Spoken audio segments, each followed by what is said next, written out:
Good morning, or good day, or good evening. So I'm back with yet another grass stream, where we make incremental and small improvements to this grass field to make it more optimized and more visually pleasing, to eventually, hopefully, end up at a nice enough result to have in the game. Good morning, Rogue Bit.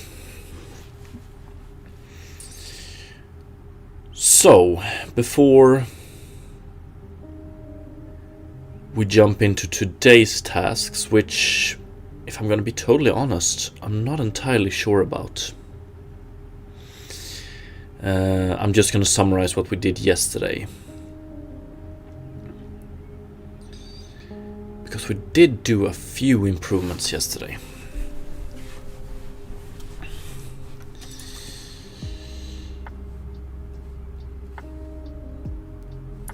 The most apparent is probably, so it now looks more like an endless field of grass than it did yesterday.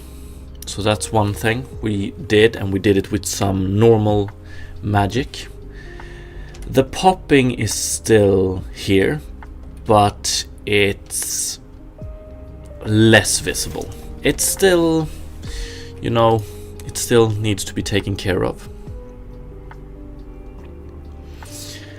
And finally, we improved,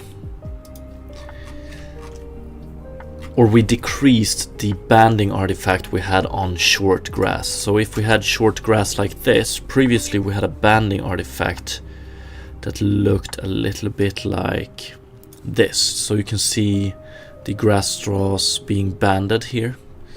And that's just because we spawned each grass straw in the middle of the triangle, and depending on the tessellation you get, you also get these artifacts here.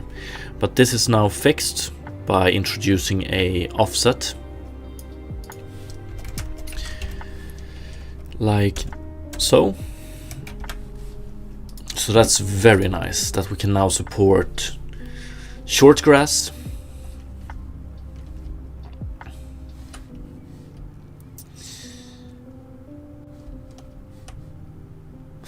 And I don't think I have the proper variables to show this, but we're gonna do some cleaning up, and then I want to highlight the normal fix we did to improve, to make this look more like a grass of field. And it was,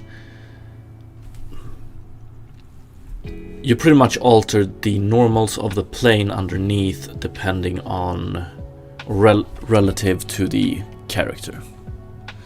But I mean,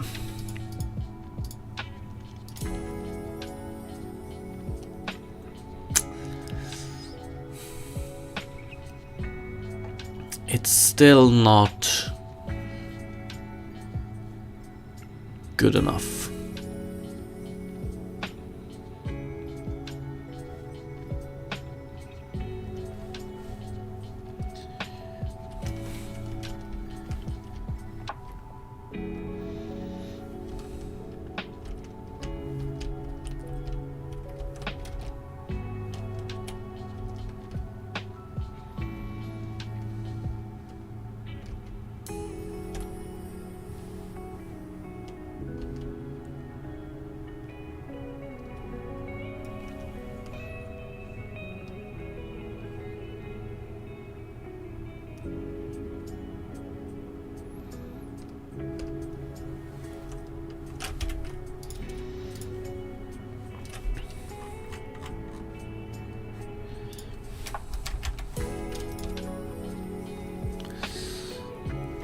It definitely looks way better if we have taller grass, but still.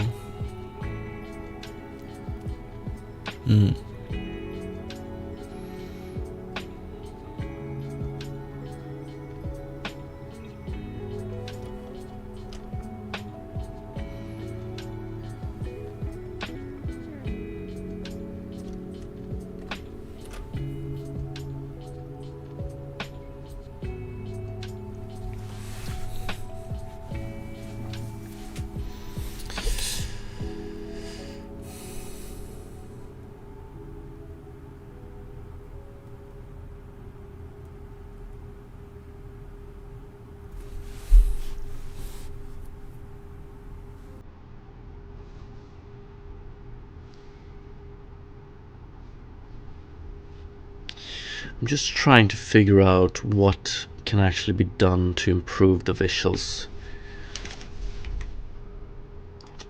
far from the camera here, except for what we've already done. Making it more stylized might improve it a bit, but like if we would just go with a pure color here,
ambient constant, what do we do? More ambient makes it, helps a bit, I guess. Make it a bit more cartoony at least.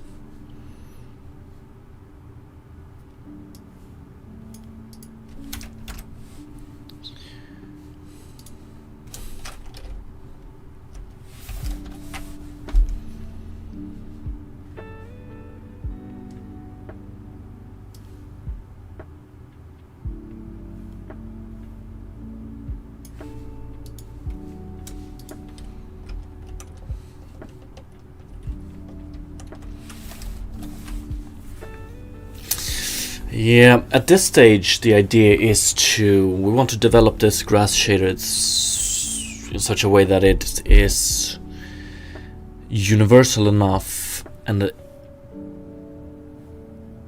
has enough knobs to drag such that it can be experimented with a lot.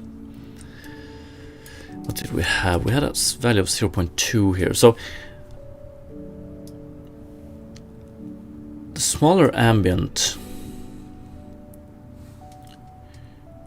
value you have, the more realistic it looks.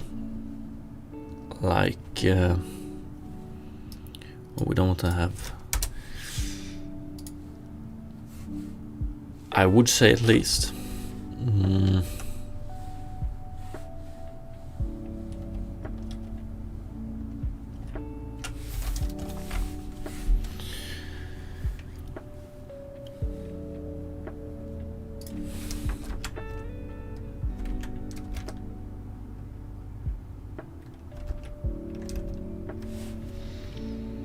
We also have grass received shadow multiplier. What do we have here?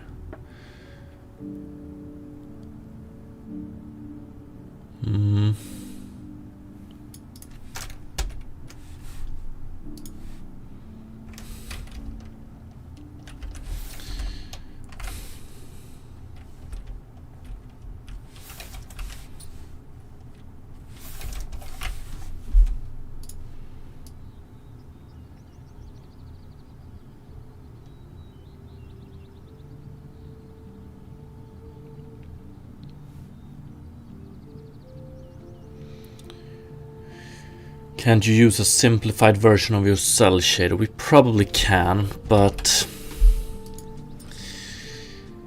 so that would, we pretty much have the option to do it actually.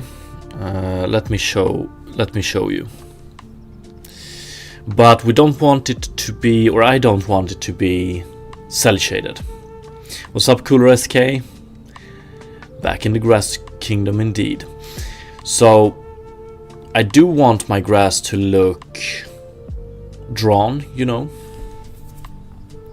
but less cell shaded and more watercolored maybe. Good morning, Harukanan. Yeah, it's gonna be pretty hard finding the visual I want. 2. Okay, this one actually adds a lot realism, but it also adds the shadow, which I'm a big fan of.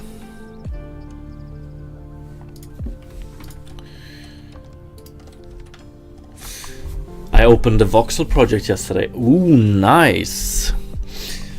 Nice. Are you planning to add some exciting stuff to it?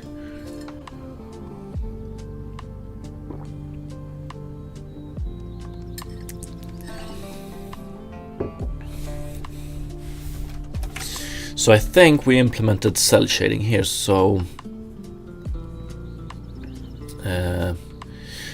light render type, we have cell shade here. Although, there we go. Which pretty much just makes it lighter right now.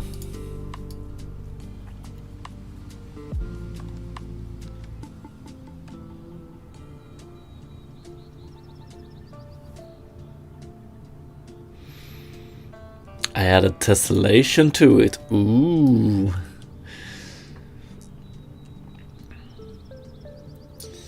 I do recognize that word.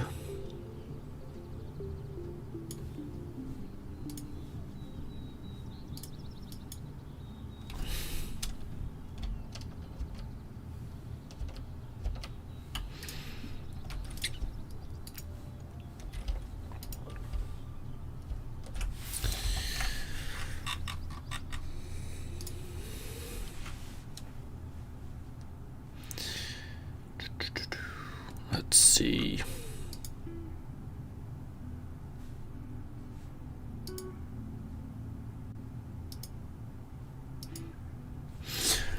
Oh yeah, now I remember. One task I was going to do today is to fix the colorization of the grass. So right now we just have 2 different noise. If you do like this as well, if you do simple colors, it looks a bit more cell shaded as well.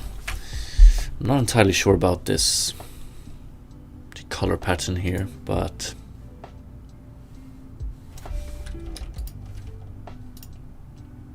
looks pretty good.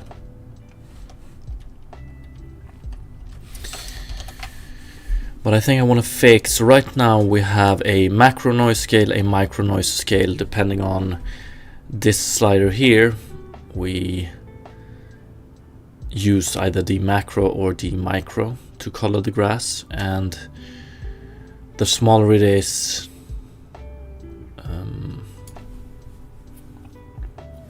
the more variation per grass straw you get, or neighboring grass straws. The bigger it is, the less variation you get. It works, but we're gonna make some improvements to this one. So it's pretty much going to be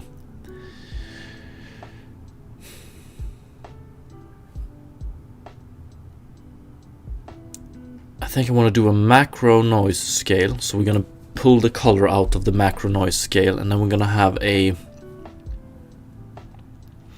we're gonna read from a micro noise noise. But what we read there will just be an offset, I think, from whatever the macro noise scale is. We'll see. Shader is in shader graph, so it was pretty easy. Not to figure out what to do with the whole thing. Need to figure out what to do with the whole thing. Can you tessellate in shader graph these days? Damn, I'm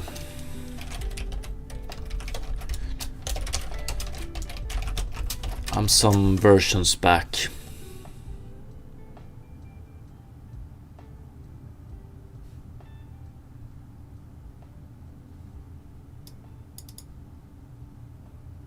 is in HDRP.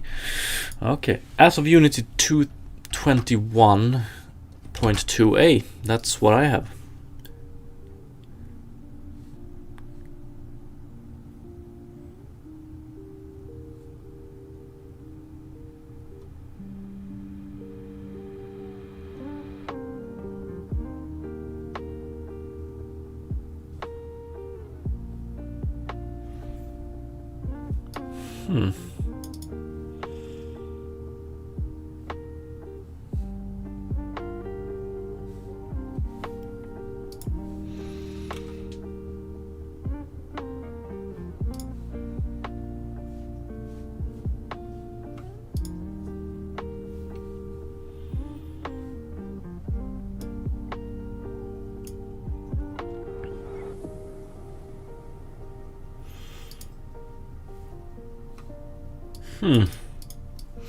Yeah, that is pretty weird.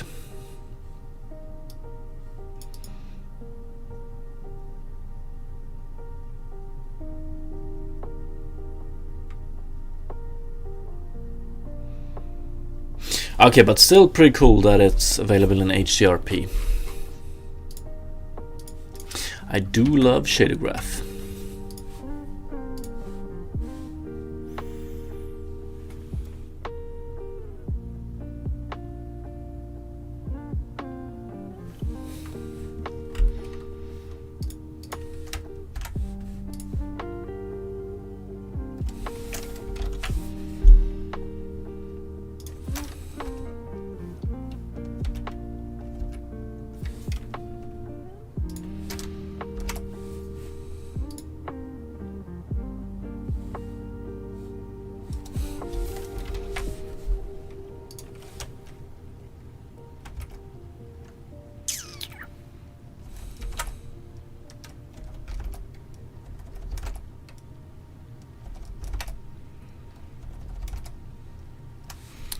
It's actually a little bit too light.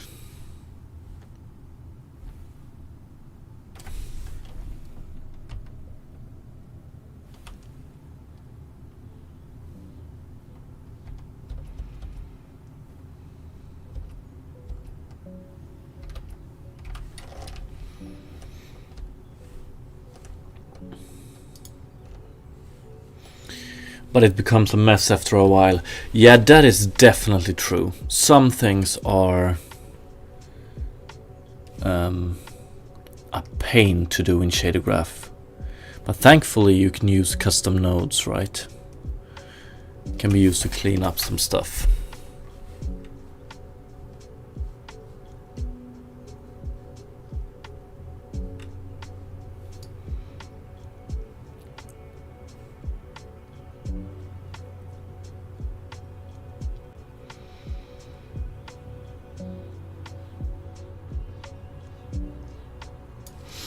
Okay, I want to try a different way to handle the color here.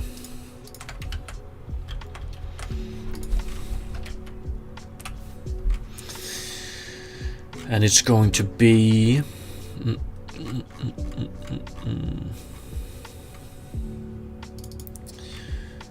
Oh yeah, we did so... Hard-coded 2 here, yeah, of course. Let's see, sample texture 2 LOD.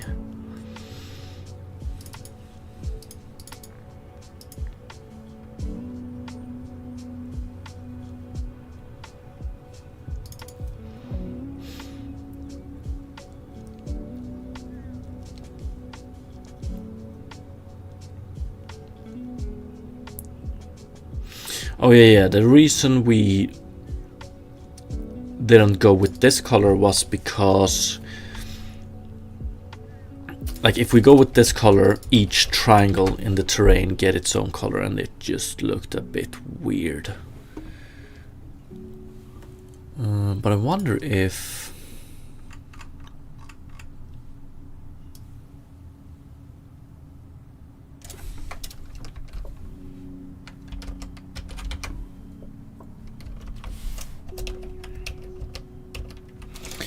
I actually wonder if just color is better far away. Maybe it is.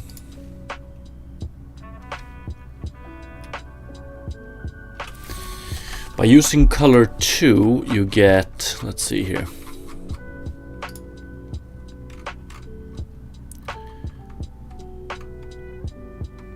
You get a pattern like this instead of a more smudged version. Maybe this is better when we're looking at it from far away. It's hard to know.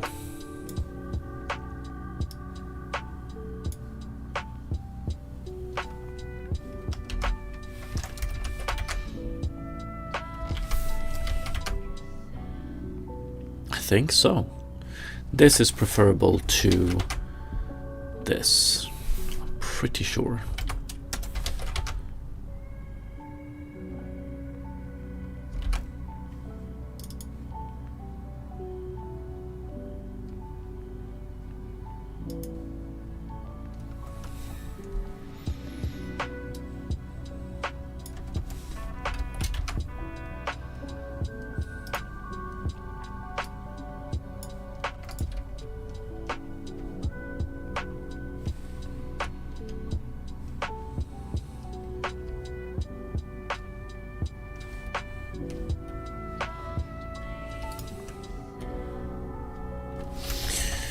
Okay, let's see if we can get this colorization under wraps. So we do something like, let's see here.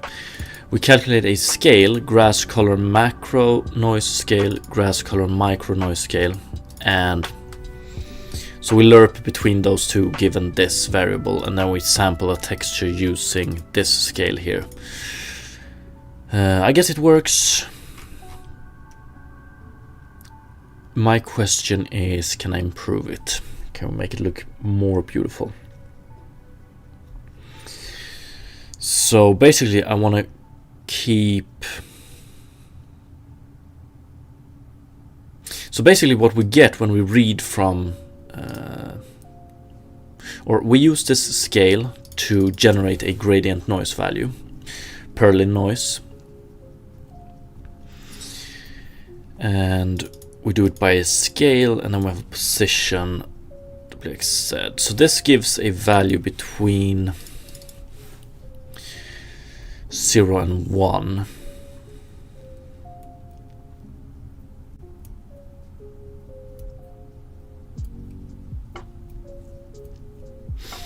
I wonder if I want to add an offset here, and we generate the gradient noise, gradient nice value. Have I been doing this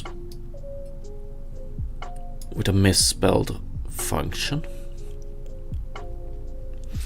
Oh well, shit happens. So I basically wonder if we want to generate gradient noise value with the macro scale, and then we use the micro scale to offset this value left and right. So it's basically going to be we generate a gradient texture, and then we use the macro noise scale to get some color value here, so maybe here, and then we use the micro scale, or it's probably going to be an offset, renamed to offset scale, to offset this value either here or here. And this micro scale is going to be used, so the macro scale is going to be used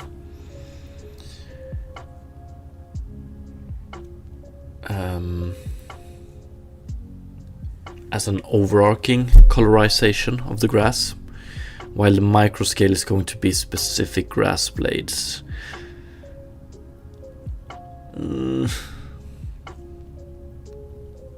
So the offset value is going to be how much do you want close, two grass blades that are close together, how much do you really want them to vary in color? Which is basically what we're trying to do now, or what we're doing now, but we're not doing it in a very good way. It doesn't yield a very good result, and it's just a dumb way to do it, I would say.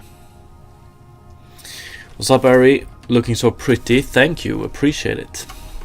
Yeah, it looks pretty nice these days. So let's keep this one, but we comment it out. And I wonder if I want to do so float.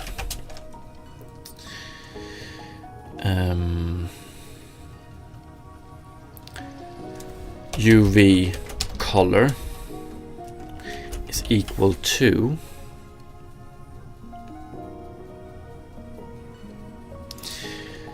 generate gradient. Let's, yeah, okay, so we only use it here. Let's rename that one. Generate gradient. Whoa, whoa, whoa, whoa.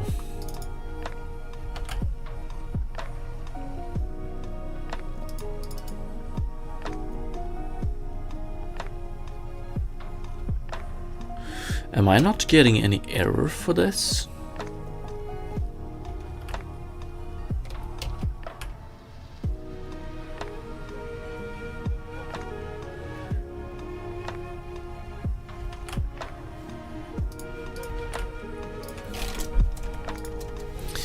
How is it possible that this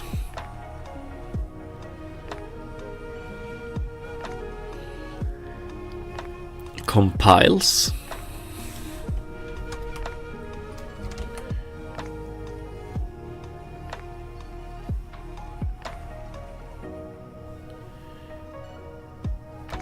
or was it just recently I screwed it up? I have no idea.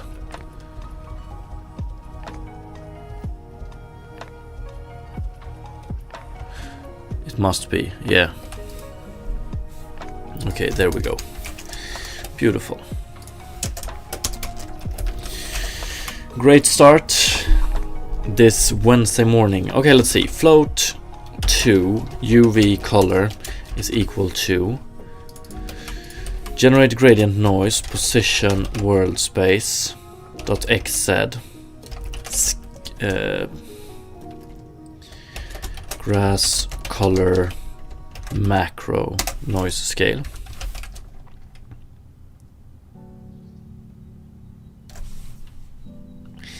Let's do it.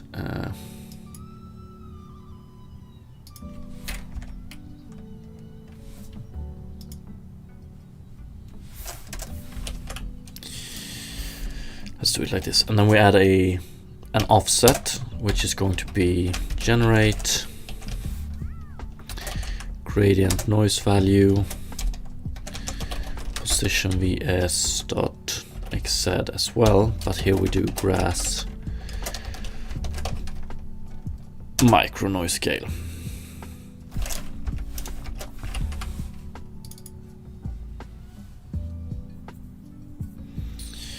But I wonder if we also want to have a constant before here, so how much we want to offset it.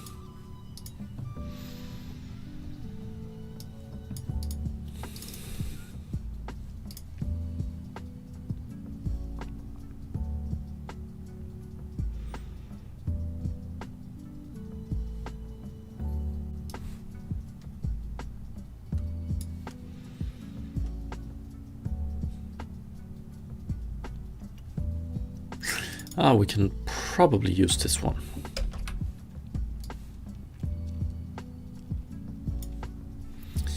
So we do UV color,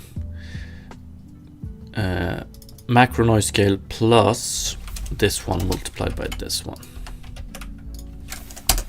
And then we use this one to read the texture. So float to UV color 0.5.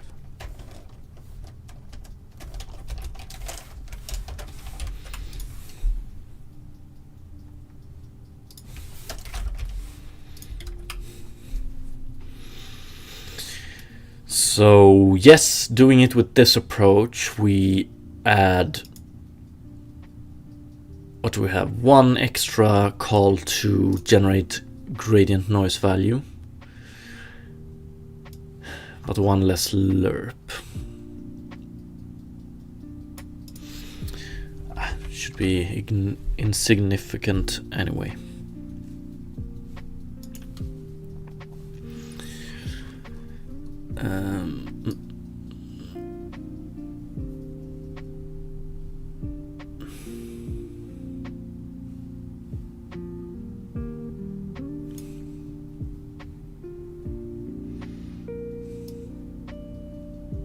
So this is the macro.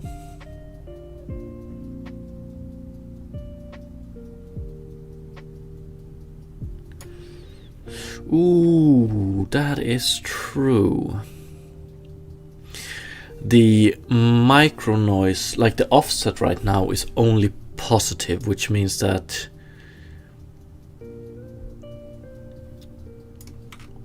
if we add an offset, we're skewing the colors towards this color. That's why we're getting a lot greener result here. And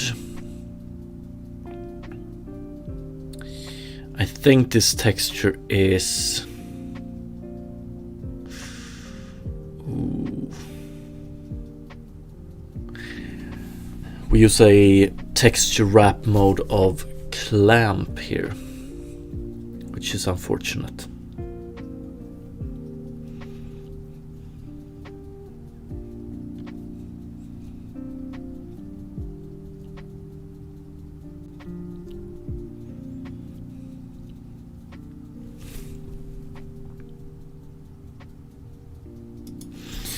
So I wonder if, do we want to add that as a setup? Let's do,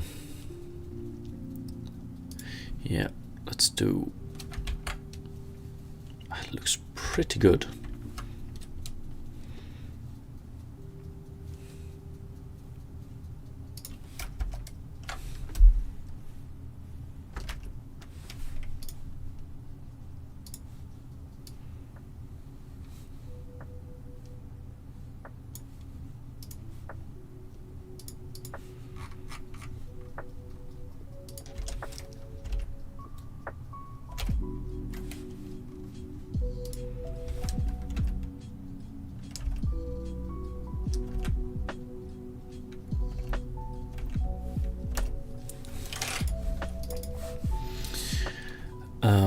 Okay, let's do this. Gradient texture generator. We want to do this in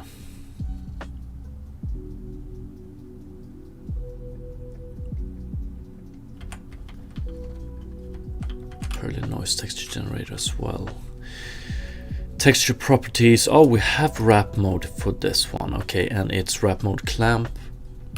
For this one, gradient, do we have it? No, we do clamp by default. So let's add one of these here as well. Texture properties, texture specifications.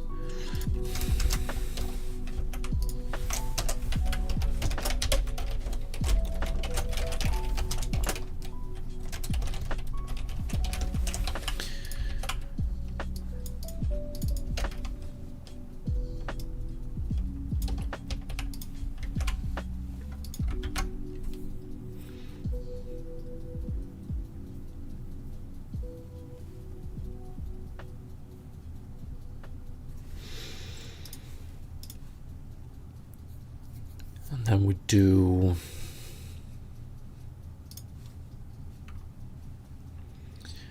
wrap mode mirror.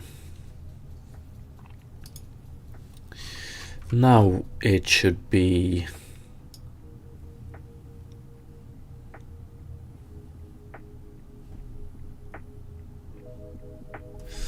it's still let's do let's try with a different gradient so we can see better results. So let's go with the rainbow one.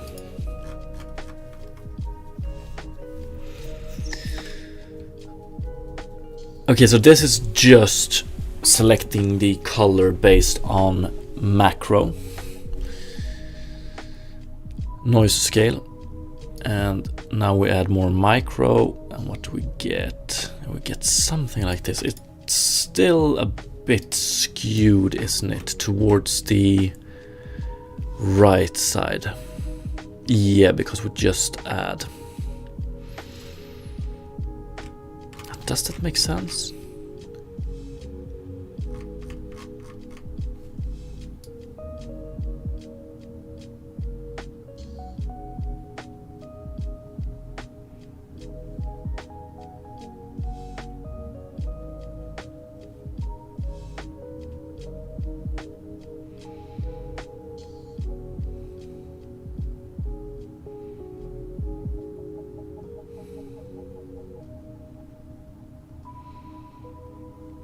The result I was hoping for getting with this approach instead is that you pretty much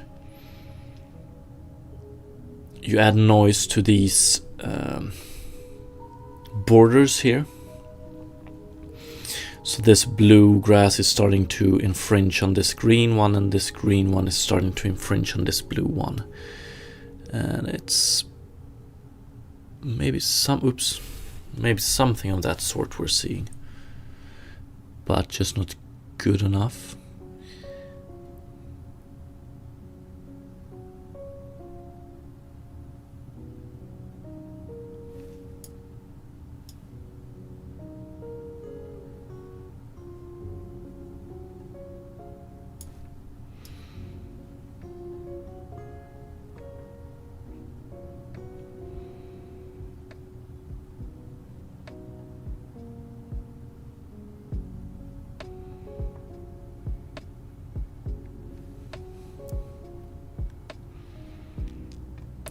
Okay, first of all, we're gonna change the noise value to between 0 and 1 to be between -1 and 1.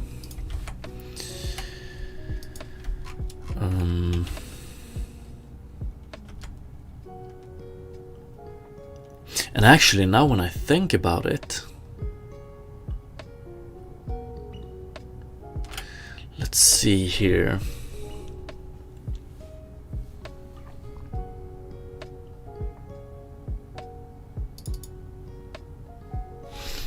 Do we really need to read this from a texture? Would it be as good as just doing a random float value?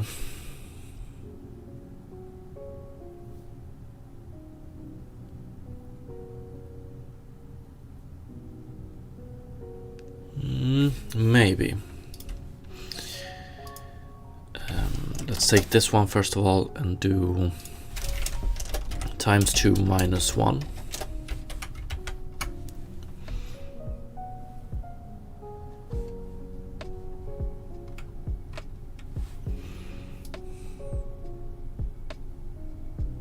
There we go. Okay.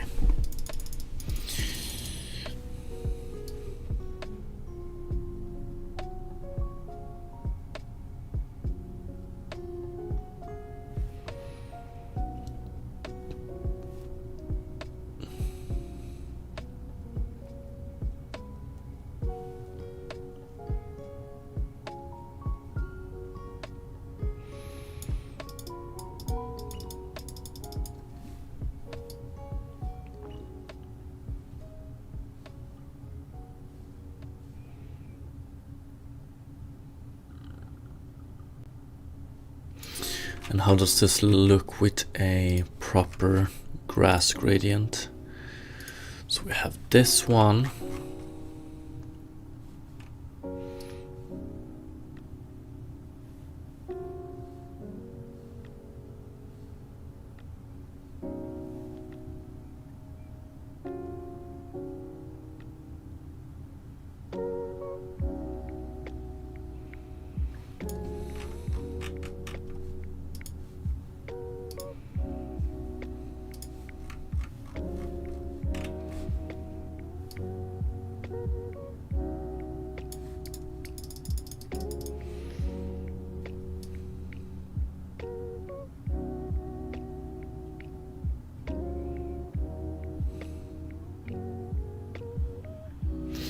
Also, I want to try, actually, let's go back to the rainbow one and do... Right now, micro noise scale is so big that we're basically just taking a random number. But what if we, I don't know, have the same scale for this one? Or okay, we can only have one for some reason.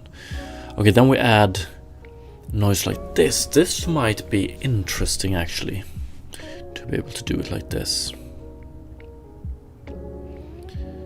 It's pretty cool.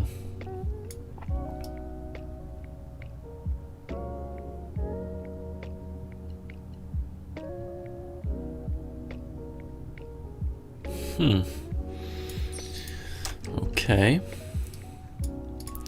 So we can do 2, 1, 2.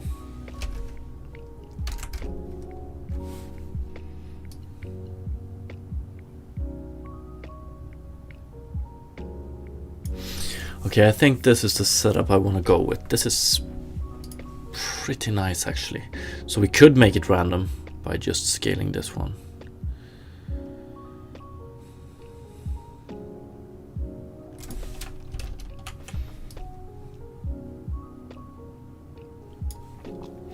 Okay, let's try this one with a proper grass gradient.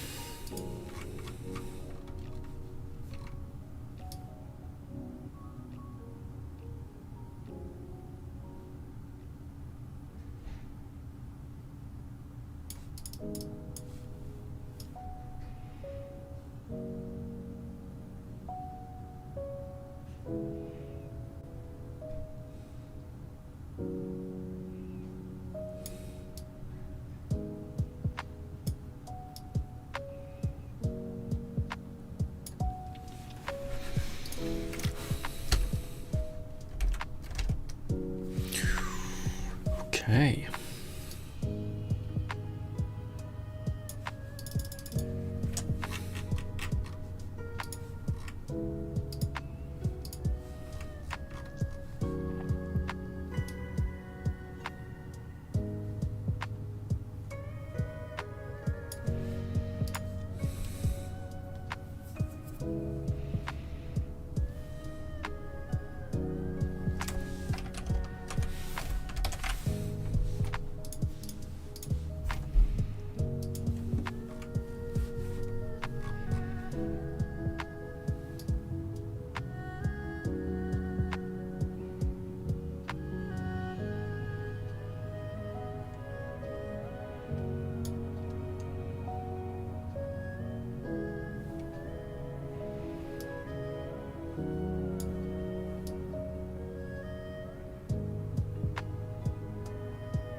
What's up, Fabic? How are you doing today?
this one's better. Damn, I think I'm gonna spend so much time fixing these. The color values here. Yeah, this one is much better.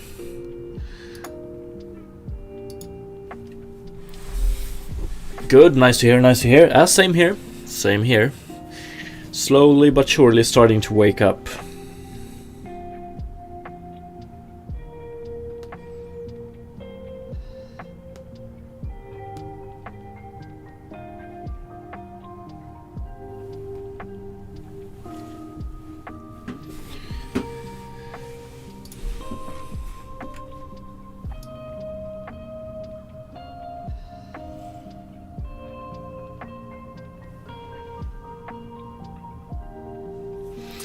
And then of course you want to base the color of the grass on what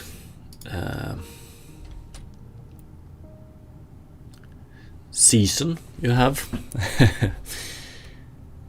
I think this popping still here. I don't know if I'm ready just yet to try and solve that popping issue again, but maybe.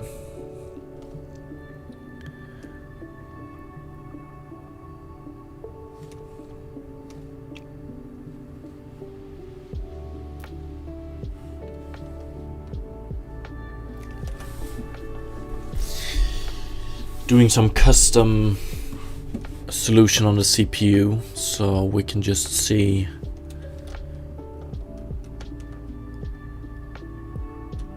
like a subdivision on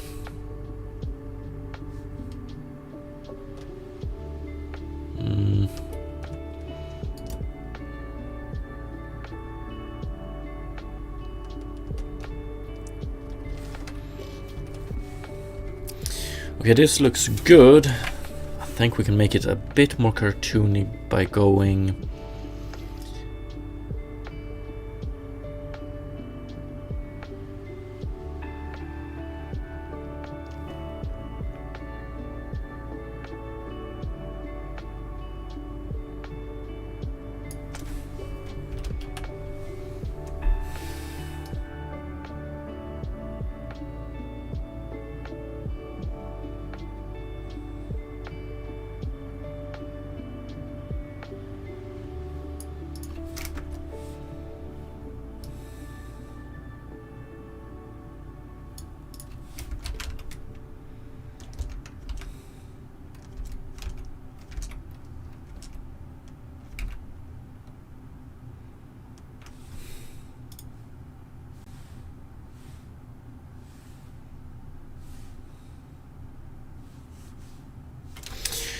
barely get any. The more you let the ambient color affect the final color of the grass, the less of a difference between front side and back side of the grass you get.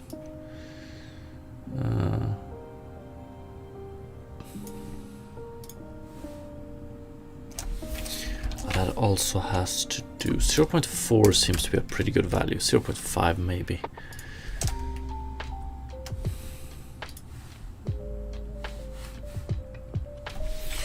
Actually,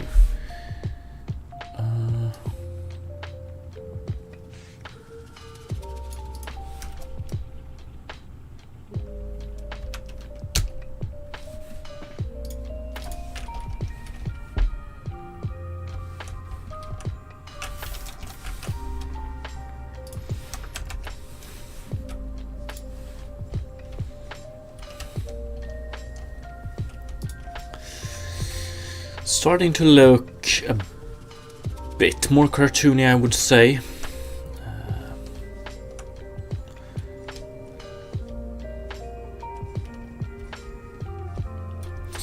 I wonder what it would look like if you stepped the value used to sample to gradient. Okay, so you mean that we step this value here, so instead of having a gradient we have maybe 10 different values, right? And we can try that. We also need to remember that we have one other gradient at play when it comes to the color of the grass. We have a gradient going from the top of the grass blade to the bottom of the grass blade, making the grass blade darker towards the bottom.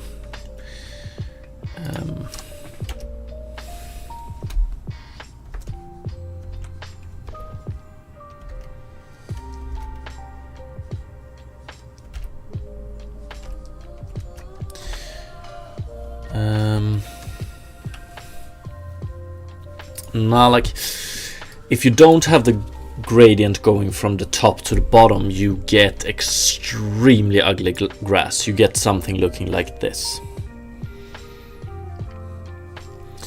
The gradient going from the start to the bottom, like, sure, we can try and step it, but I don't know how good that will be. Like, including this gradient, it's almost like it's simulating ambient occlusion, you know? Like, less light reaches the bottom of the grass than the top.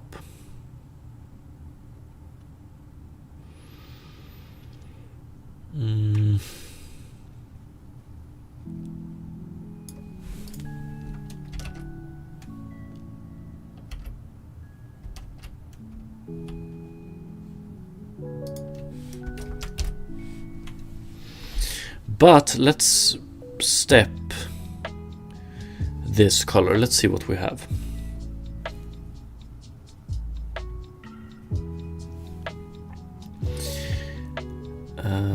Yeah, that's true. You can just do, if we have this one, for instance, we can just do fixed here. So then you have a few colors, and we have, so here we have 3, we do fixed, and we only have 2 colors.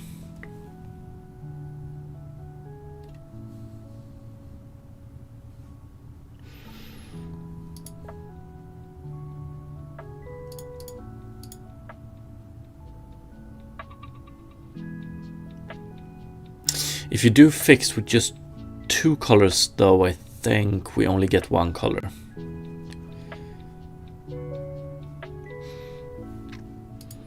Yeah, this one is pretty handy.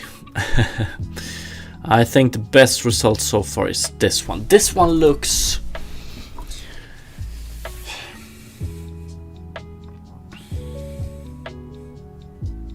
I'm a big fan of this one.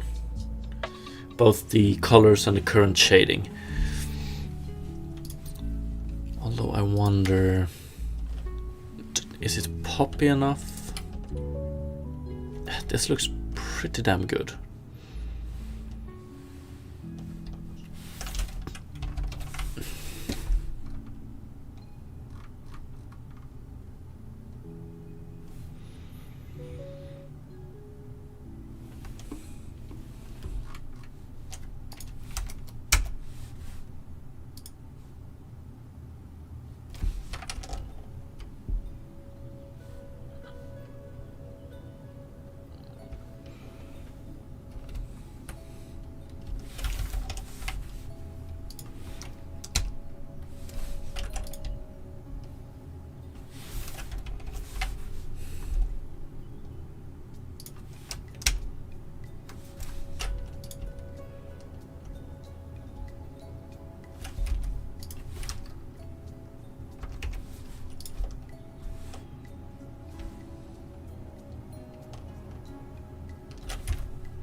What's up, blind fish?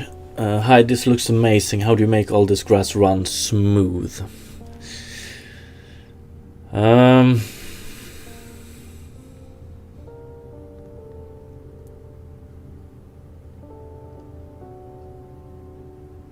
Some very smart optimization tricks and some what's the term?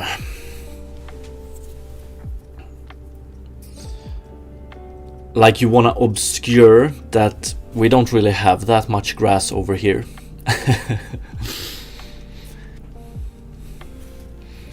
I think it's a term like magicians use it to hide how they actually do the magic trick. I just can't think of the term right now.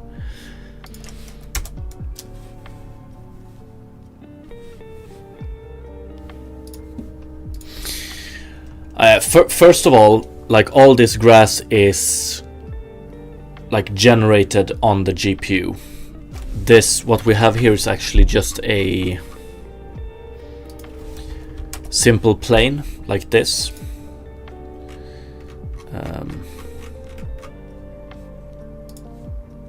It's just a plane, and then we generate grass blades in a shader at runtime.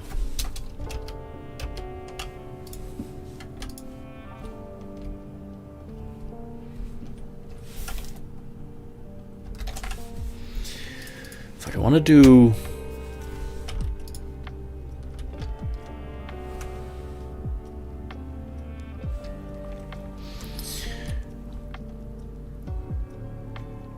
I mean, it is pretty sick, but like similar grass as this is like, I wouldn't say it's anything new, but it's still impressive indeed.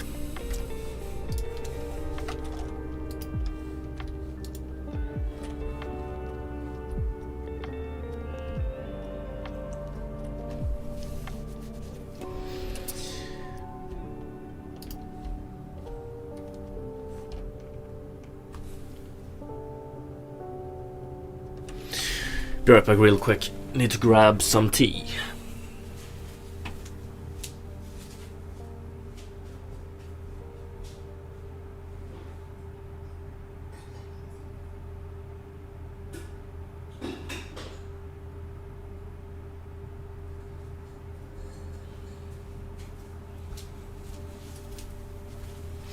Okay, so I'm slowly but surely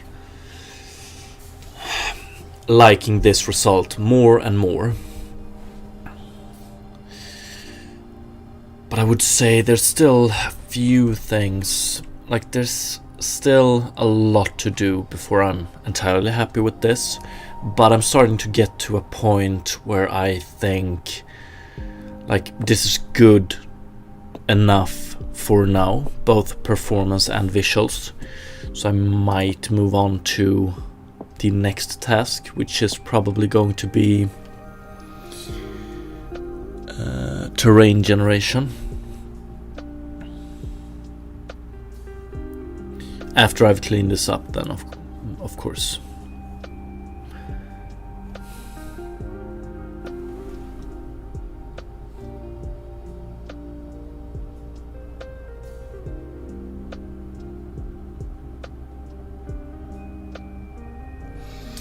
Still though, I'm not entirely sure.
Ooh, I do want to get some like interaction, some like grass interaction in place. Like I want to make the character, I want to be able to, through the character, paint the terrain, basically deciding if the grass should be short or tall or wild. Maybe the ground needs to be dirt textured like this. Yeah, you're probably right, TQ.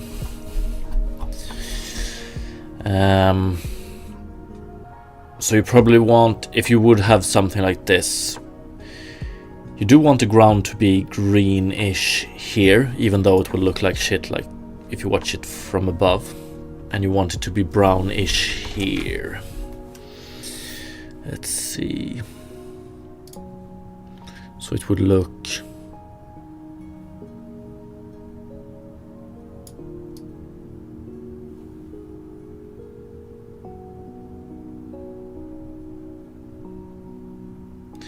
can probably find a better color than this.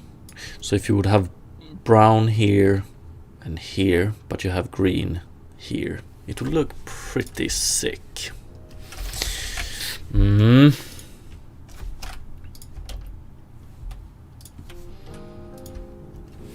Very nice. Can probably make this look like we have there's a lot of settings we can play around with here to get a nice result.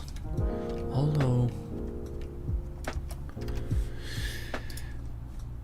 can probably also make this look like a wheat field. I don't know.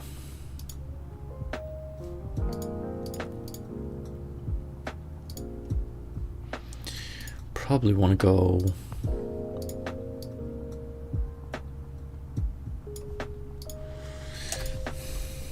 yeah, and then of course you want to change this color to, I don't know.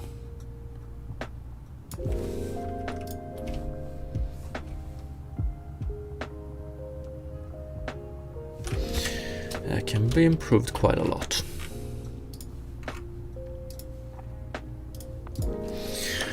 Modding Minecraft, will you make a skybox? Fuck yeah, we'll make a skybox. Haven't decided yet how exactly I'm gonna do it, but I want to do volumetric clouds. And do you think you could finish the game before GTA 6 release? Probably not.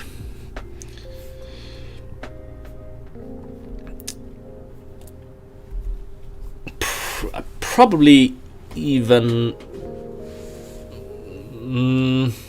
I don't even think I will manage, maybe manage a vertical slice by then. We'll see.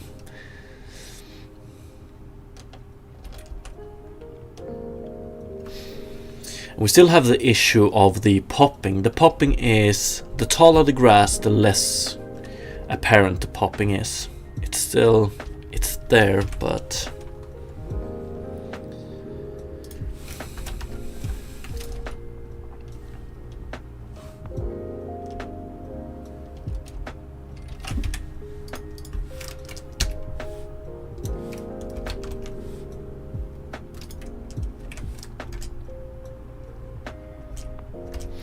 ooh, one sec. Grass height bounce.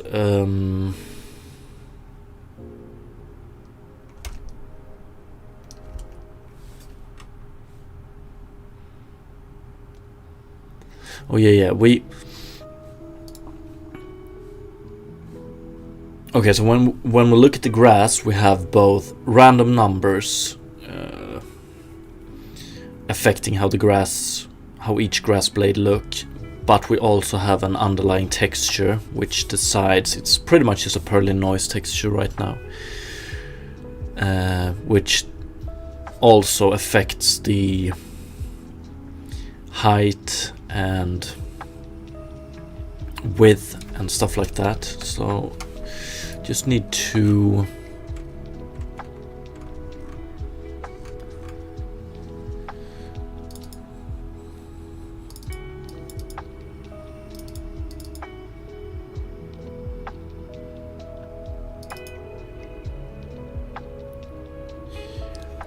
yeah, that's true. We do random width and then we multiply it by the proportion multiplier.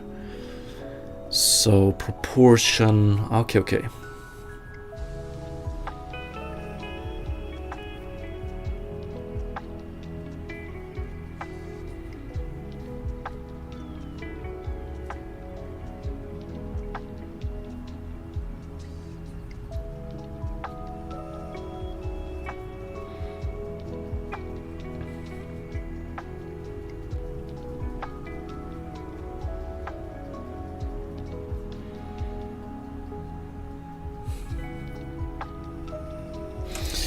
There's an incredible amount of data that needs to be packed into hopefully as small of a texture as possible. We'll see.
Still something that feels a bit off.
Yeah, it looks pretty damn good actually.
What do we have here? We have the almost forgotten procedural grass test material 6464. This one should probably be the stylized one right now.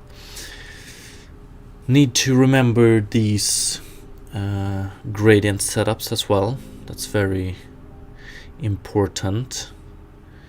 So let's do this. Procedural grass. What was this? Test material 64 compared to the old. I don't even know. I don't even remember how this one looked. Yeah, it's so old we don't even have those settings available anymore. Or we have changed the settings a lot. So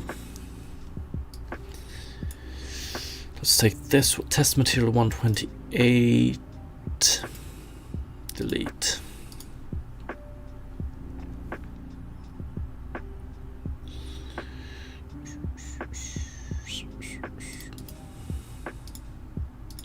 I don't know. I don't even know if realistic actually looks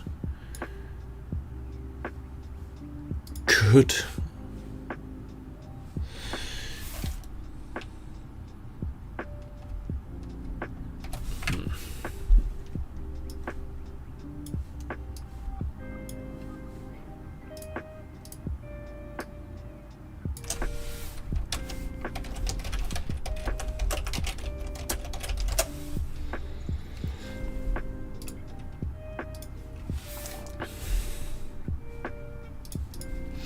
Okay, I think we're gonna do this now. Plain 6464.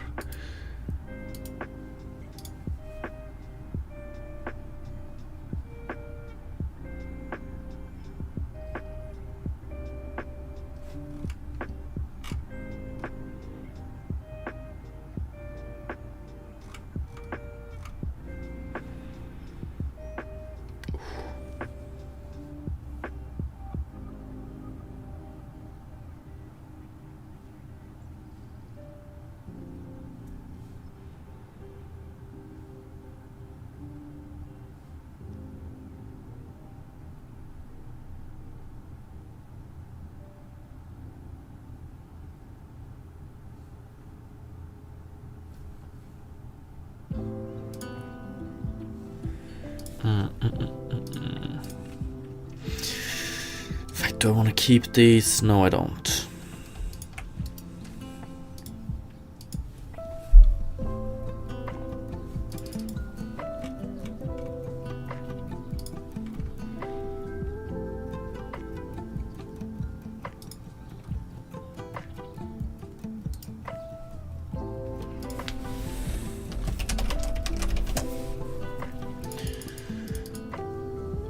So this is pretty much, this is probably the prettiest grass we've got so far. Yeah.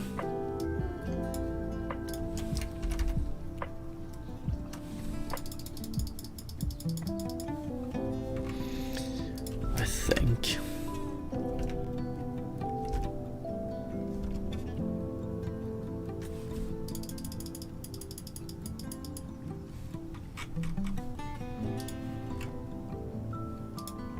Oh, this one, I mean. Yes, there we go. So I just want to save this and commit it. So we have this one. Ground 32 object reference. This is probably nothing. Okay, so let's see here. Plane 64.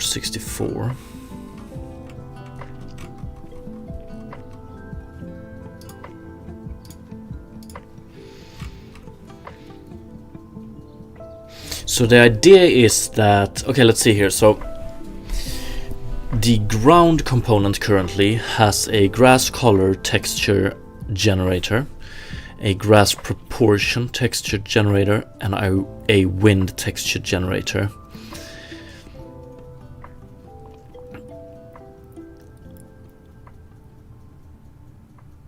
The idea is,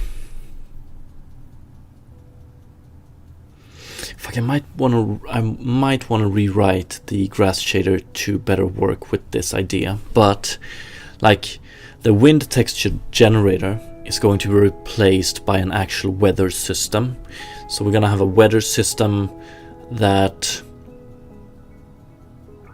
I don't want to say simulate weather because it's going to be extremely simple, but we're gonna have a weather system that generates these textures, and then we feed them into the shaders that needs it, because it's not only the procedural grass that is going to need it. There's gonna be a few other stuff. For instance, if we have cloth simulation, we want the cloth to be affected by the wind, right?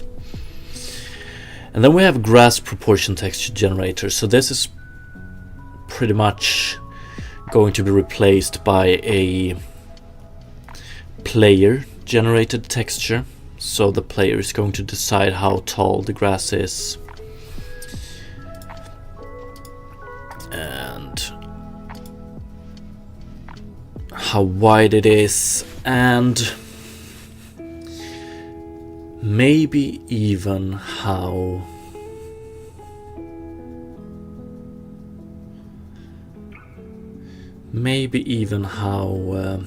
dense it is.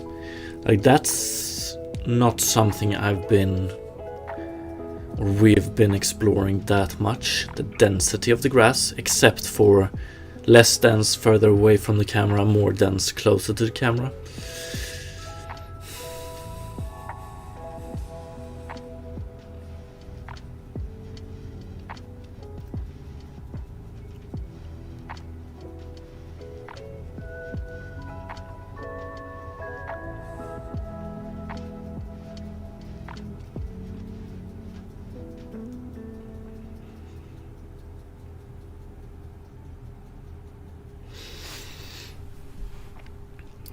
And then we have the grass color texture generator as well. So this one, yeah, this one is probably the one that I'm gonna control the most. During development of the game. But it's also a color texture that will be affected by the seasons. So this might be a color gradient we go for during the summer.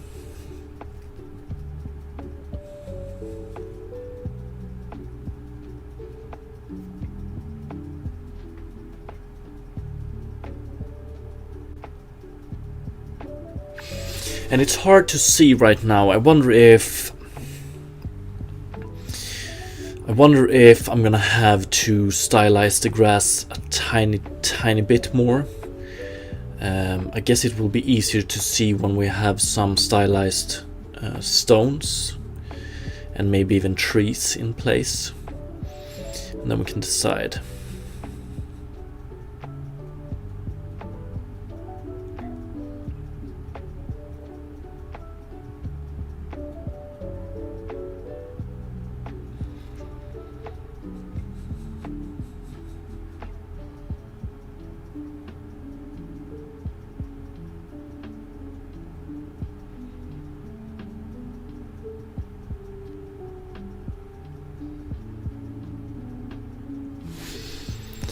I thought we had something like stiffness as well. It's just stiffness bounce, grass stiffness constant. Do we do anything with this one?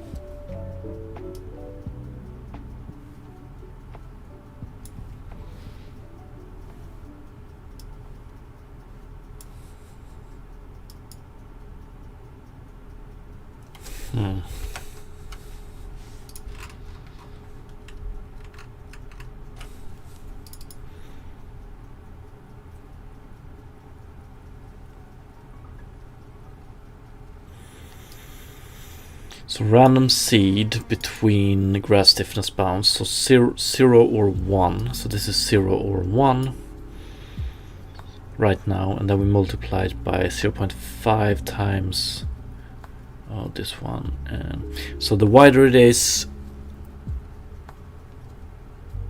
and the more width it has, the more stiff it is.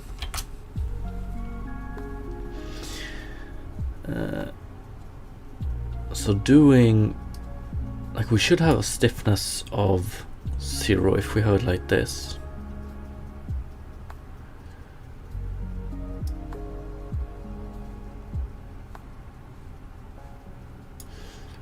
Don't see that much of a difference if I'm gonna be honest.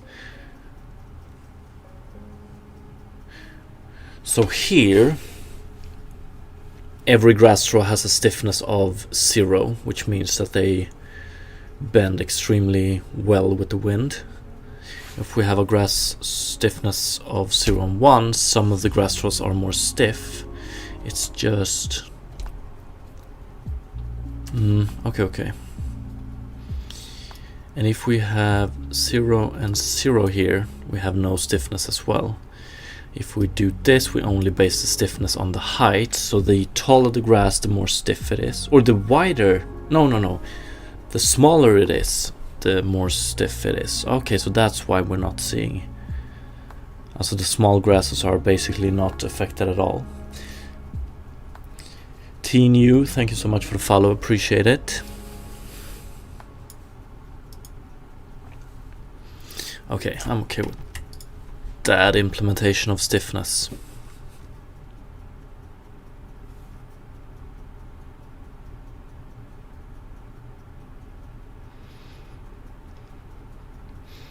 I would pretty much say that, like, when it comes to the first iteration of the grass shader, I'm pretty happy. So I think we're just gonna clean this one up, and let's see if I have some leftover tasks. I had rim lighting, we're gonna skip that one. Penetration lighting as well. Adding more lighting to it is only going to make it less stylized.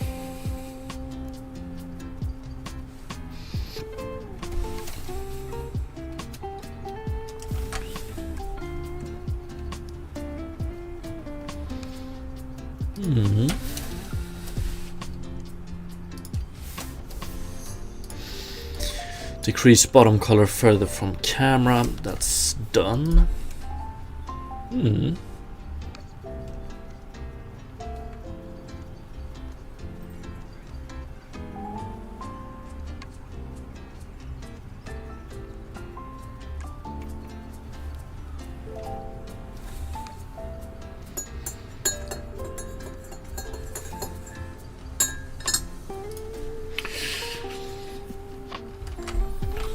Let me see, do we have it open? Yes.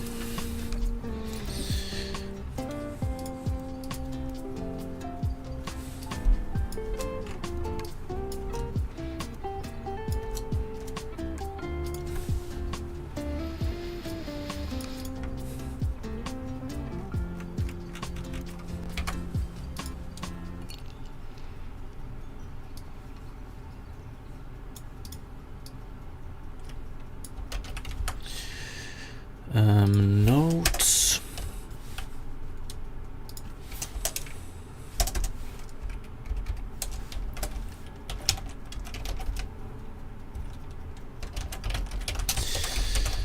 So the idea is to make a video of this later on. Not entirely sure. I think I still have some improvements I wanna get in place before I do a video. Most noticeable, the popping, which it feels like we're close to it, but not there. Let's see.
Pros, cons. Can I do it like this? Yeah, maybe.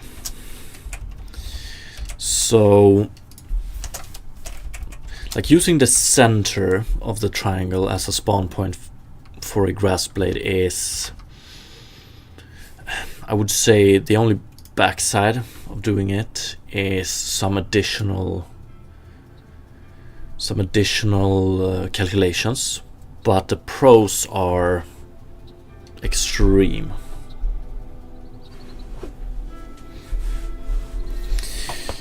I will have to get a nap today. Did not get any sleep last night. Oh damn.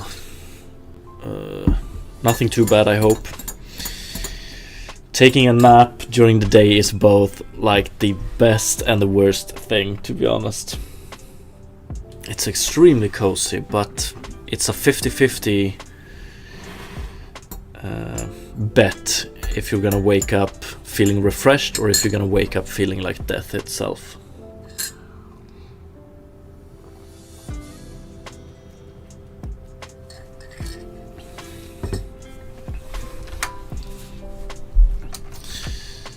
This is a little bit too wild of a wind for me.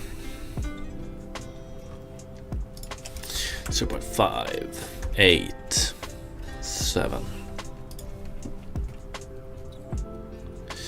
I'm also a little bit, the color seems to be, ooh. Yeah.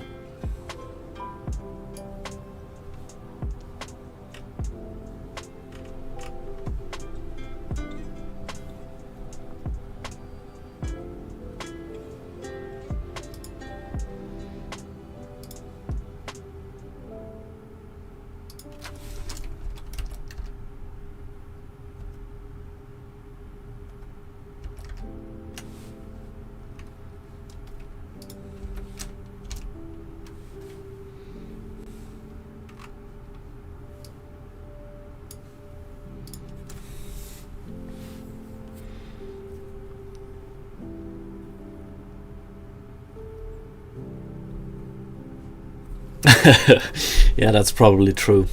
That is probably true. Okay, cons, additional barycentric interpolation.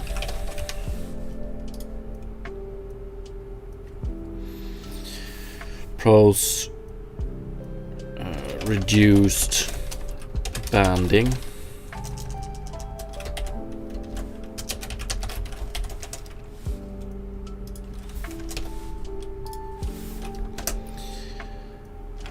No overlapping grass blades.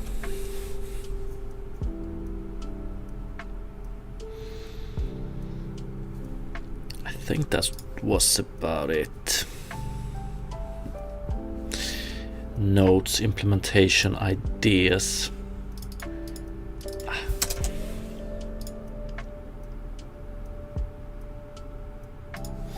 I want to add one more reference here actually, which I've been using. Let's see if I can find it.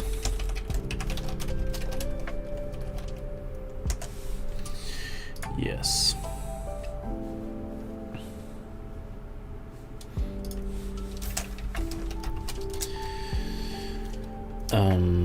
What is it? Mastering. Let's copy this one. By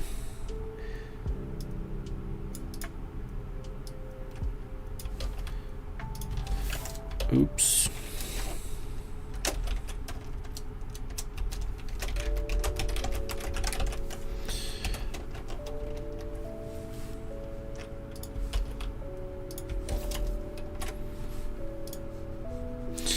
Should be it.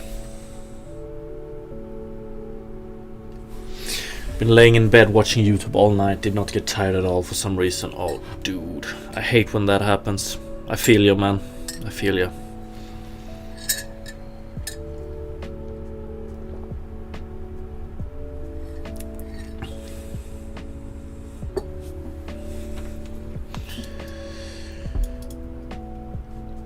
Refresh memory with current implementation, tessellate base mesh to do.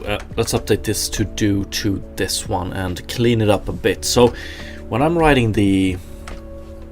doing the video later on, I'm going to use all of these notes and the to-do list and stuff like that, because I'm probably going to do, it's going to be in a couple of months or 3 or 4 maybe. So I'm going to have to have a very nice document to rely on if I can't seem to remember a few things.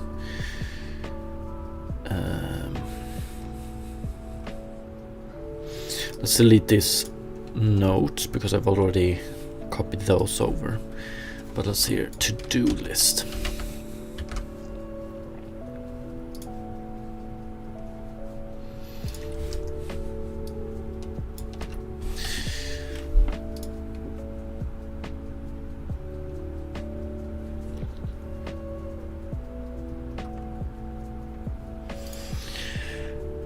Refresh memory. Okay, keep the original mesh and UVs.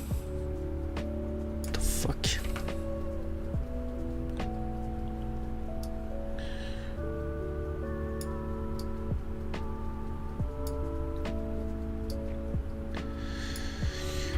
Keep the original mesh and UVs.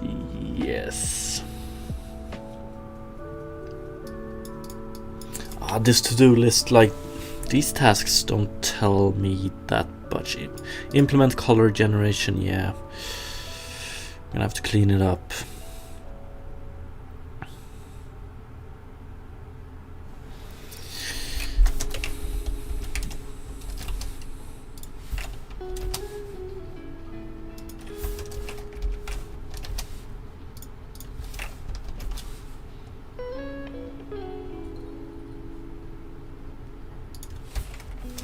Do implement grass lighting, diffuse, specular, rim, ambient penetration.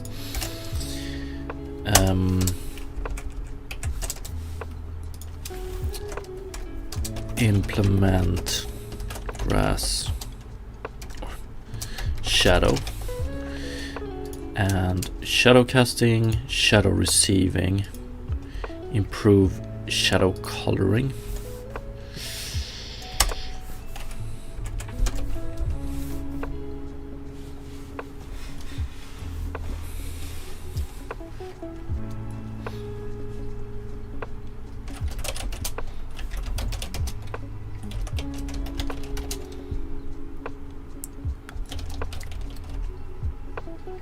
Property. Add fog. Implement fog. Implement 3D wind. Implement Perlin noise texture generator. Re-implement using unit. Ah, beautiful. Implement basic wind.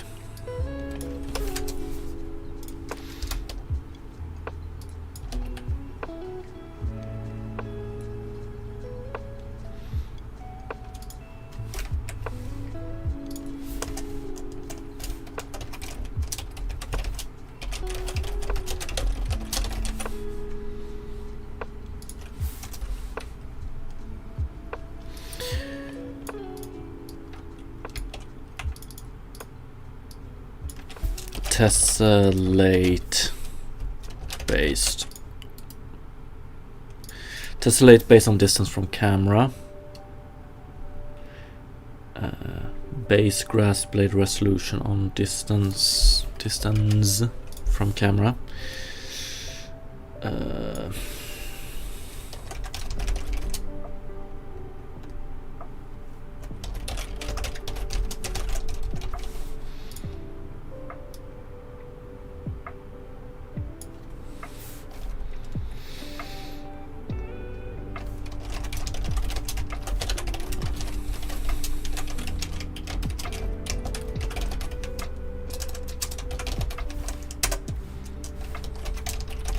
Actually,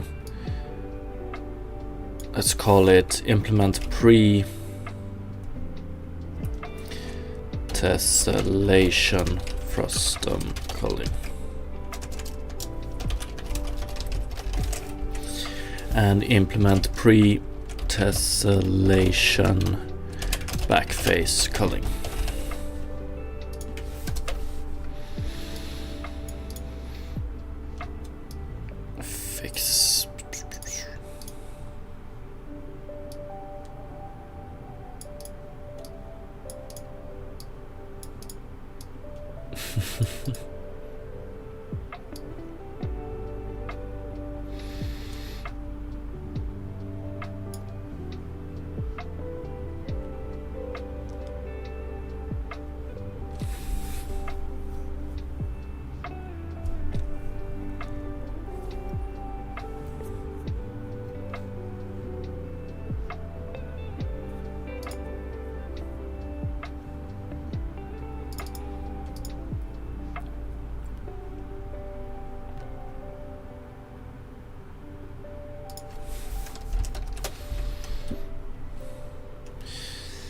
Implement grass. What do I call it? Grass proportions.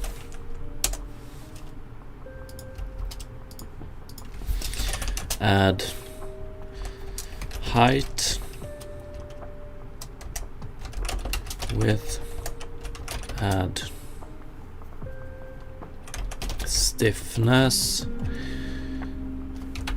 What more do we have?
I think, did we have anything here?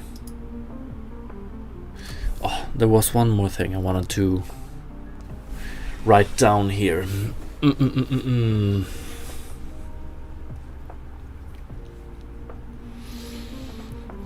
A top to bottom coloring. Ah, fuck it. Oh, no. It was here. So add random height with random bend, random add height, width, and bend, texture based multipliers. Implement grass blade generation. Oops.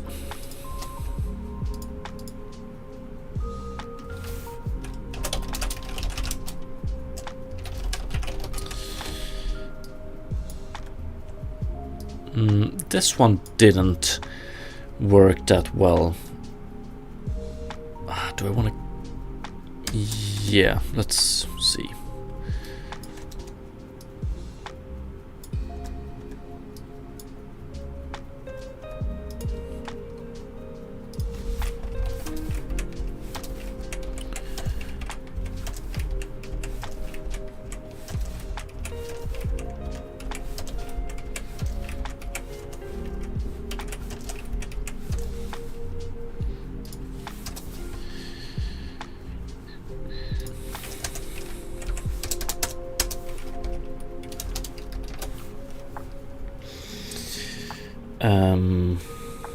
Alter, actually,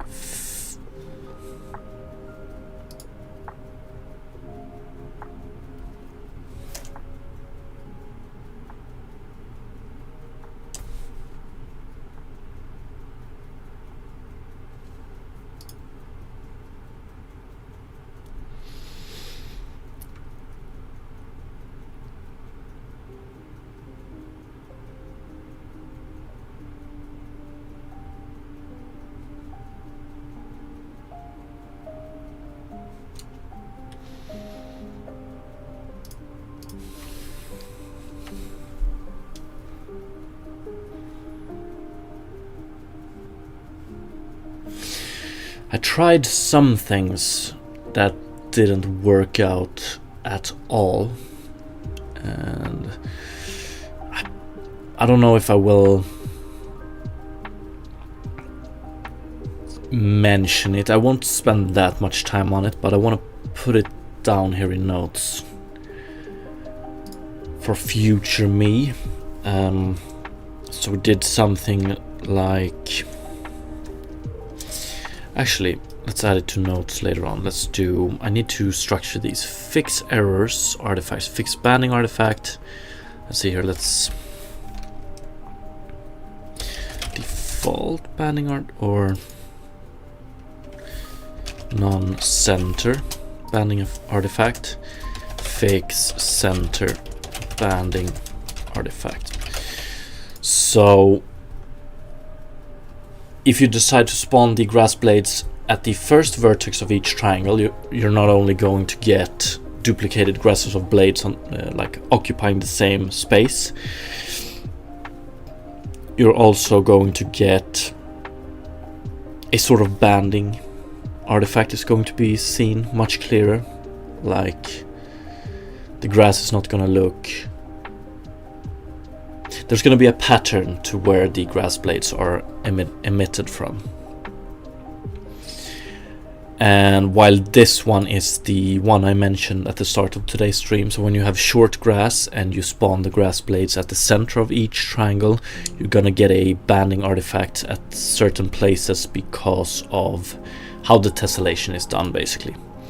So that was something we fixed, both of those things. This one should be okay.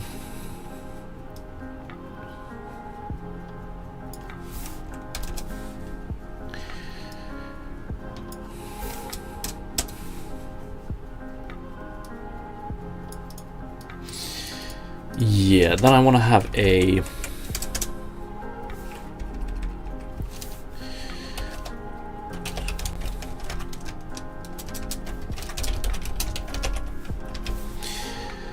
further away from the camera. Interpolate ground normal and grass blade normal along the grass blade. So this was something we tried, but it didn't really give that good of a result. It was for a way to try and remove the... Even though you have a darker color at the bottom of the grass straw, you still get like a very distinct line in the grass where it goes to the ground.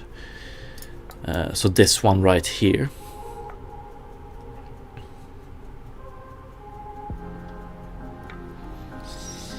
And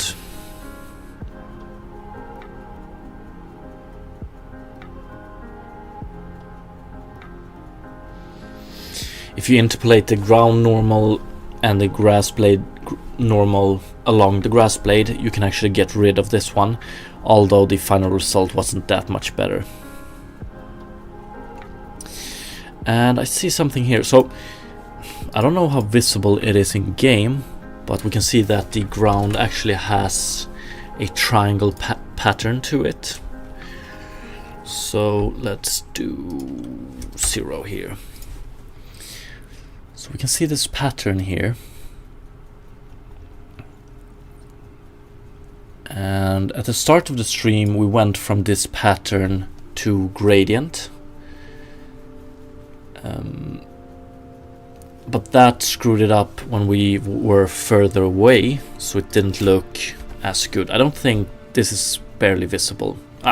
It's not that hard to switch back and forth if we want to. So yeah, what's up, Meister K? How are you doing today? And how was your Easter?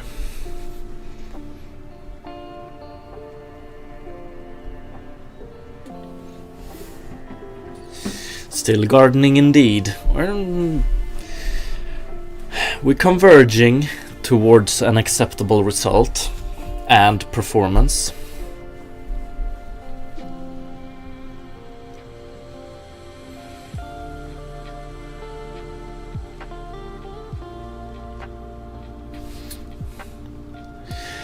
This stiffness we have on the grass, I'm still not entirely sure about that one.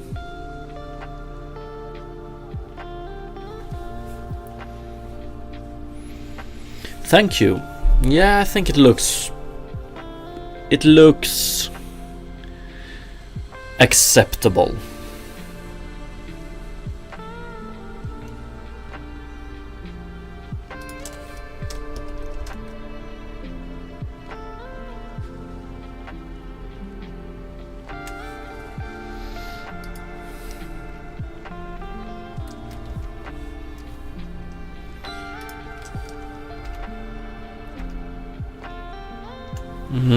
Acceptable. It looks A grade, dude. Okay, it looks A grade acceptable. What's up, DevSpiers? And what's up to all the new raiders? We're working on some grass here. We're trying to make it look prettier and a bit more optimized.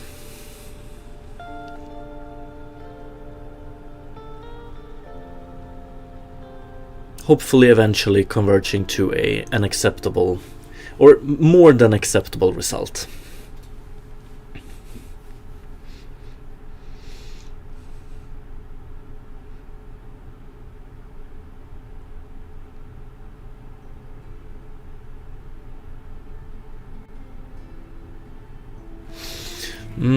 I think like we have a first iteration of this grass shader. So now I'm just in the process of writing down like the steps I took and where we're at, and then I'm gonna try and write down what I want to improve with it. But yeah, hope you had a good stream, by the way, Spies.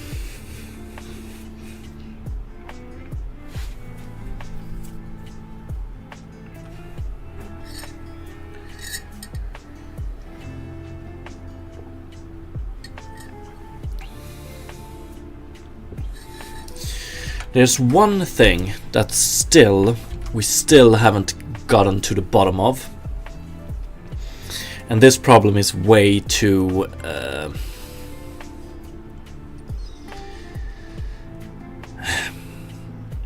lot of my viewers knows about this issue, and we have a tiny bit of a popping.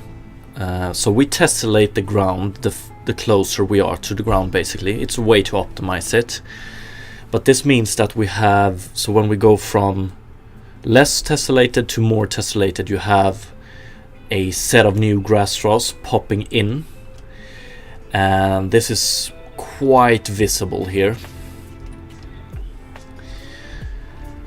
And the idea is to like take all the new grass blades and scale them in instead of popping them in. But to do that, we need to be able to differ between old and new ones, and we still haven't managed to do that. So that's one to-do list here that's still unfinished. Reduce popping by scaling new grass blades.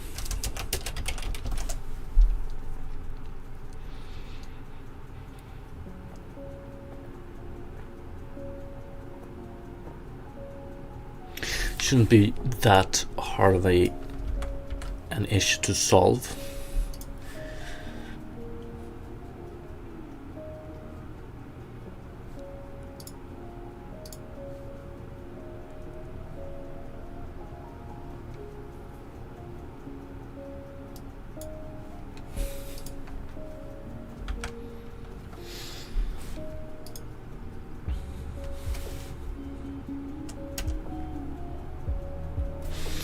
So decrease bottom color further from the camera. This one is done. This one also reduced popping. So the further away from the camera we are, the less we make this lower color multiplier affect the grass color. And oh yeah, one extremely big improvement to the grass far away from the camera. So grass, the color here is actually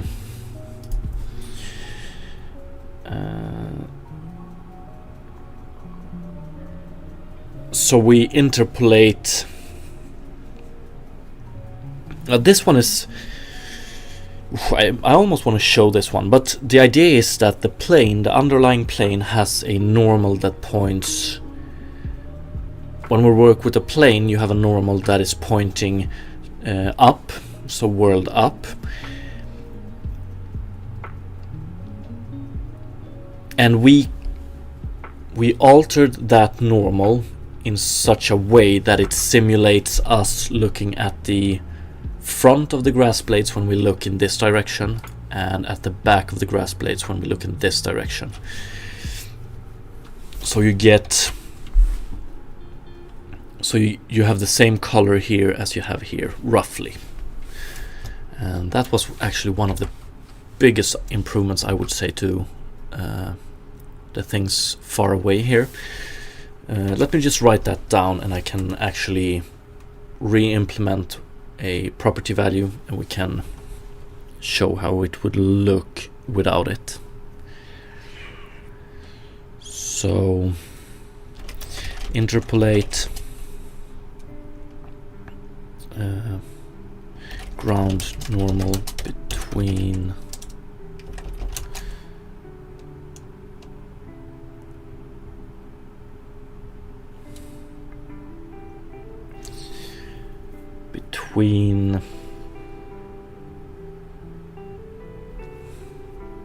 let's just call it default, and minus view direction based on camera distance.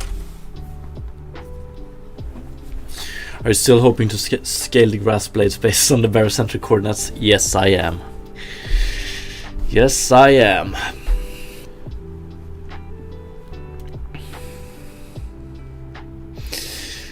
I still can't really let go of that idea, and I still think so. During Easter I reviewed it. I reviewed the logic we tried to apply, and I still think we're extremely close to the correct way of doing it. Might just have been a implementation error that fucked it up. So yeah, we're gonna do, this is the task: reduce popping by scaling new grass blades. This is the one referring to the barycentric coordinate problem. So let's do this. Let's see here, maybe I will do that today. I wanna put it on paper. Like, I wanna put the problem on paper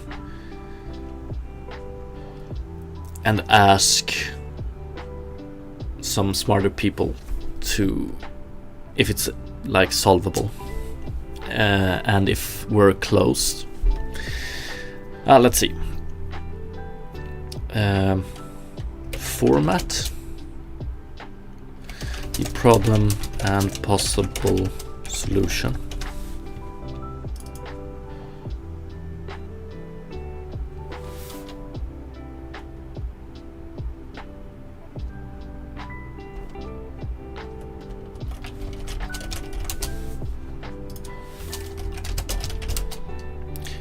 Clean and presentable way. Actually, presentable way.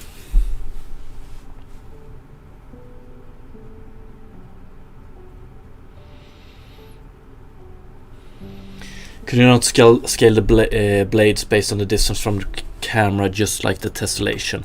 That's actually what we're gonna do. So that is the idea, to do it like that, or scale the blades like that. The problem with the barycentric coordinates has to do with, let's see here.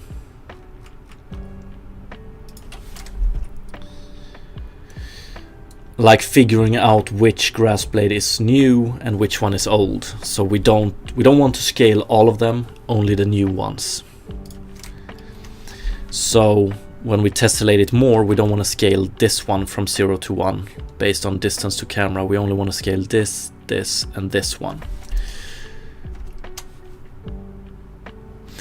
And that was the problem, figuring out which one is new and which one is old.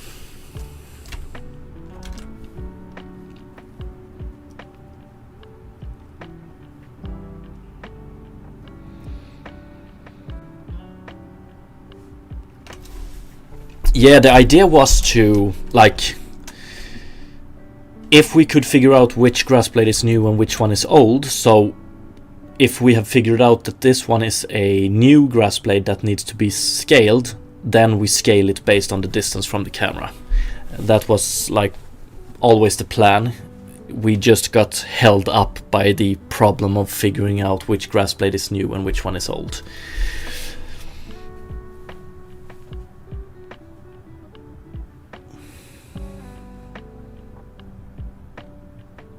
Yes, that was the next step, which we unfortunately never reached. It still pains me. It still pains me.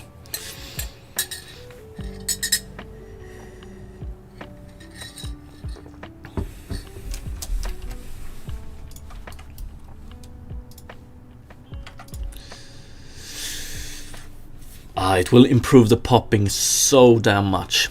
I wonder, like, if I want to write down the problem and possible solution in a presentable way. I don't even know which software.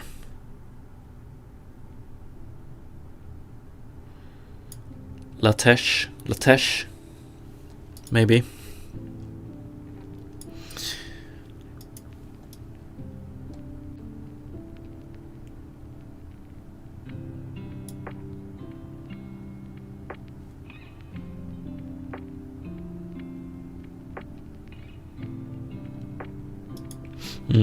Okay, so this one is done.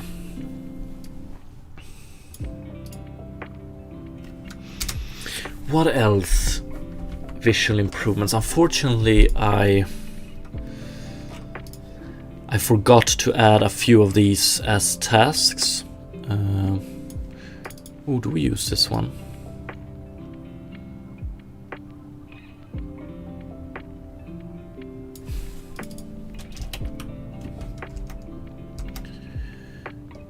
No, we don't. Okay.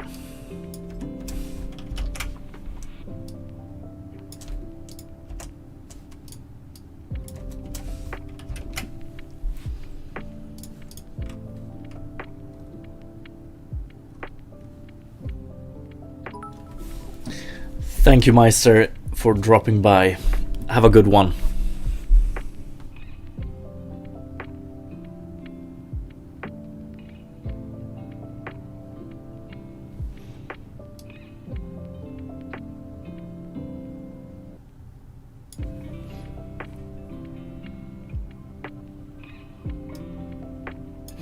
Okay, so this is where we do grass lower color decrease multiplier. So I actually still have this one.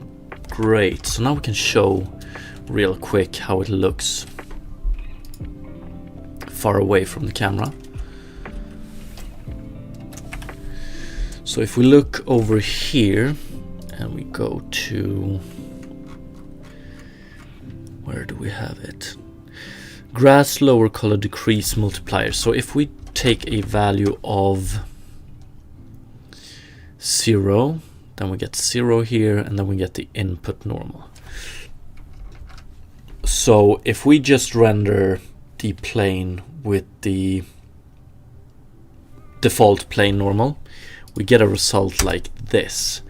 So it's way brighter over here, and it's more apparent in this direction. So here you can actually see the underlying ground. You get some banding issue here as well, and you can see how sparse it is, how few grass blades we actually have. But if we take the normal of the plane here and we interpolate it between that one and the view direction, so we make it so that the closer to the camera we are, or the closer to the camera the plane is, the more of the plane normal it has, and the further away it is, the more of the view vector it has. So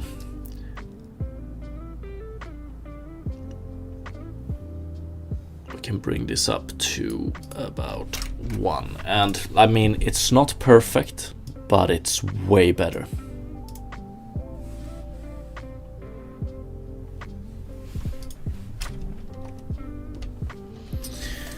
Way better, I think. I wonder.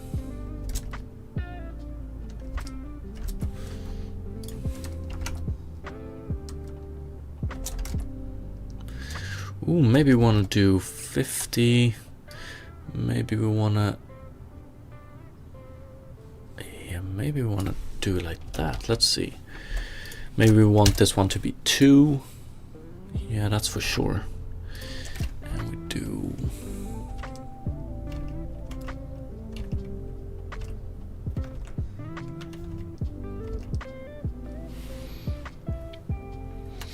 So it's pretty much like now this is how it looks if we have the maximum, if we have as many grass blades in the horizon as we do close to the camera, and we want to like simulate this but using less grass blades, and I think we're doing a pretty good job with it. So compare this, we're actually maybe even this with this.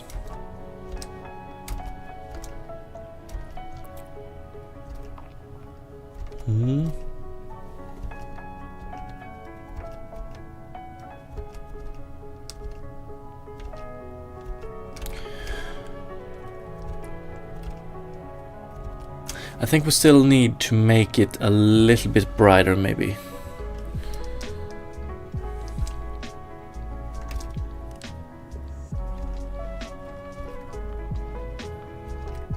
Although I'm not entirely sure of exactly how I would go about doing that.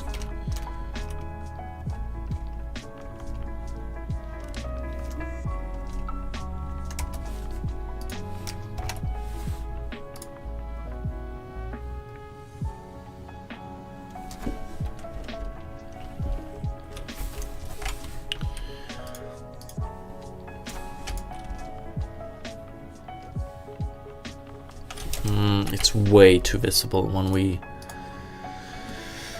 have it full screened. So let's go. I'll see how it looks with this.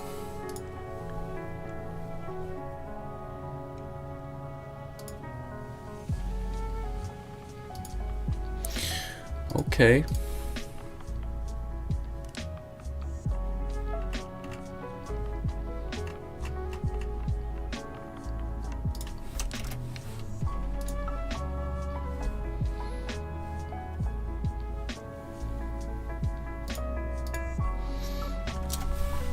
Maybe you also want to heighten the ground a bit. That is actually, maybe we want to do that.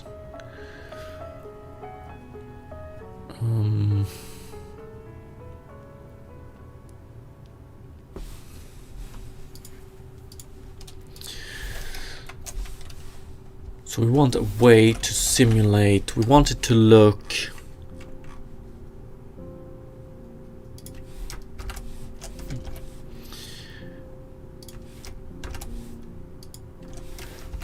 like this.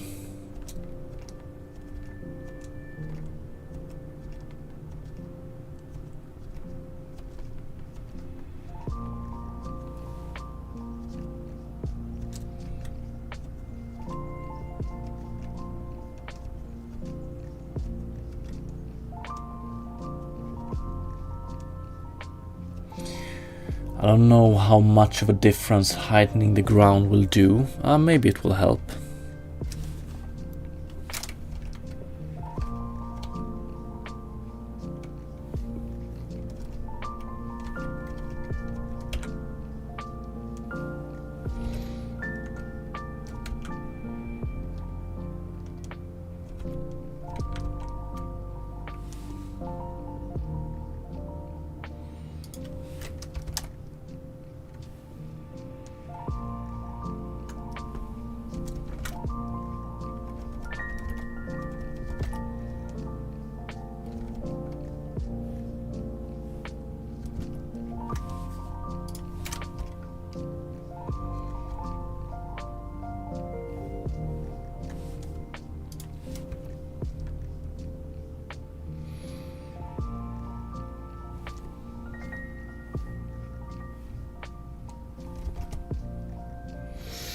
It's still a bit too bright. Oops. Still a bit too bright.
Okay, so right now the tessellation is used to...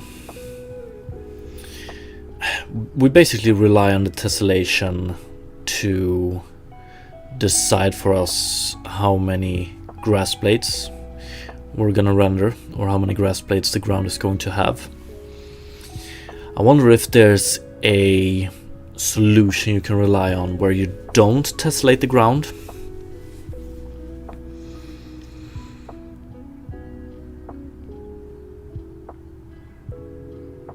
And you generate a varying amount of grass blades based on... So in the geometry shader you basically decide the size of the for loop and rely on that one instead.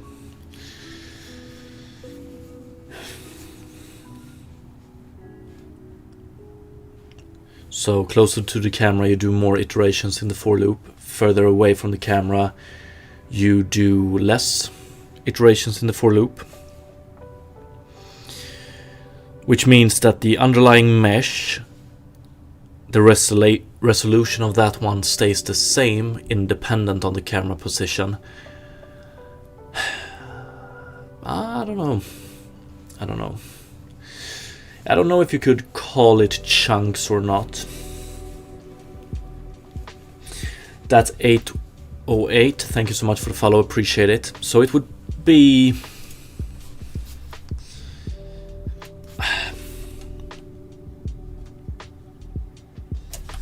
Let's see if I can draw this.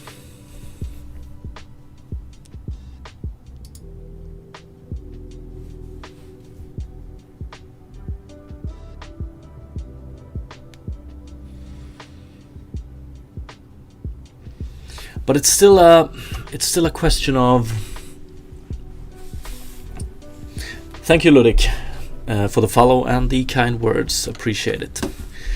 So right now what we do is to... let's see.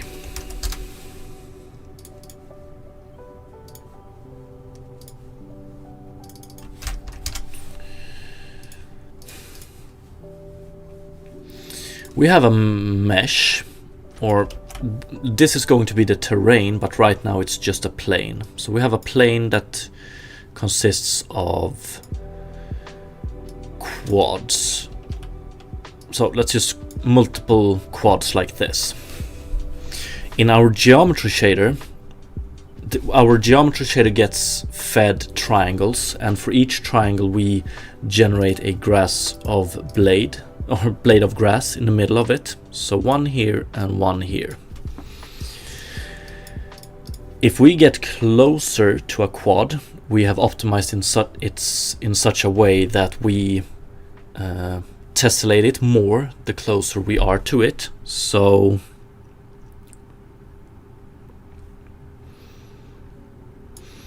oh, do Mythbusters do it with a blue background? Damn, it's like I've only seen a few episodes myself, and that were ages ago. But it makes sense. So when we get closer to these quads, we do we tessellate it. This might not be how we tessellate it, but we tessellate it in some fashion. So this becomes this, maybe. And now we get grass blades. We get a few more grass blades. And this is pretty much how we decide the density of the grass blades. My question is, can we just skip the tessellation and instead just, so if we're far away from the quads,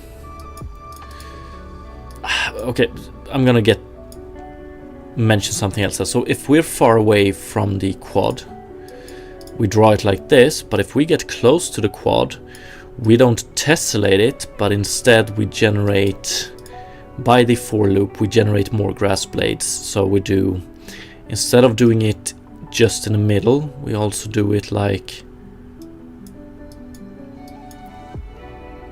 it's basically just, we skip the tessellation and instead do some interpolation ourselves. I don't know. I watch Adam Savage on YouTube a lot. So Adam Savage is,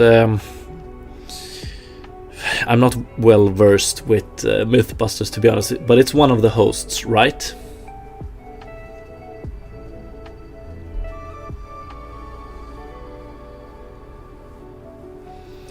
Is he the one with the mustache or not?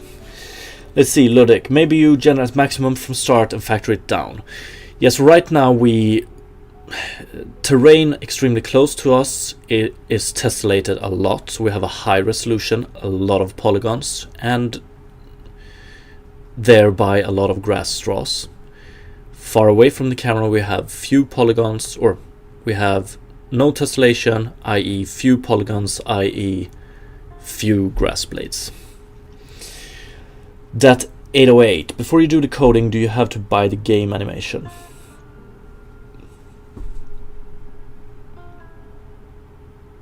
What do you mean by that?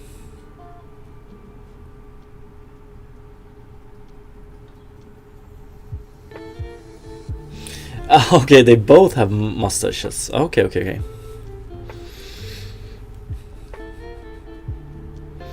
That 808, I've made, everything here is self-made right now. Models, implementation,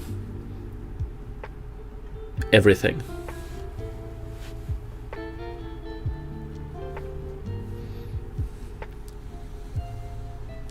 It's the thicker one. Okay, so is Adam Savage the thicker one? I could just Google this, but yeah, I like it to be a mystery. But yeah, maybe I should check out okay, here's the thing. Like Mythbusters, like the concept of that TV show, I've always been a big fan of it. I didn't have a easy way to watch it when I were smaller, so I never got to it, never watched it.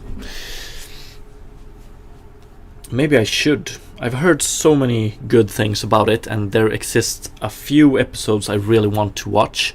I think there's one episode where they try to myth bust, they are trying how hard it is to get out of a car that is being submerged underwater.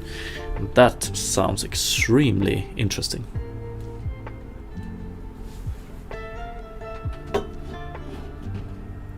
Okay, Adam is the skinny one. Now I understand. That's unfortunate that they split, I guess.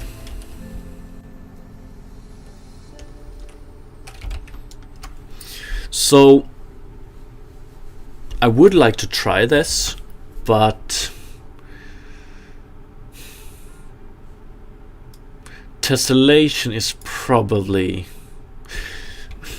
and when it later on when so the next thing I'm gonna do is implementing the terrain, and when we implement the terrain we want to do tessellation anyway, because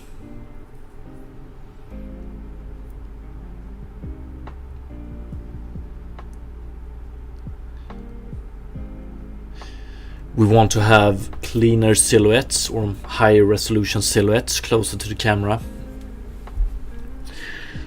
So skipping the tessellation might be better if we're talking grass on a plane, but since we're gonna work with a lot of up and down terrain, which is going to be tessellated, this is probably the way to go. It's just a thought.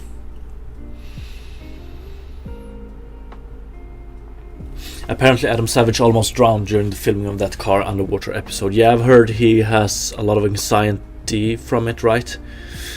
Damn it. Oh, I can't imagine. I can't imagine.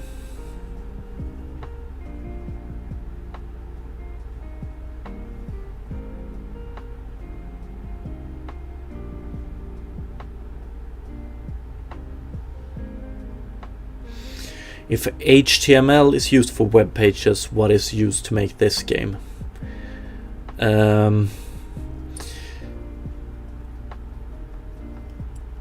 Nah, this is C#. So I'm using the Unity game engine to develop my game.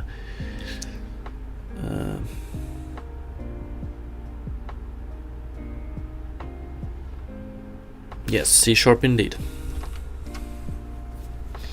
But right now, and for the last, I don't know what it is now, 4 weeks maybe, 3 weeks, we've been developing this grass shader, and that is done in HLSL.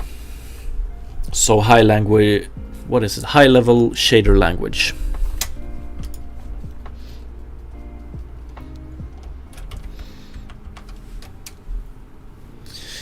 Stunning. Yeah, it's starting to look okay. It's starting to look acceptable.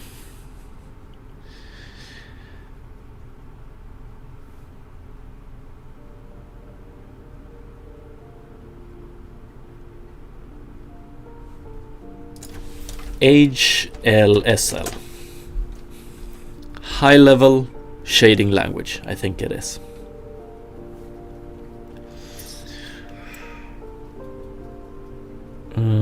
Yeah, so this one did, like, what we're doing here is that we also, so the tessellation optimization, since we don't tessellate that much far away from the camera, we also get fewer grass blades further away from the camera. So what we've been doing this week is we try to fake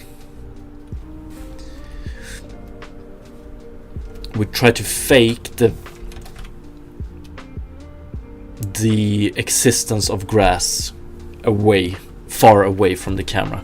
So there's very few grass blades here. If we would max out the number of grass blades here, it would look something like this.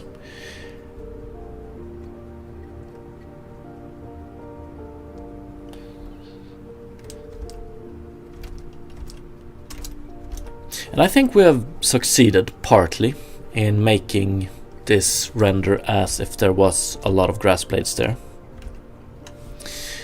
Yeah, this grass is pretty heavy. I think we would be running too close to 200 if we would just go with this, maybe. I will still tessellate here, that's true, so...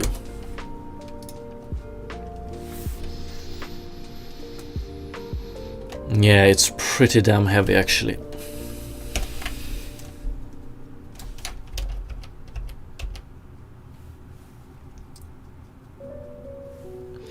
Yes.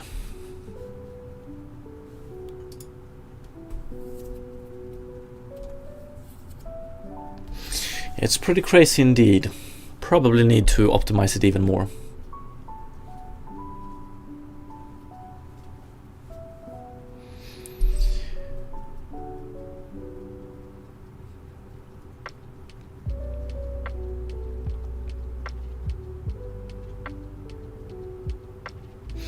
Maybe you can randomize the gen, skip 1 or 2. What do you mean, like skip 1 or 2 frames? Or skip what? Or just skip...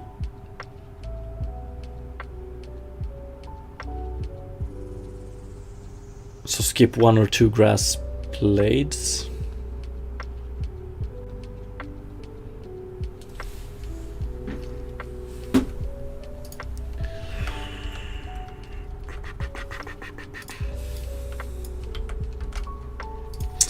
The thing is, like, we're gonna get to that soon, but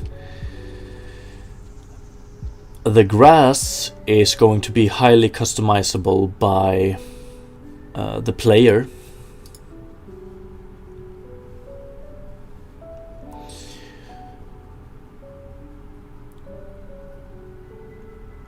So, like, we need to support tall grass and short grass, and we need to be able to make both of them beautiful.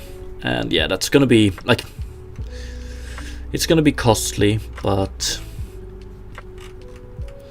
I think we're gonna have to accept that.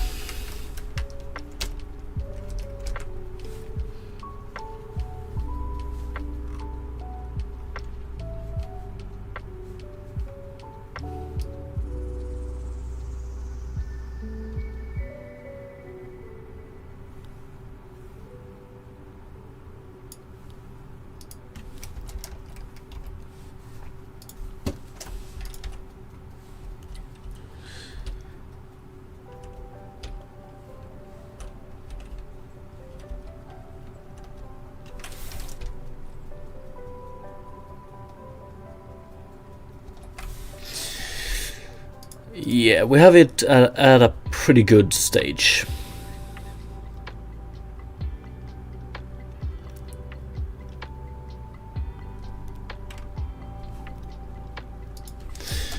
Like I said it previously today, we're pretty much at a stage where I just summarize everything we have done, write it up cleanly, and then we're going to clean up this shader, and then we're going to commit it, and that's going to be like the first iteration of this grass shader, and we might just do minor improvements after this. Yeah, it will probably look good.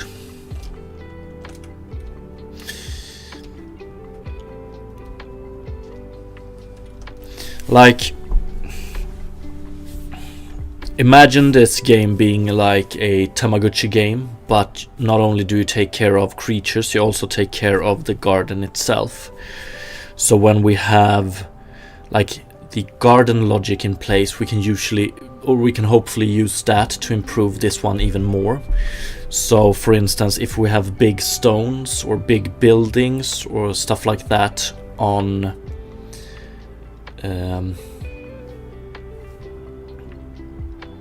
in the garden, we can probably optimize it in such a way that we don't render grass on the squares those are occupying and stuff like that. Probably gonna be able to optimize this quite a lot.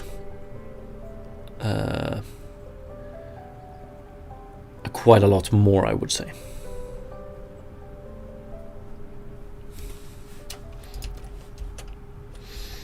Right now we look like a bee farmer indeed. Okay, let's see here. Did we have anything else in improved visuals? You did a few things. Let's see here. So this is the lerping of the normals, yeah. Hard-coded 2, yeah, we might want to fix this one. So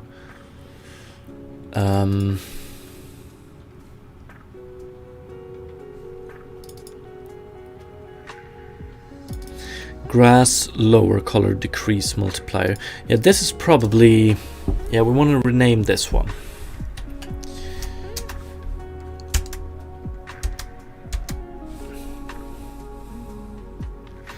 Or actually we want to keep this one, but we also want to add a grass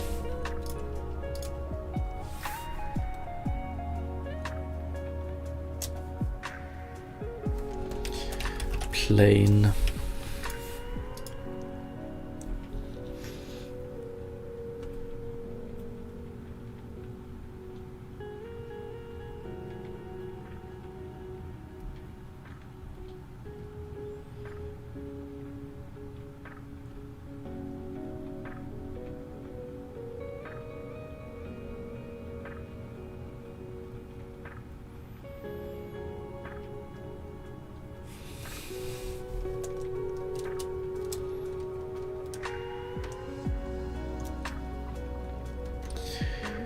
grass plain, or actually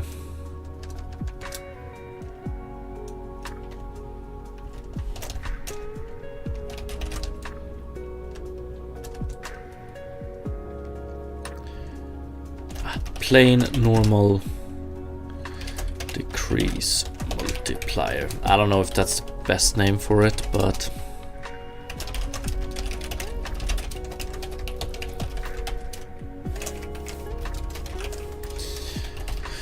so I think 2 gave the best result for this one, yeah.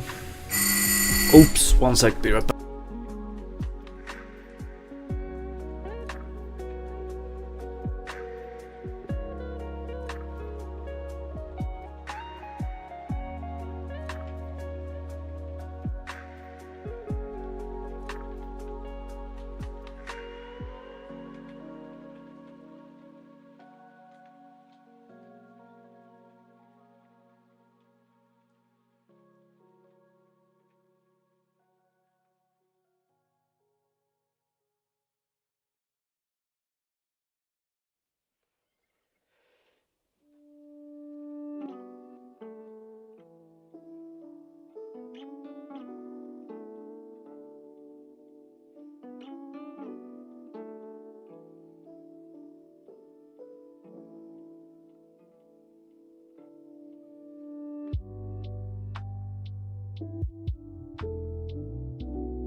Oh, back, sorry about that. Glovo with pizza, what does that mean?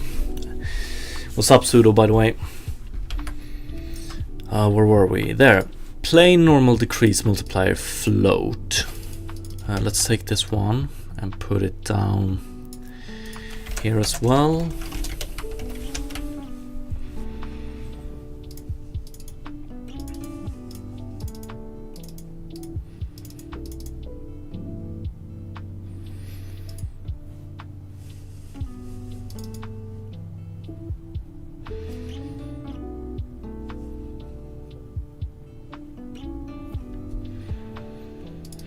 Because what I want to do then is we want to do, right now we use grass lower color decrease multiplier times t subdivision here. We want to do plain and normal decrease multiplier here. So we pretty much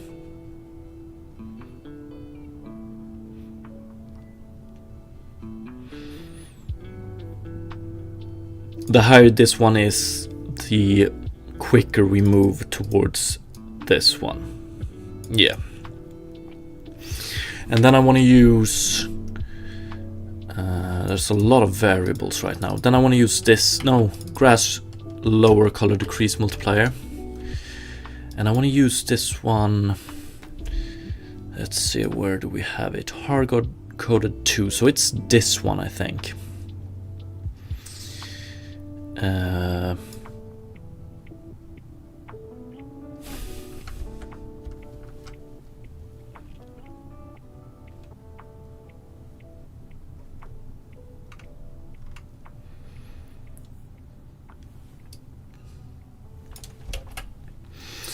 We want to do something with this one as well. There's a lot of improvements that needs to be made. Where did we have? Here, plain normal decrease multiplier. So 0. And yeah, about 2 gave the best result, I think. Then we have a grass lower color decrease multiplier. 2 also had the best result here. So let's set 2. Oh, yeah. I wish I ordered a pizza. Unfortunately, I'm not gonna enjoy one of those today.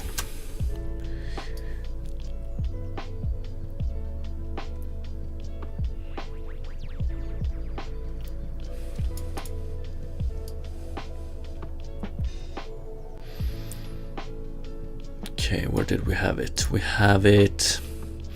I think we're gonna remove this one as well.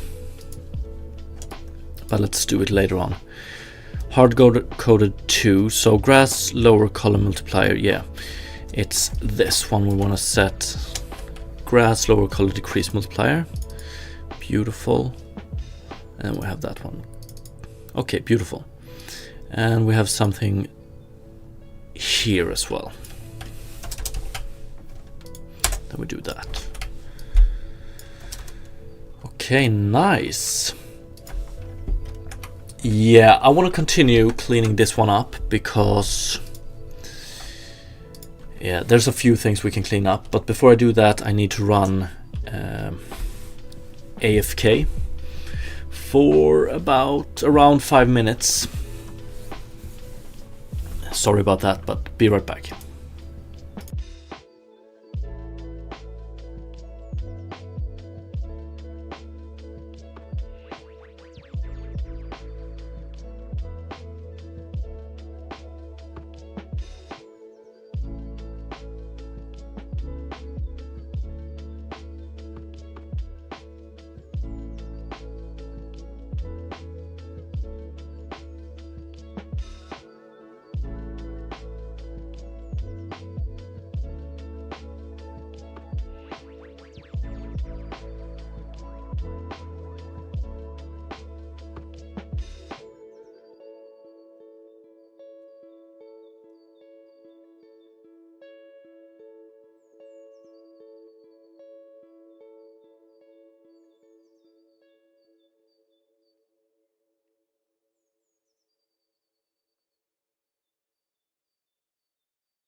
I'm sorry about that.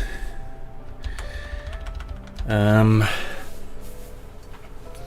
luckily the grass police did not get me, but I had to do a few things.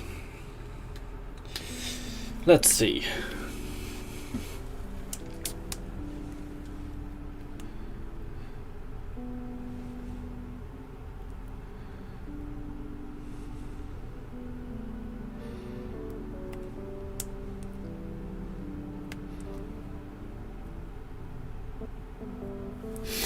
Okay, let's see. Okay, Fabic over on YouTube, just to answer your Discord question. Yes, it does exactly this, but in very simplified form. Nice. I will look into that code more later on. You should plant ganja. Okay. Okay. Ooh. I'm just trying to calm down. And Quetzal Flight, if you're here still, thank you so much for the follow. Appreciate it. So, let's do something productive again. So I just want to go through this. We have a few changes here.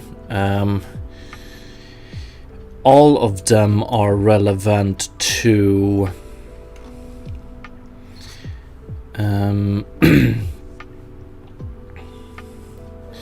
this one we need to fix as well. And then we have this one. I want to commit all of these changes we have done, and then I want to start cleaning up this shader.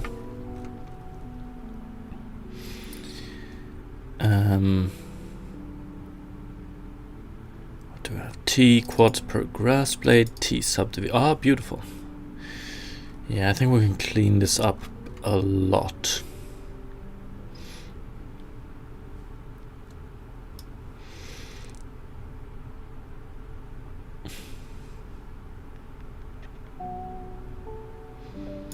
I thought that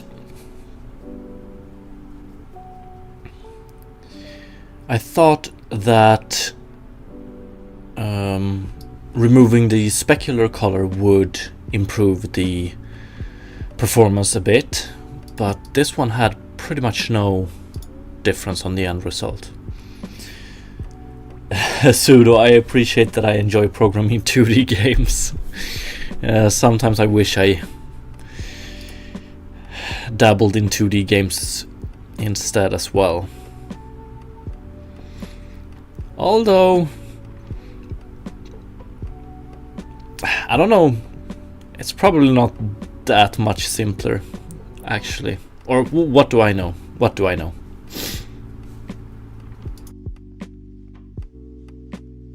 It's been years since I did anything in 2 dimensions, I think.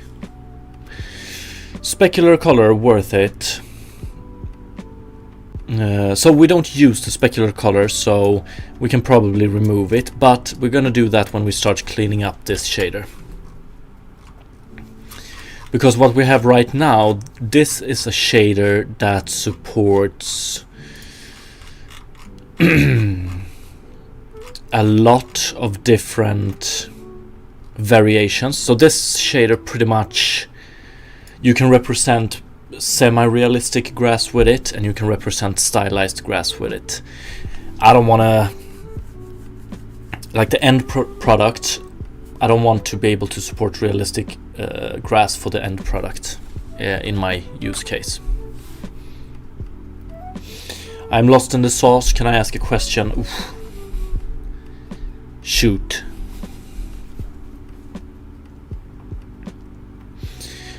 and I will do my best to answer the question.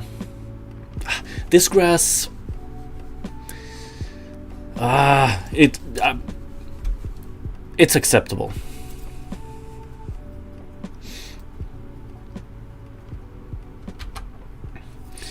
So for Visual Studio, where do MISC files get stored? I'm looking under my source files,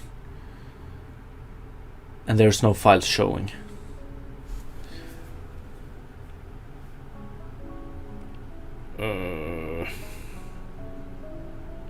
So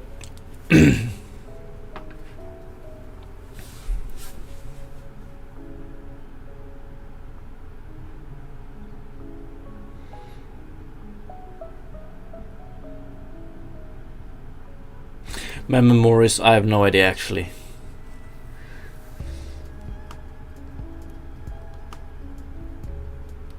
Like, have you created them? Didn't you select where you wanted to store them when you created them? And Ludwig, what does SK mean? Your grass SK?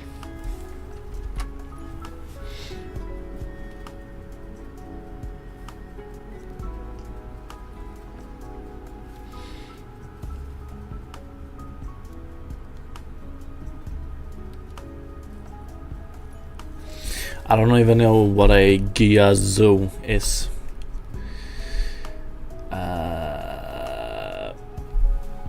Quetzal Flight, thank you, and thank you for the follow. I don't know if you heard me the first time, but yeah, I think we're at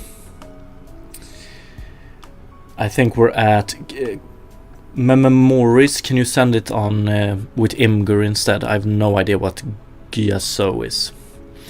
So I think we have developed this shader. I've done all the work with it, or concerning it, on stream, and I think we started at... Fuck, I don't know when we began it. Let me take a look. We should have some commit message 3 weeks ago. I did dabbled with it in 2023, but I never did come very far. It's just like 5 lines or something. But 3 weeks ago we started from scratch again, and now we're here.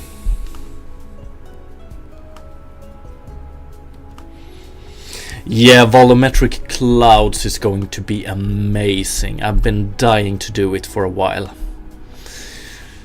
But we're gonna do... So I go back and forth between gameplay implementation and visual implementation, and now we have put a lot of time into something visual, or mostly visual, like the grass. So for the next couple of weeks after this, we're probably gonna do some procedural terrain generation, and hopefully get some, like, I want to get, like, we want to be able to terraform the terrain using the character, but we will see how it goes.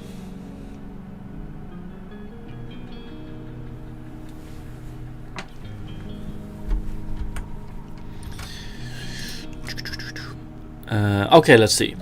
So I think this one is... we're gonna clean up test float as well.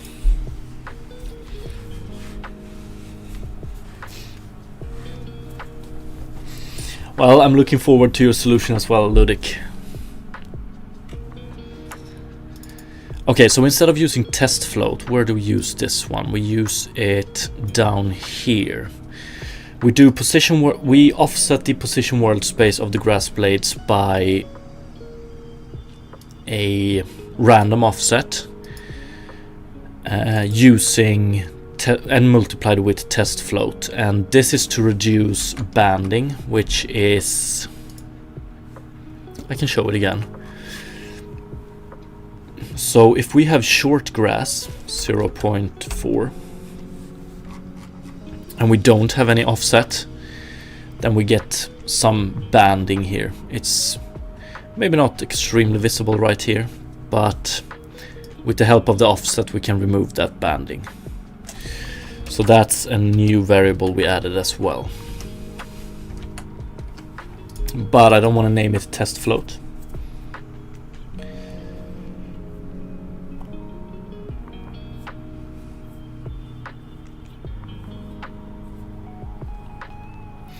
My best bet for real is using spheres. You can probably get some nice looking clouds that way. I think I read the, I don't know if you want to call it a white paper, but I read the presentation from the people, unfortunately their name escapes me now, but the people that did the volumetric cloud solution for Horizon Zero Dawn. And I'm probably gonna start out with something similar to their solution, and then we're gonna go from there.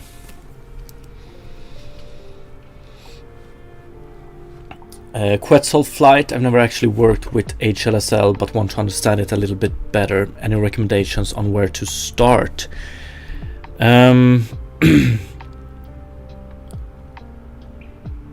I do have a recommendation where to start if you want to work with HLSL and Unity. If you just want to do pure HLSL, I don't, unfortunately.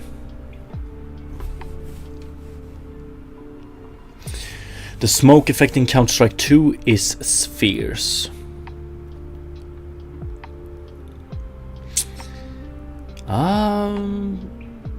Maybe. The new smoke effect. So the smoke effect in Counter-Strike 2 is insane. I love it.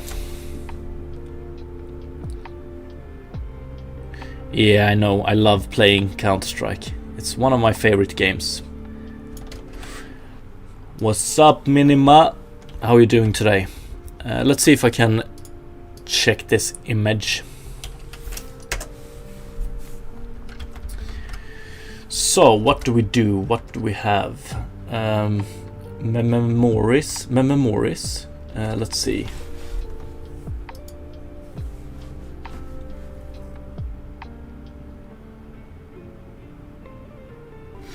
And what do you want to know? What do you want? So you need help with finding the files. I guess it's in source file. Good morning, E-Dragon.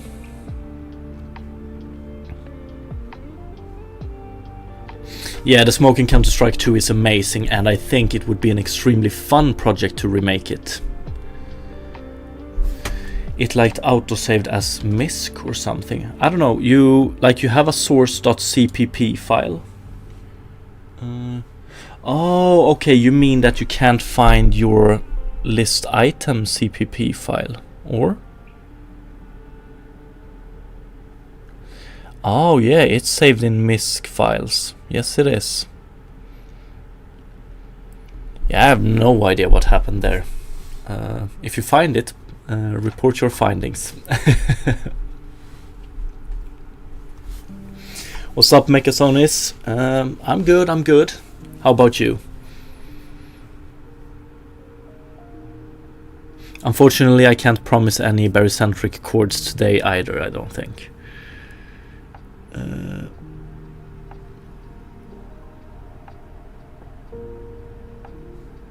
Fabic, can you post a link to the HLSL plus Unity on Discord? Yes, of course I can do. So, like, if you want to learn, you mean if you want to learn HLSL, what I would recommend starting with? I have one bookmarked file here. It's URP specific as well, I think. Let's see here.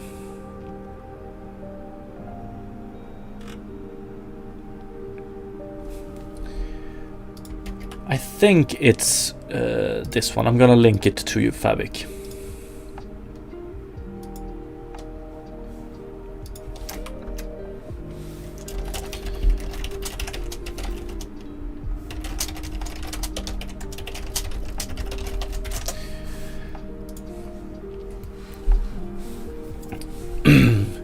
Let's see. Minima Studio, smashing head over procedural generation maps. Sebastian Lake helping me through it though, with his 9-year-old videos and documentation. Yeah, I've been there. Amazing videos. Yeah, he's one of a kind. Or one of a few kind at least. Yeah, I love his videos. And procedural generation maps. Oh yeah, that's a very fun topic.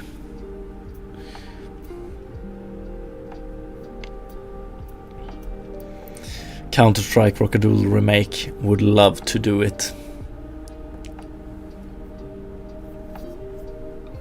No problem, Fabic.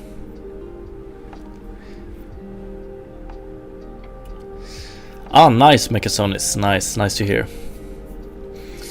Yeah, the grass, I think we said, like, previous today, like, the grass is starting to be, like, it's at an acceptable state right now. Both performance-wise, I would say, would like to pump those numbers up a bit, but visually, it's acceptable. Like, I know it's very pretty, it's just I want it to look a little bit more pretty.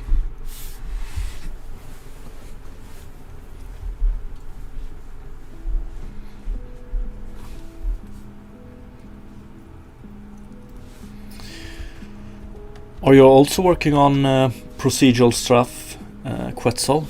Nice.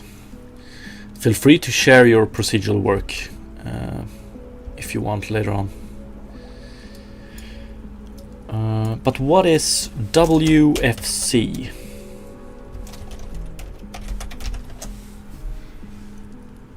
Wave function collapse. Wave function collapse.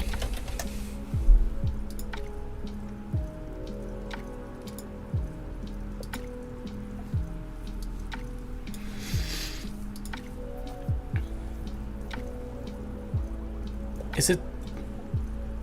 Or this one?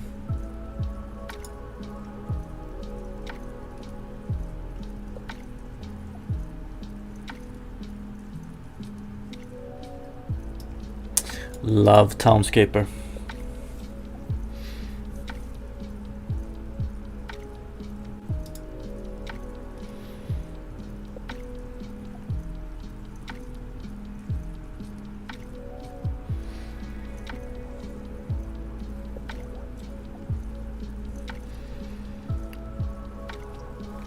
Okay, wave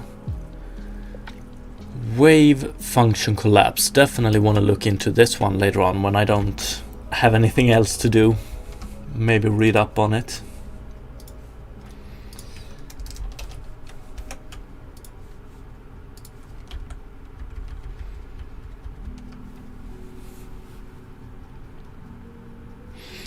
It lets you do some incredible organic generations. Oh, nice. So, I love procedural generation, and I have some vague ideas of a exploration moment in this game. It's not going to be like, I would like to do a procedurally generated forest in the future. So if wave function collapse approach leads to some organic generations, that's good.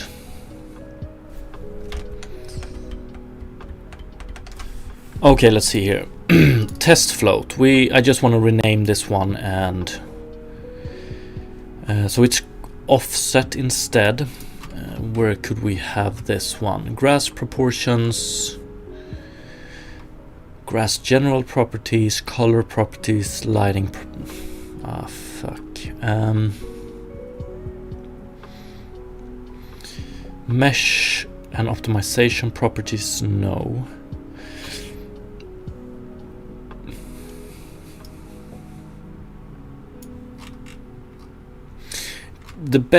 It's probably best to have it here, I think. Band with height. And then we do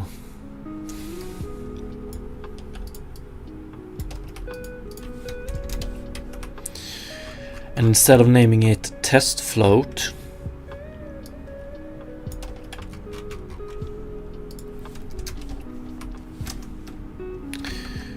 what was the default value? 0.04. We name it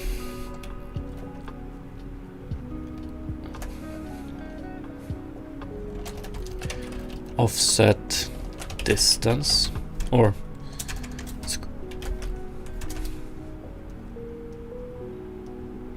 actually offset grass center. Let's see here, grass offset from center multiplier. Fuck. What's up, Cypher? I heard making jump out on spacebar instead of Q increases FPS. Yeah, it's a crazy choice having it on Q right now. Almost so crazy I don't want to show it, you know.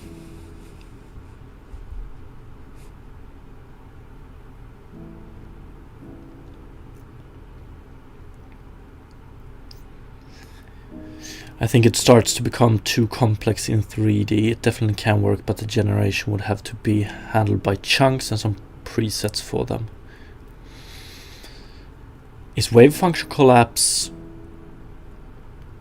does that work the best in... Isn't that a 3D algorithm?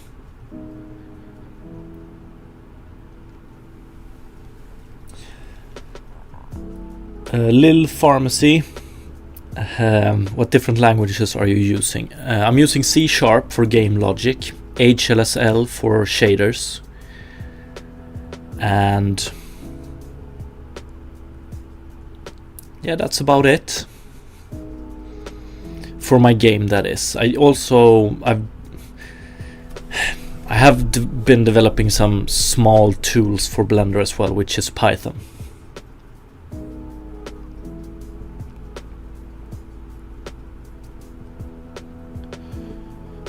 It can work on both, yeah. Like usually, as it is with procedural generation algorithms, it's way easier in 2 dimensions and gets a little bit more complicated in 3D. Yeah, I'm front end, so this goes so far over my head. I guess, so this is HLSL, this is a shader. This is a little bit, might be a little bit too complicated if one is not like have any insights into it previously. Fabic on YouTube, by the way, I don't recommend VFC for terrain. VFC is good for making structures, buildings. Would it work for like... Okay, so maybe not for the terrain itself, but if you want to generate like naturally looking paths and stones and trees, could you utilize it in some way for that?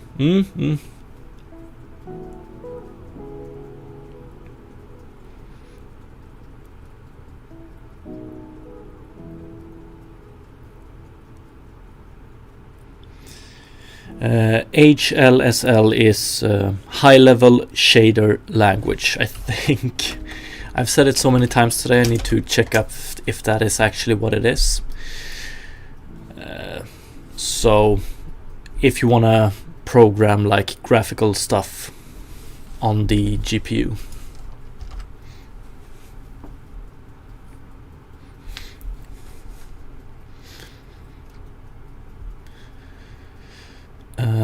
Okay, so what did I name it in the end? Grass offset from center multiplier. Yeah, I think that's an okay name. And where do we want to... Grass height bounds. So we want to put it here. And let's use this one instead of... What was it? Test float. Yeah, there we go. So we use it here. So we interpolate a position in world space using a barycentric interpolation, and then we offset that one here. Although, this one, to do possibly optimize this. I'm not a big fan of this. So basically what we do is we create an offset in tangent space, and then we multiply it to world space, and then we offset the position. It was the easiest to do because you still want the offset to be within the triangle or on the triangle plane. But yeah, this can be optimized a lot, I think. Okay, so now main texture. Okay, time multiplier, test color, test float. Okay, great. So let's delete these.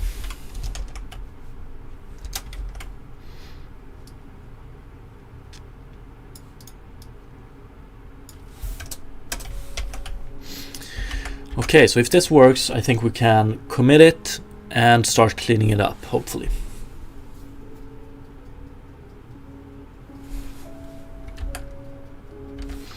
Yeah, the Microsoft Docs.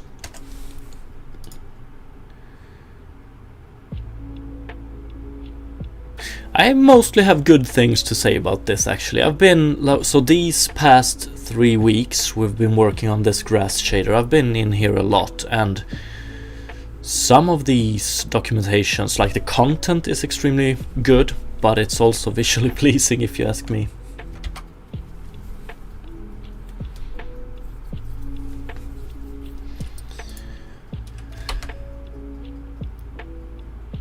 Okay, let me just commit this one real quick.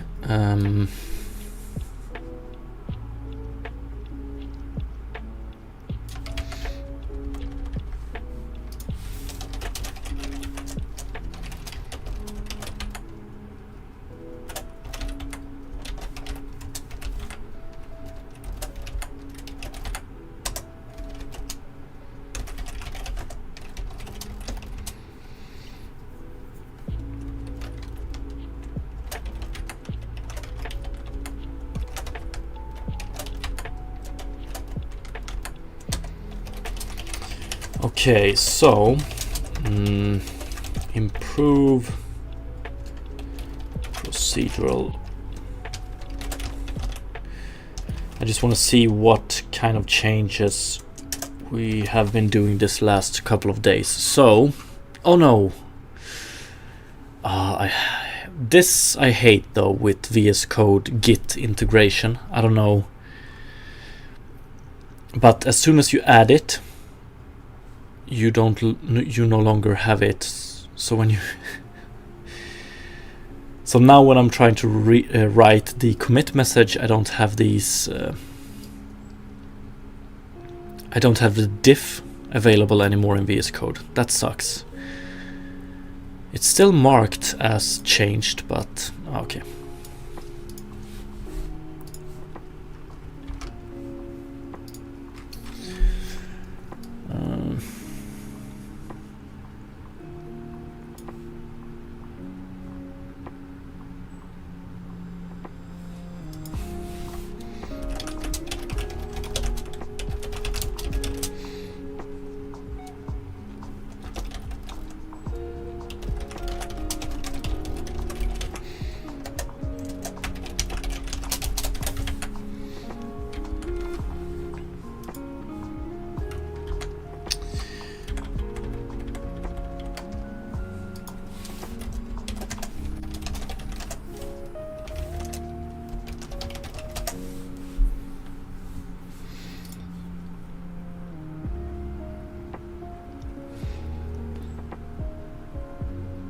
PowerShell documentation is really good as well. It's been a few years since I visited those, but I will take your word for it.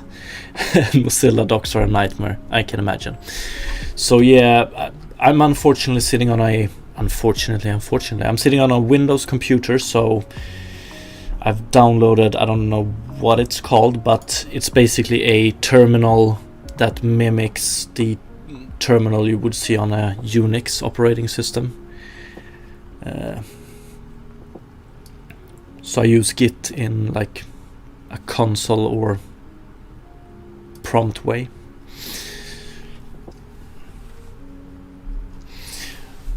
Okay, let's see here. Wave function. What was it called? WFC can be used for trees, but I wouldn't recommend it. Okay, Fabric. But like,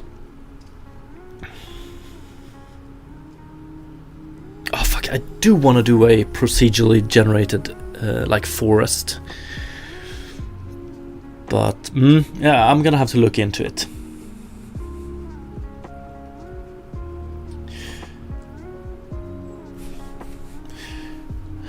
Just use terminal in VS Code. Oh, I didn't even know you had one here. Do we have a terminal here? One sec. If that exists, what the fuck? What have I been doing? Terminal VS Code. You gotta be. Integrate terminal in Visual Studio Code. Are you serious? Are you serious? What the fuck? Oh,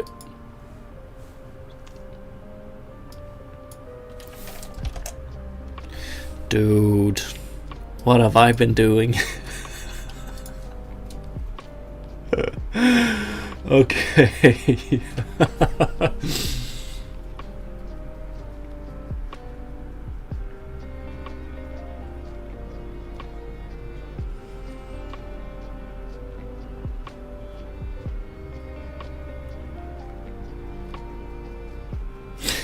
I had no idea.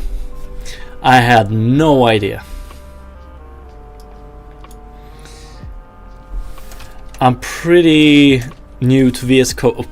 I've been using VS Code for like half a year, I think. So that's my only excuse. Jesus. Can I drag and drop this wherever I want it?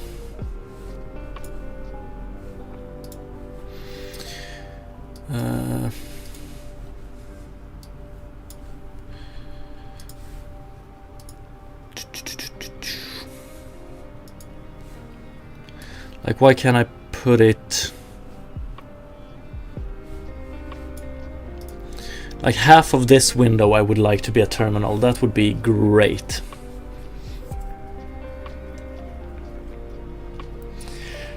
There's also source control in VS Code too. Yeah, so the only source code implementation I use are like, this is nice, like colored based on changes, and then you can see the diffs. That I like, but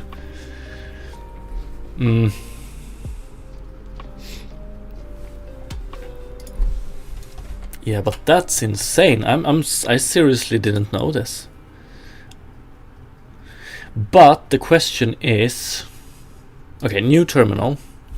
Do we have Git? Oh my god.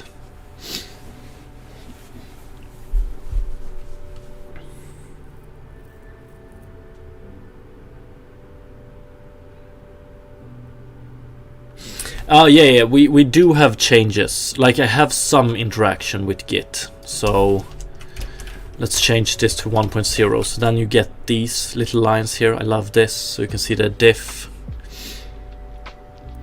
And if you have made changes to anything, it's yellow. If it's new, it's green. So this I like. But okay, this terminal, beautiful.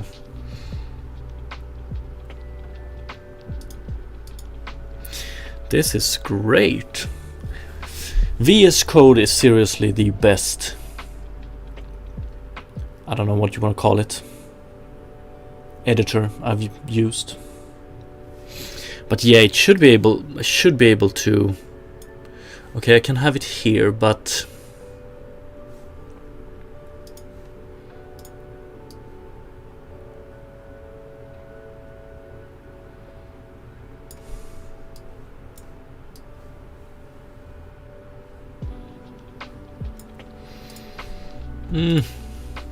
we'll see about it, if we can position it a little bit better.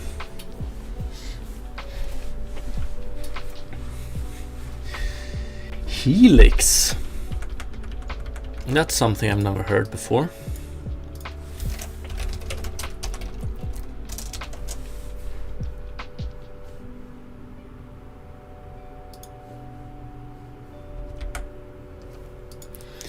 Control Shift G. Do I dare? Do I dare?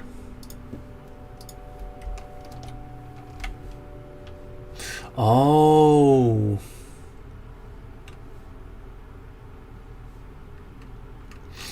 Oh, okay. So you can use that one instead. Oh, yeah. Maybe in the future. I'm old school, you know. I like to do it in the terminal.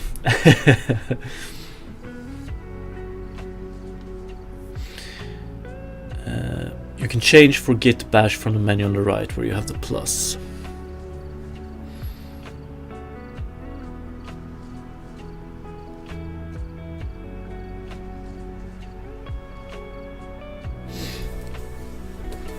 Fabric, by the way, I'm leaning to Freya's approach and generating them with code.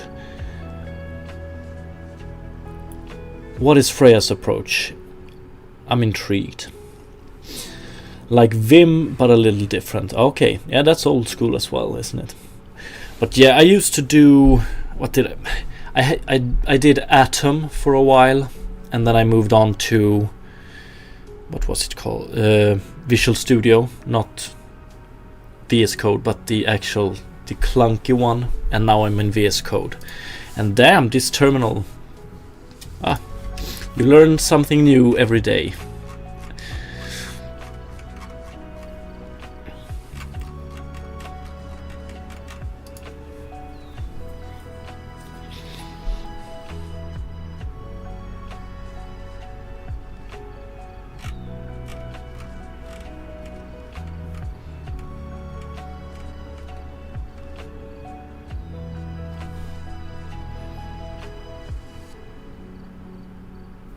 Little Pharmacy, thank you so much for the follow.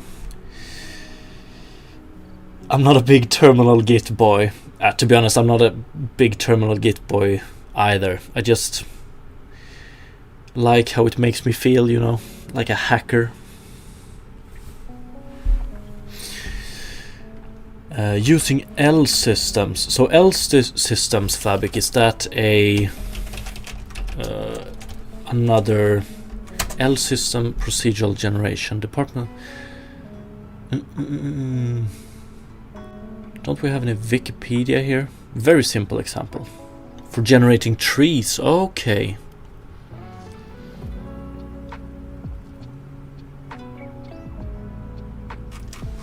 Fuck, I learned so many things today. I'm gonna store this one for later use. Let's see.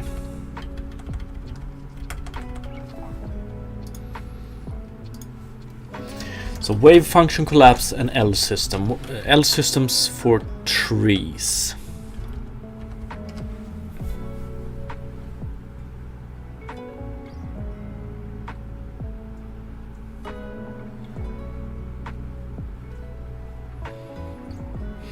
I just got scared I'm gonna blow up prod somehow. Oh, nightmares.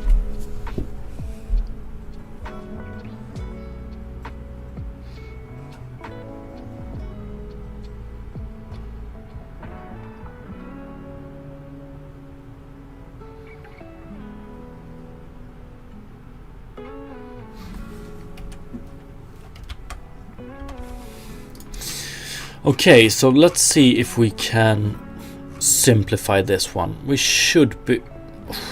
I'm still wondering if I want to do...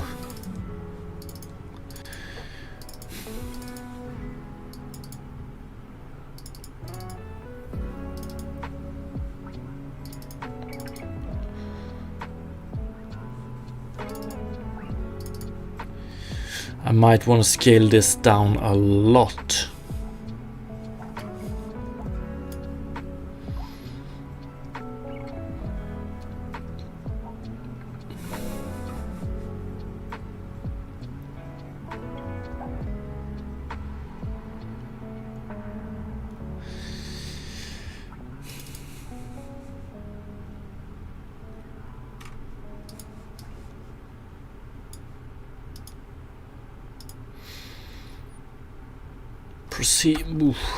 I'm almost at the point where I'm thinking about... Oh yeah, let's change this back. I'm thinking about duplicating this file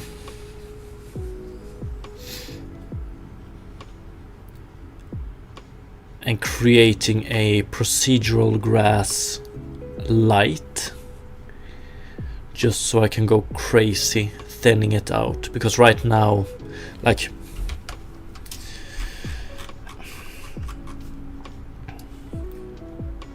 it's almost 750 lines, and there's a lot of things that I probably won't even be using. So even though we use compiler flags like this,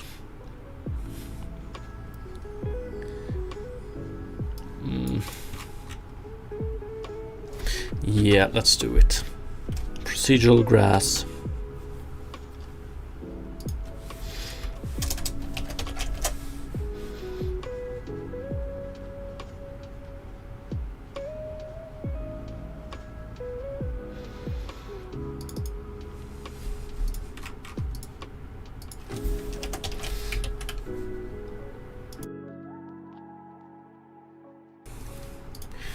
Procedural grass light.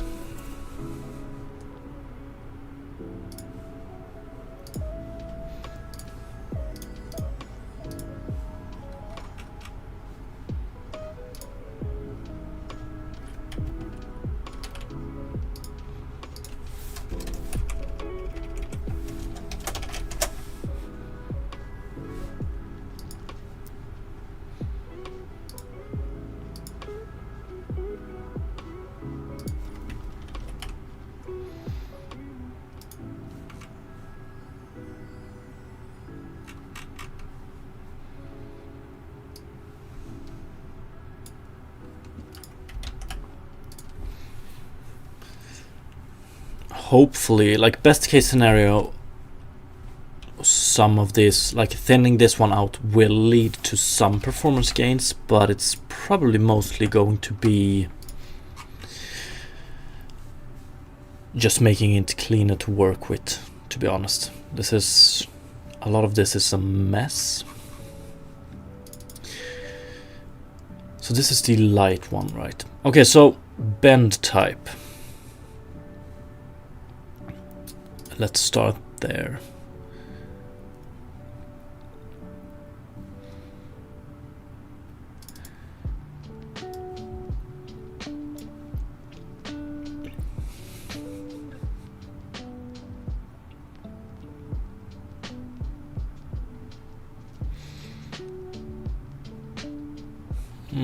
But then again,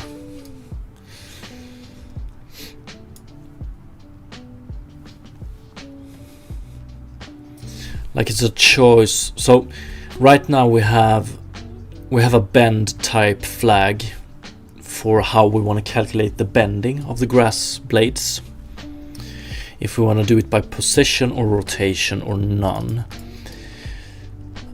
What I have to decide now, if I want to keep this one, like, is this going to vary between, or is this going to vary? Is this a setting that is going to vary between or based on graphic fidelity?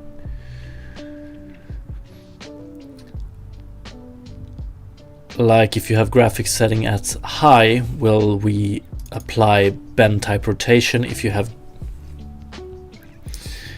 low graphical settings, will we apply the position rotation? I don't know if it's that much of a difference, actually.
can this be cleaned up? So basically what we're doing, if t is bigger than 0, then we do, if it's 0, we want to return 0 here, or we want to have 0 here.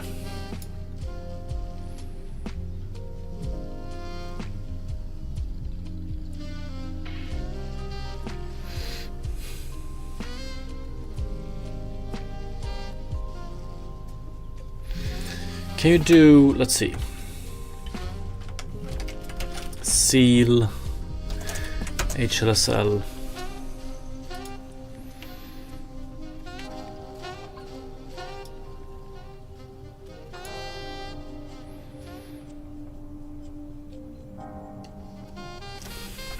I wonder if you could do,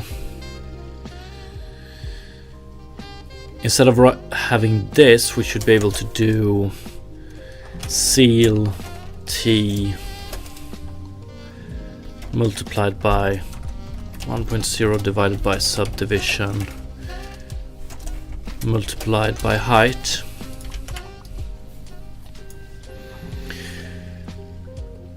I don't know if it makes any difference at all.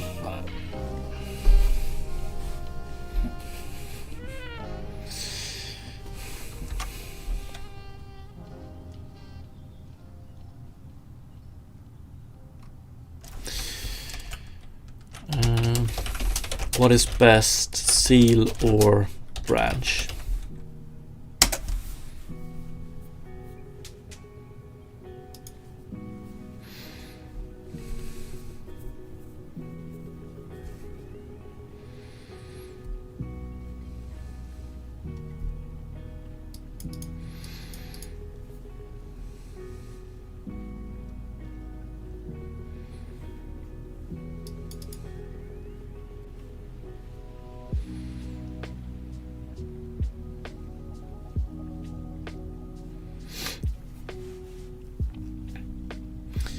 Okay, cool, but I would say I want to know, are there any performance gain skipping a branch and using a sealing instead? When to replace if step Unreal Engine, let's see.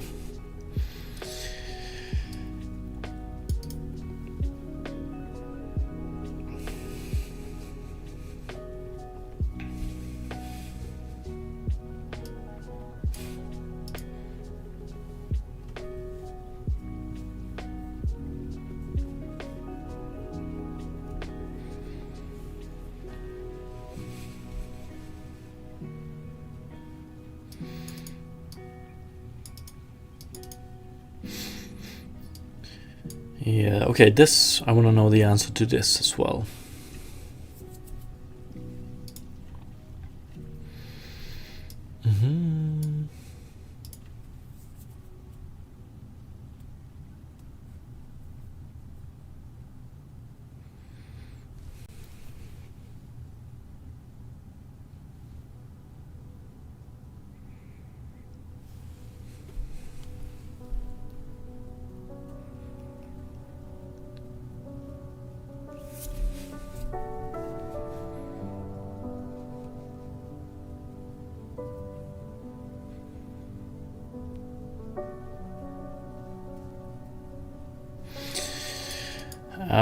Okay. Yeah, it's dynamic switch statements I'm interested in. Let's ask more generally then. Branching in HLSL.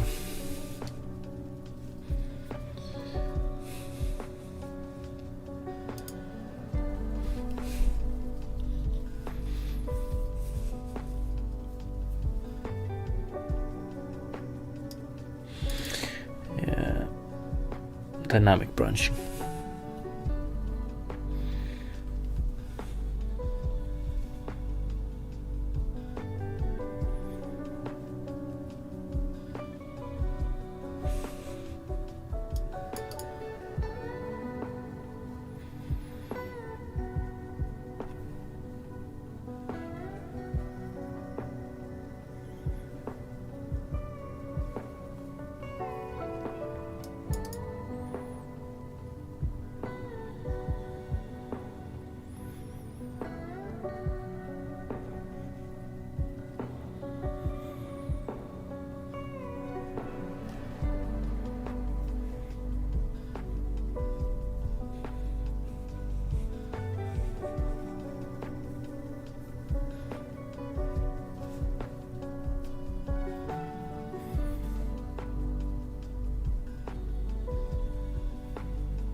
Mm.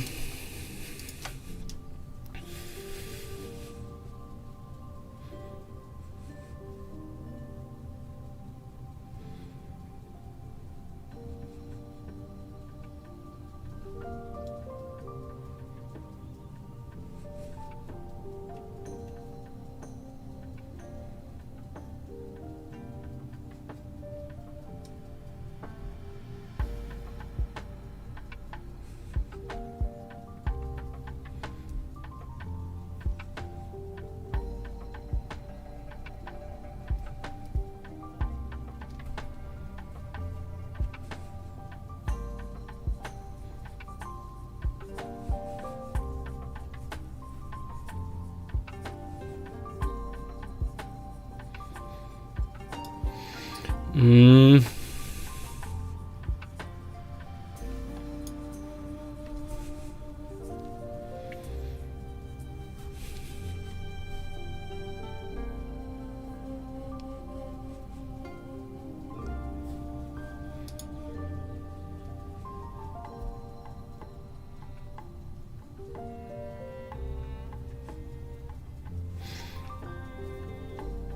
Okay, let's see.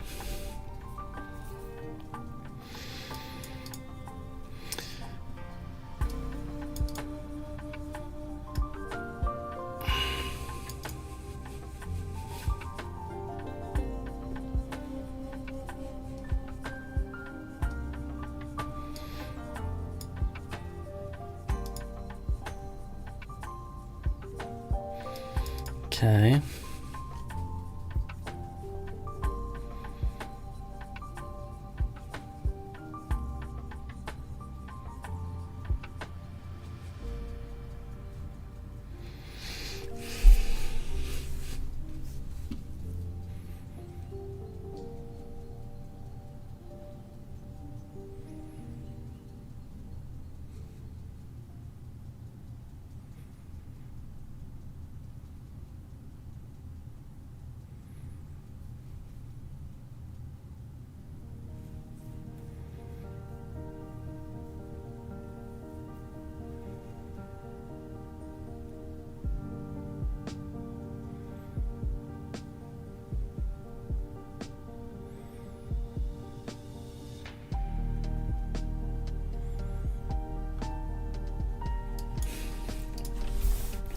What it all comes down to is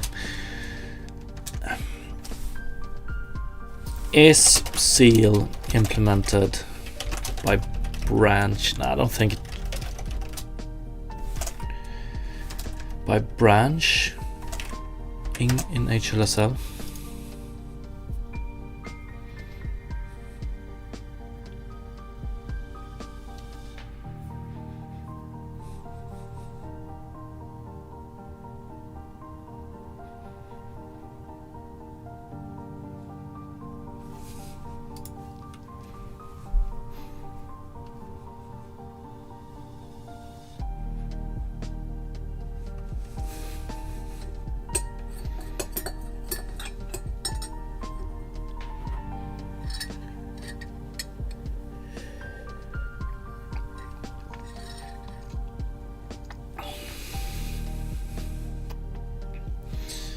Very interesting read. Might want to read this later on as well.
Okay.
Indeed.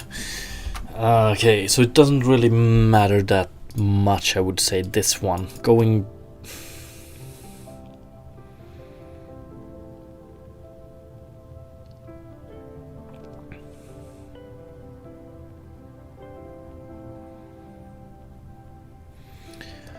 Although I think...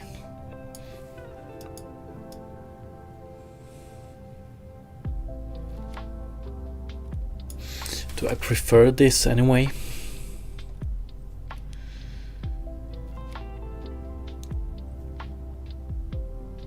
Maybe I do.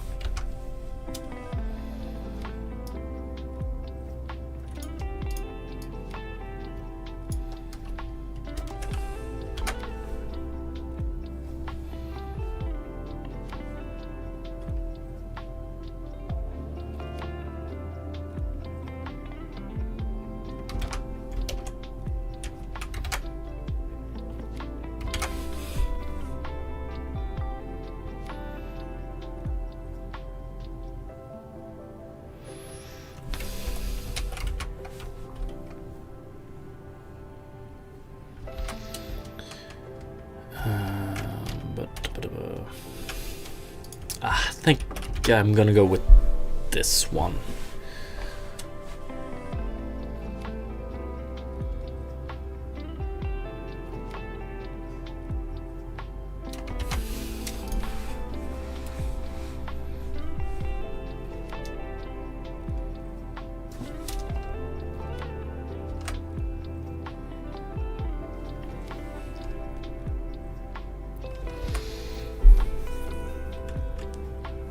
But, so then again, do I need to support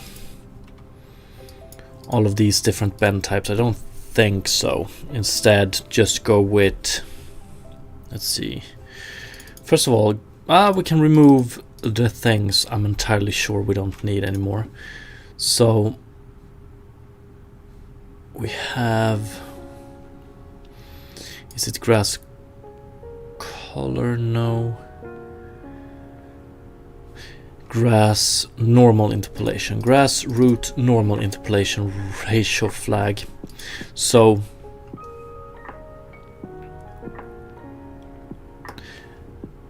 nothing of this is used anymore, I don't think.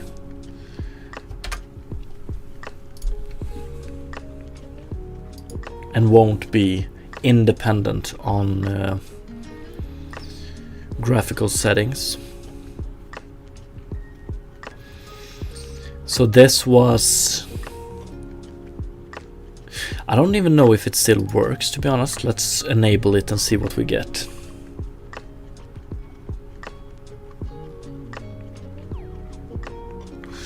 No. So that was, so what these settings refer to is the, oh, let's update this one.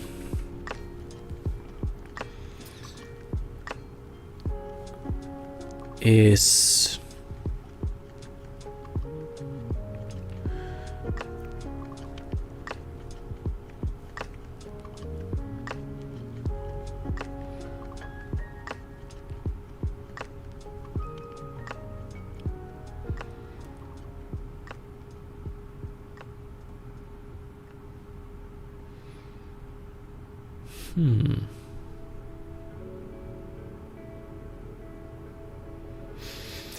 So those two are related to this one here. Interpolate ground normal and grass blade normal along the grass blade.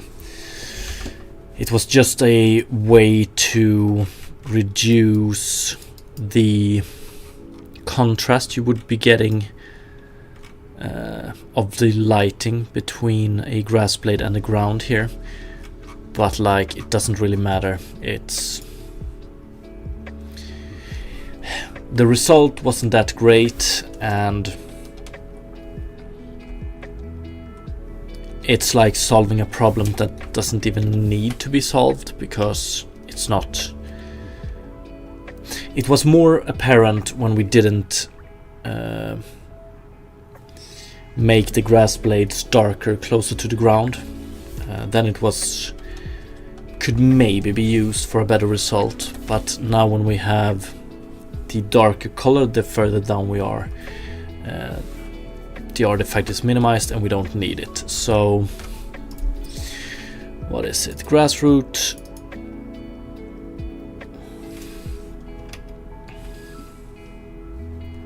We're using it 6 times. Oh yeah. Oh, that's true, because okay, so it was, since we were interpolating the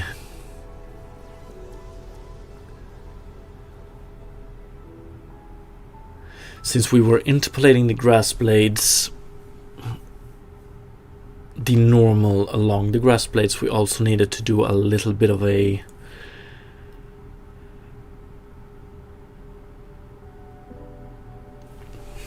okay, so since we interpolated the normal along the grass blade and we rendered the grass blade from both sides, then we need to flip the normal, and we couldn't just do it with a simple flip like this, but we needed to do it with a reflect.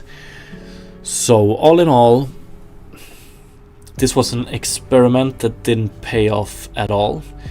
So we got barely any visual improvement, but it cost a lot in performance. So not only do we have to do reflect instead of a simple minus, we also need to send in tangent to the fragment shader, and that would be great if we could skip that. Okay, so let's jump to the first one. So here, let's remove this.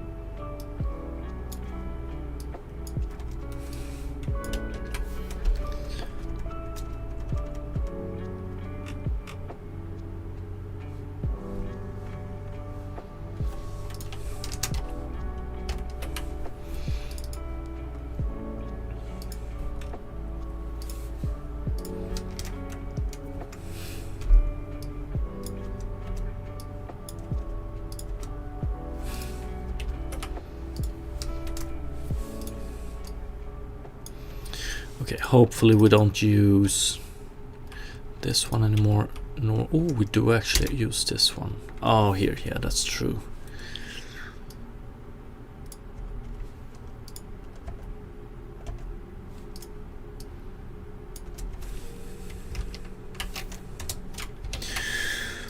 Okay, great.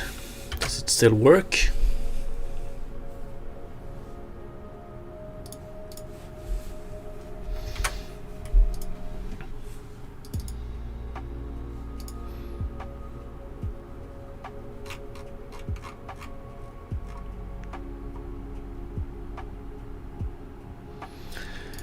Bend type, let's do that one as well. Bend type.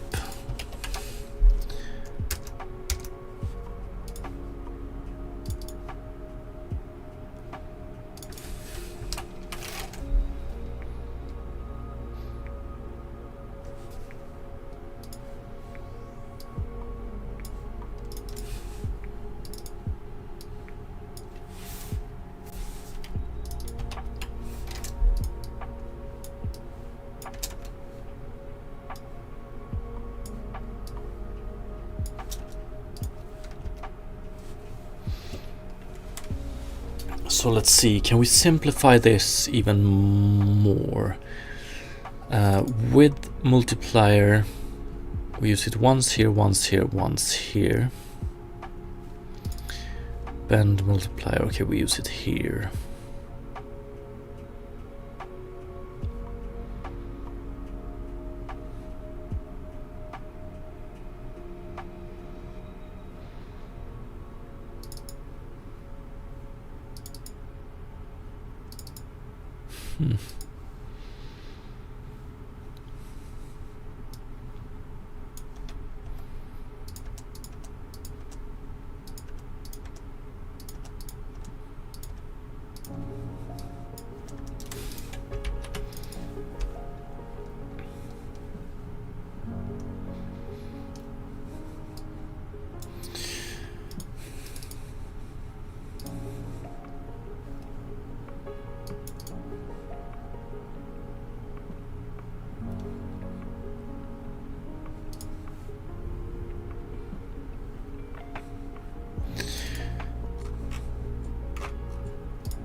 Okay, that's not good.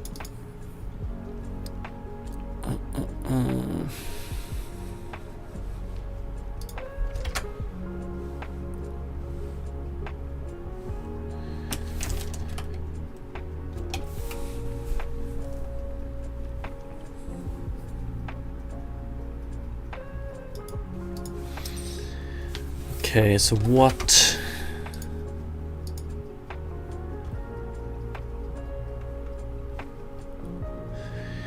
did I fuck up?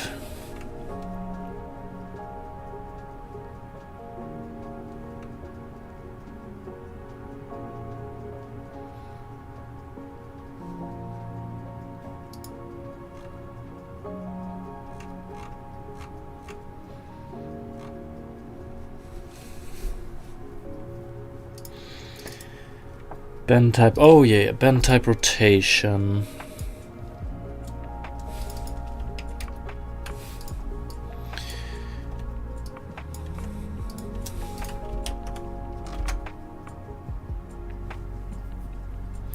Nice.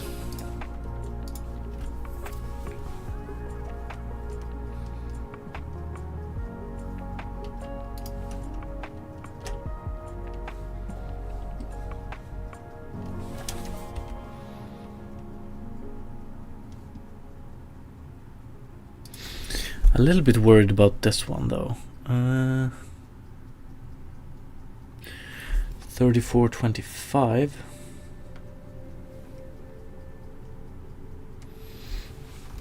Have I removed some texture?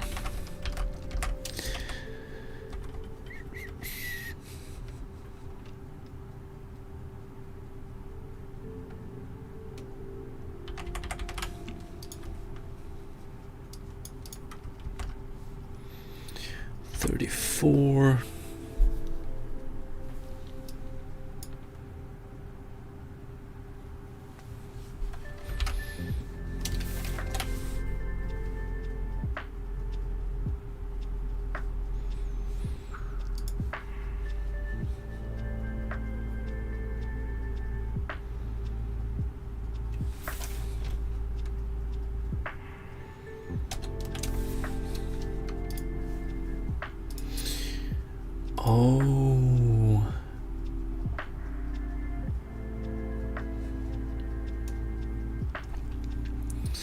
Grass plane 64 times 64.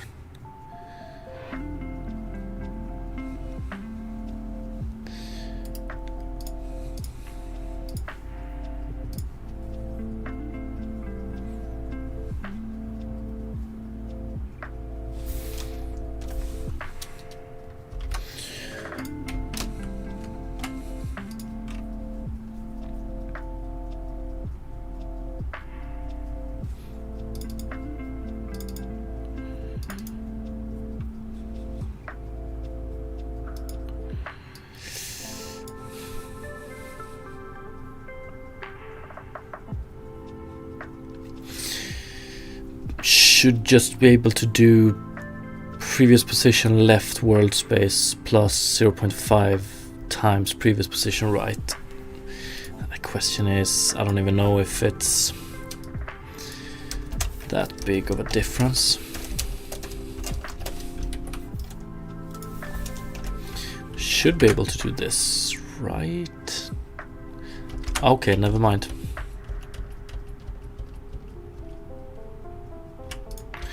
Never mind.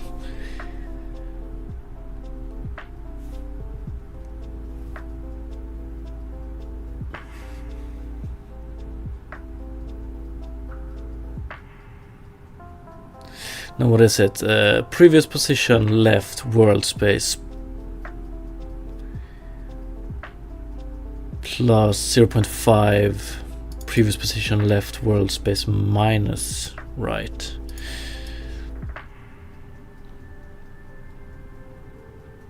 This is probably fine.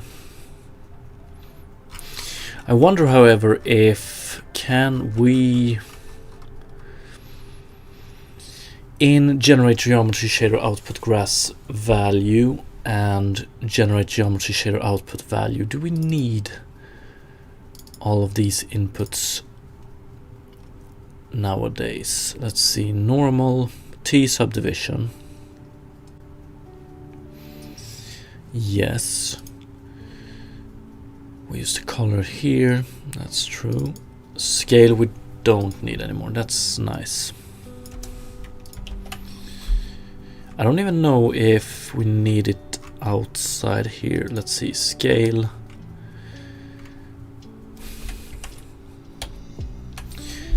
We calculate it here, but we never use it. We only use it here, and we don't even use it within the method or within the function. So let's remove this. And one more thing, this color we calculate here, we calculate it outside here. And then we send it in.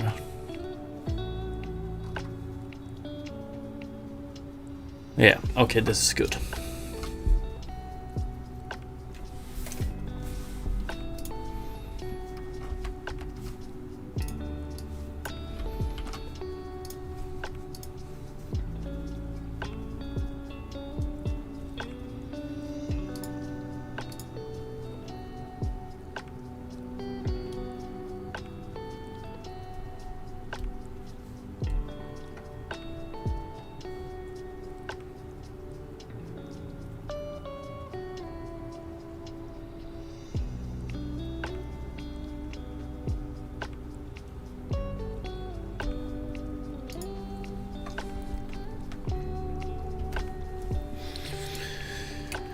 Okay, so I would be very happy if I could remove some of these parameters as well.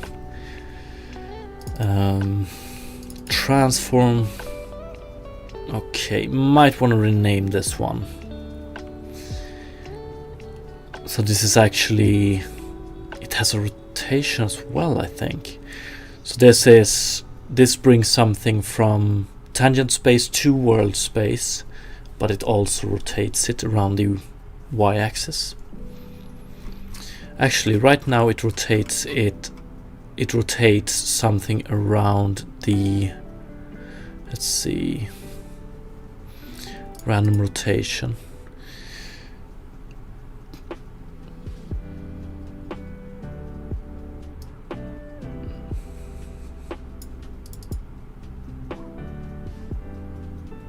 Yeah, it's in tangent space as well. Okay, nice. So it rotates it around the Z axis in tangent space.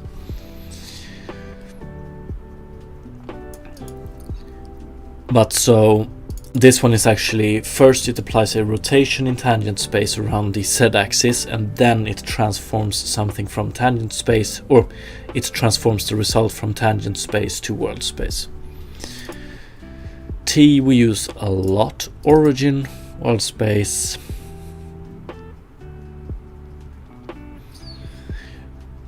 Used to calculate the position in world space. Bend, width, height, stiffness. Ground normal world space, we don't need that one anymore. Actually, subdivision, we have 2 subdivision here, we need to fix this. So this is, we definitely need to fix this. XUV.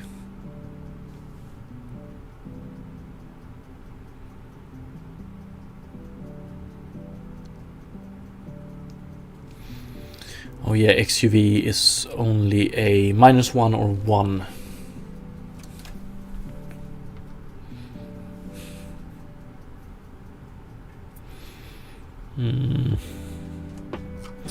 Can probably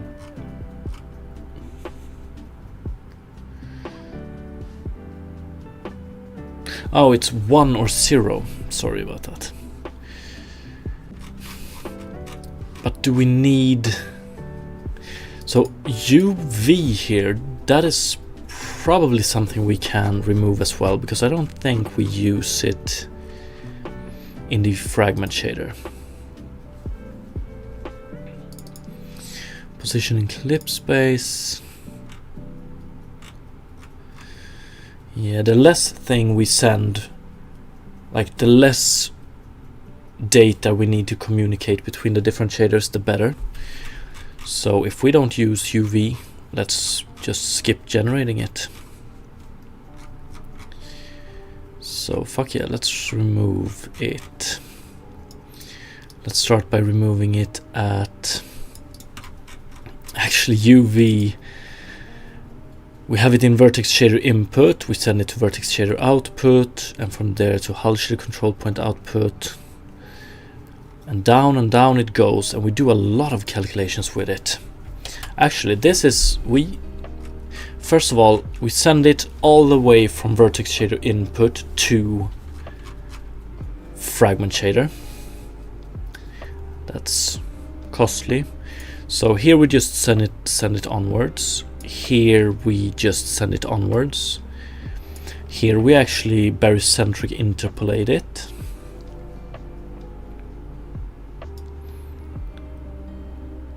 And here we just send it onwards. UV color, want to rename this one, but that's okay. Calculate blend fong. We send in UV here, but we don't use it. Oh yeah, I used it for the so-called penetration light and the rim lighting. Yeah, but we don't need it anymore, so we're gonna skip it. This is actually used so much, so I wonder if by removing it we might even see some improvement. So right now we're hovering at 90 frames per second, around 88 I would say. I wonder if we can,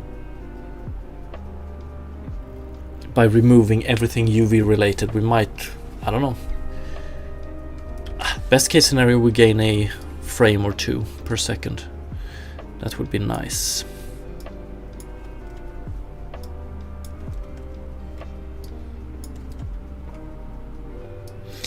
It's mostly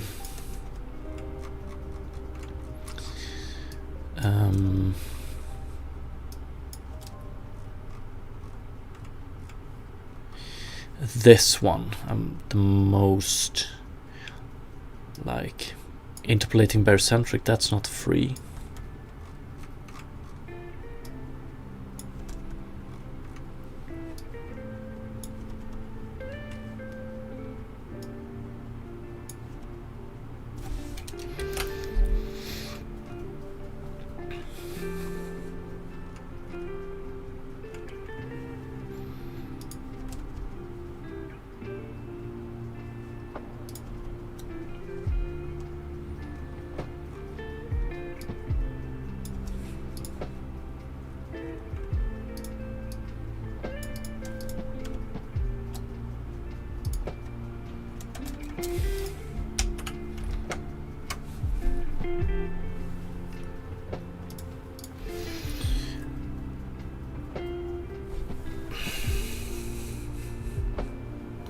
Yeah, pretty much no difference at all. Or is it a tiny bit more stable above 88? Maybe. Maybe.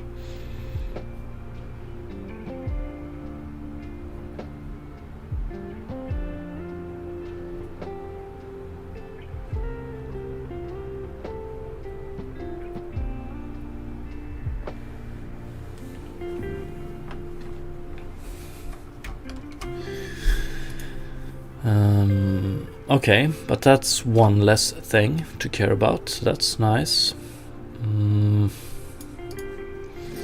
Everything else here we still need to send in, I think, wind. Oh yeah, subdivision, T subdivision. So these are T subdivision is the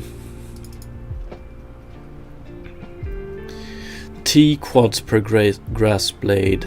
This one should probably be T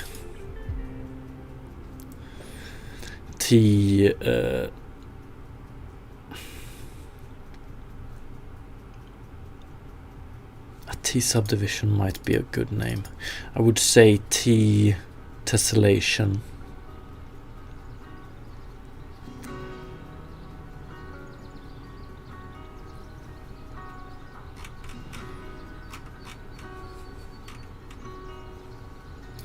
But we need to rename these at least. So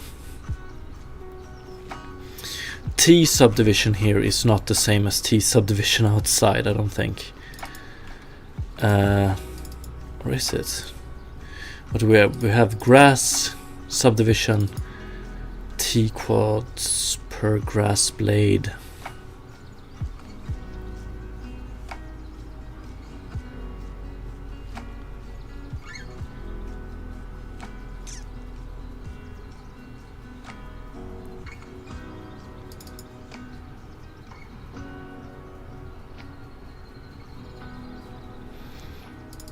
This is grass subdivision, so yeah, we want to name it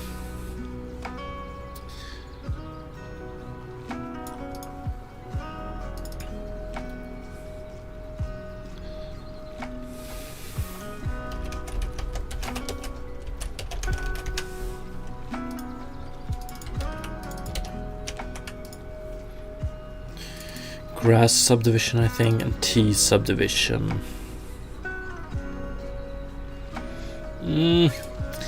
Still probably want to rename this one, but let's keep it like this for now.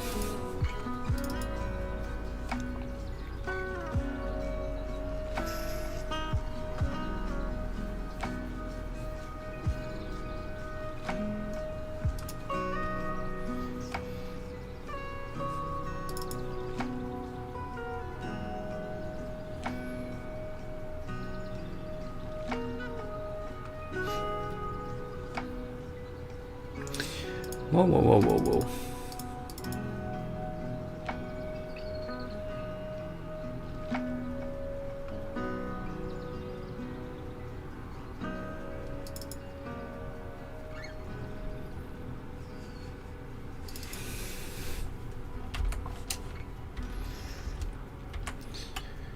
Random barycentric coordinates simple.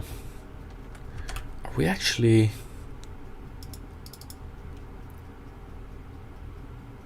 Okay, so we randomize these barycentric coordinates, but we use the same seed for all of them, so it doesn't really matter, but let's do this instead.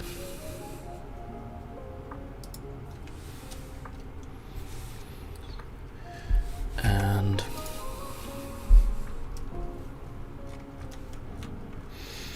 that was like when we were experimenting with the offset yesterday.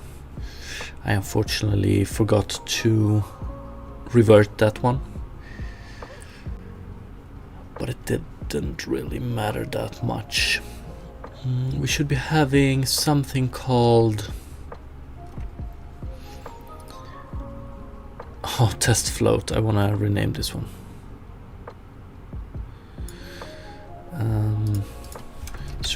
0.02. Here we have banding 0.04. Here we don't. Okay, great.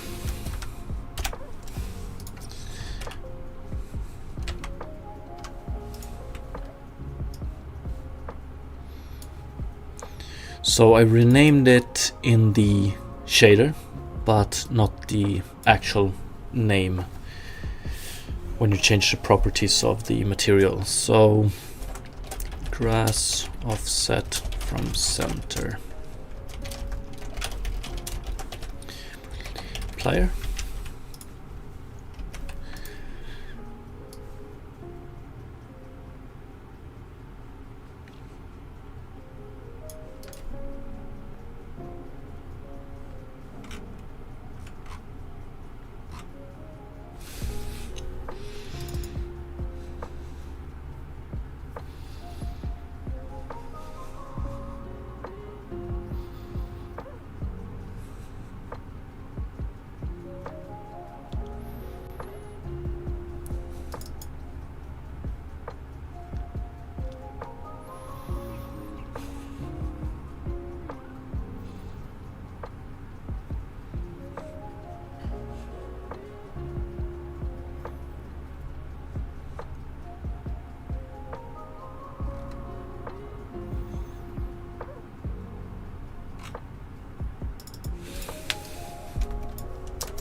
Still want to get to the bottom of this one, that's for sure. But wind texture type combined, wind texture type separate.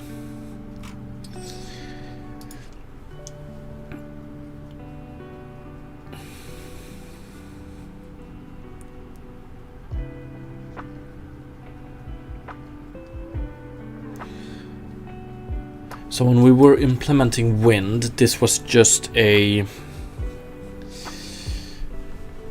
pretty straightforward way of like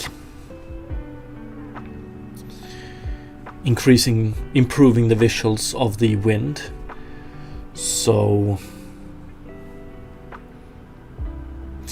because by doing this we store a lot of different information in the different channels, and then you pan the different channels on top of each other, so you get a little bit more of a detailed, lively wind. But this is pretty much 4 texture reads, the way we're doing it.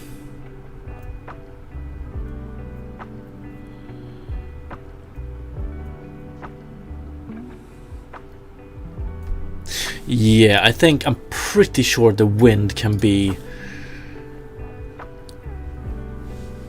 optimized quite a bit. Improve visuals, reduce popping. Let's add a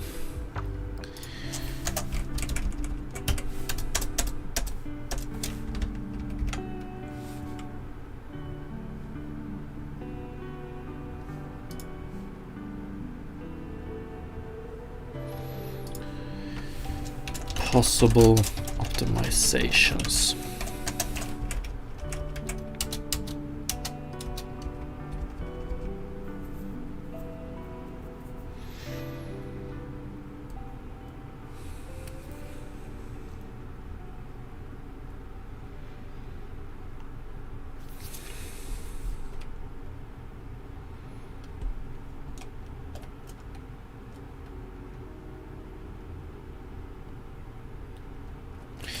Research possibility to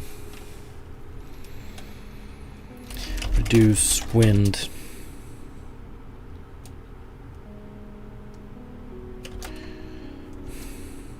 to 1. Texture read instead of 4. Yeah, I should be able to understand that.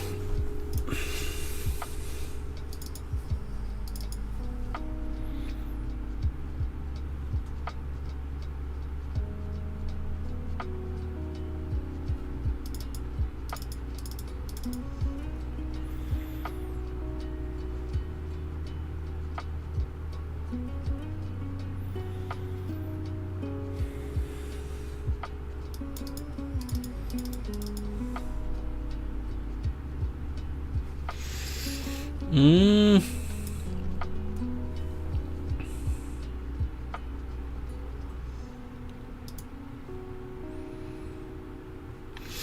Yeah, we can probably improve this quite a lot. I wonder if, though, if we do combined, combined, that's only one texture read instead of 4. We can see if we actually have a performance difference.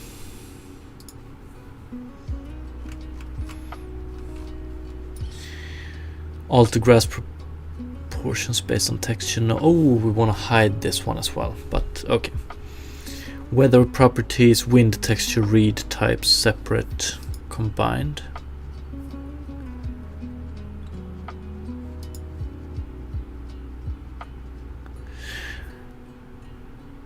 I don't really get it. Like, we do 3 less texture reads,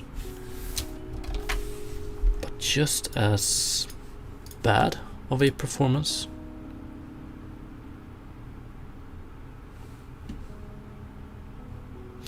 Yeah, I don't get it.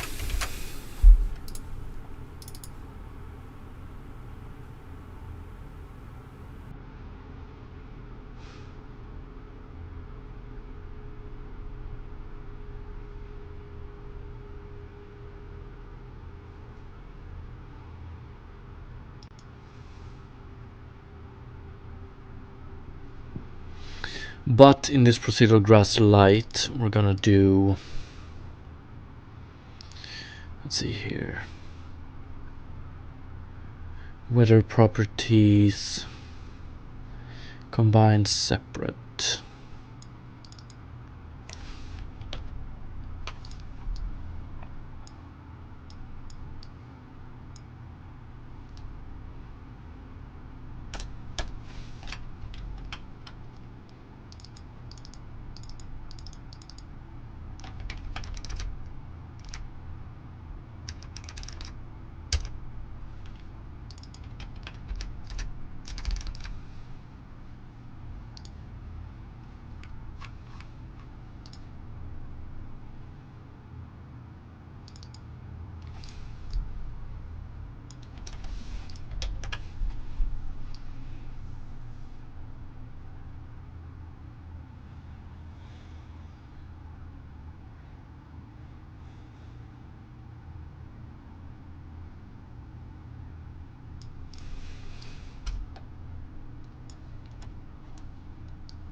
Mm-hmm.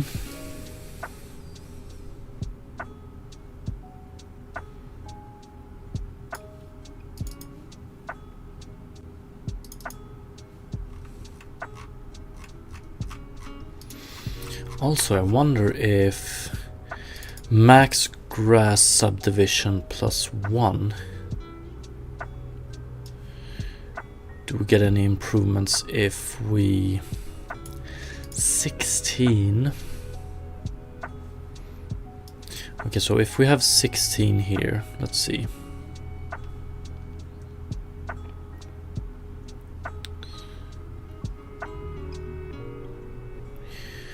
we have it. Geometry. So max vertex count out from the geometry is we get a triangle in. Max vertex, we get 3 triangles in. We're always going to have 3 triangles out because we always send in what we got in as well. So that's these, and then we have max grass subdivision. Like right now we have a max subdivision of 5. Oh, actually 5. So at most we should be able to change this one to 5. I wonder why it's 1 here though. Oh yeah, that's an old artifact. So max grass subdivision, it should be 2, I think. So if we have a subdivision of 1, that means that a grass straw has 4.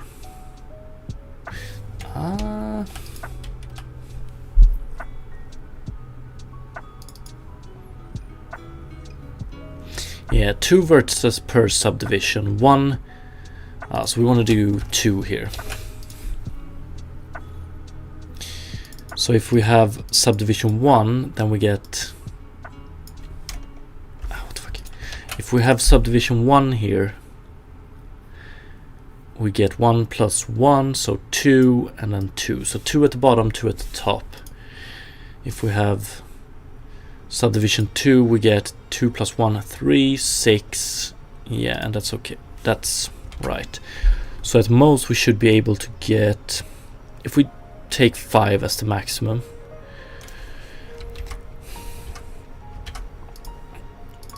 so let's just add 5 here. Does that improve it? Jesus, are you serious? Are you fucking serious?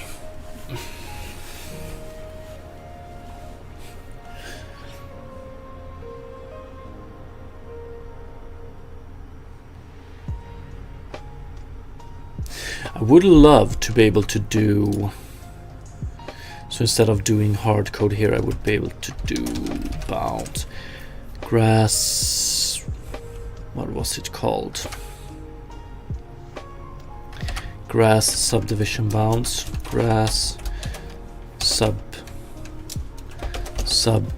what the fuck?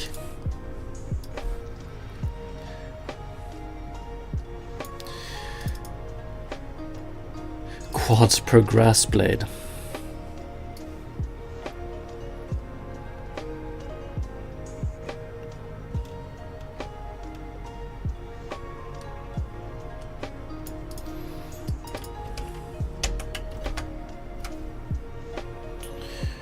I would love to be able to do this, but we need to just know this at compile time, I suppose.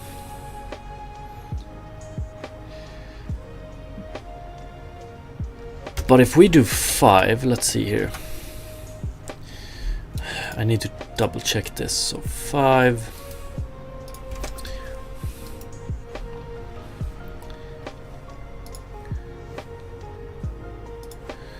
One, 2, 3, 4, 5.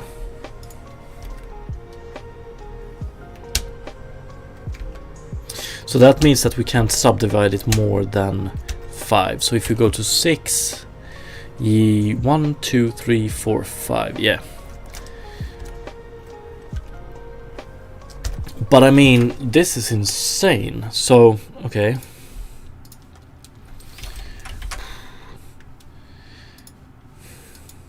We can define it here, pretty much hard code it. 5 max grass subdivision.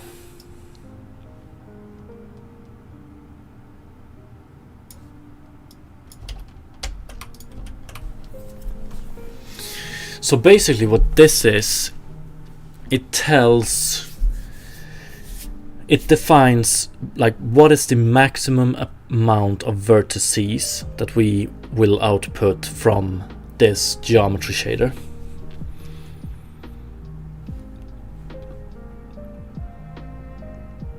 And of course I knew that having a smaller value is preferable, but I just didn't know it would be this much of a difference, if I'm honest. Like, I think we gained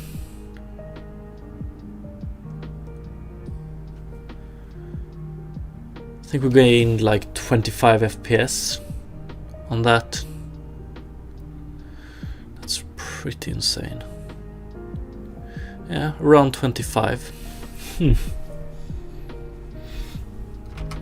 And this is like an optimization that, like, this was at 16 before. Now I put it at the maximum amount we subdivide a grass blade. Like, we were never going to use 16. That was just a value that felt good at the time. But okay, this is very nice. Although, domain shader HLSL, I wanna...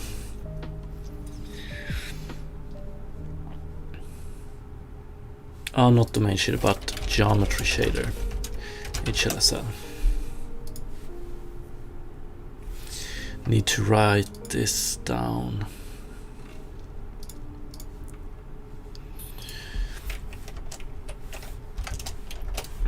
Notes.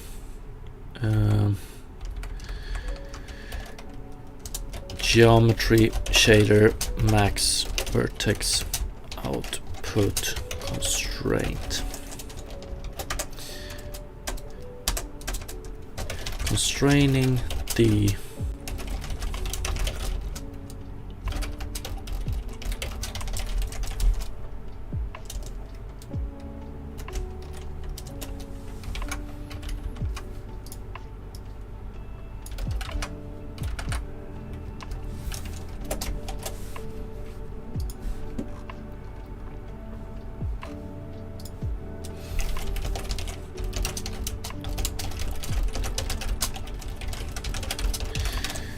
That's insane. Very happy I found this one out. Very happy.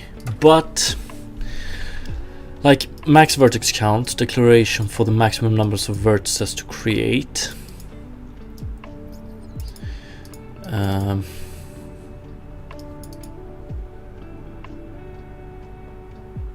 That is all the information we have here. Like, I would like to get more information about this, like how much does it actually affect performance and so on. HLSL cannot be known. Yeah, so this one I read before, and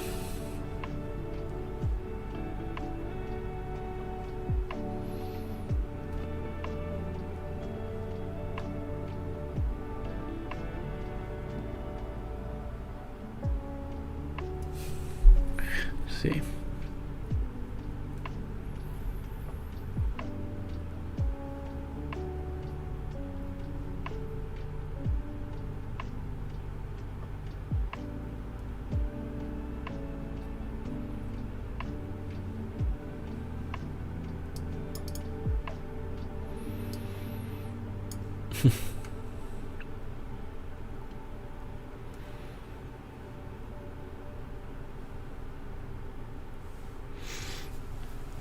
This was the answer I read.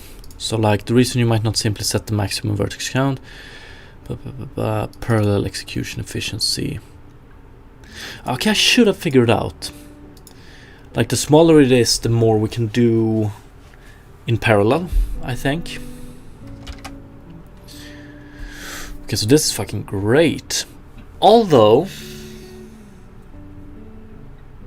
oh, how I wish that one were able to set this dynamically. So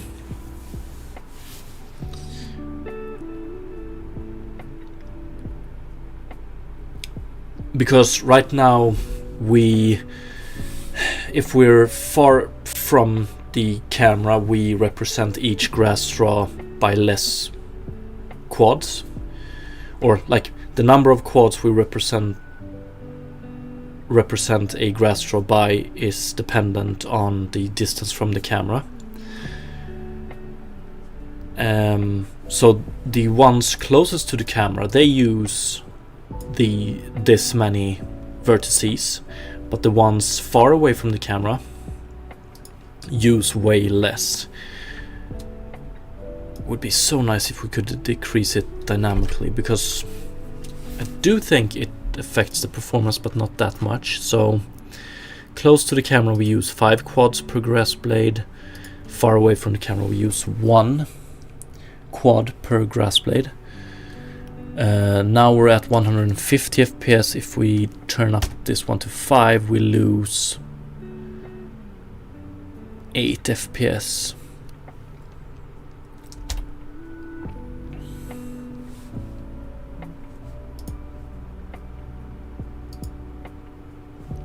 Insane gain from this. So I wonder if we do, how much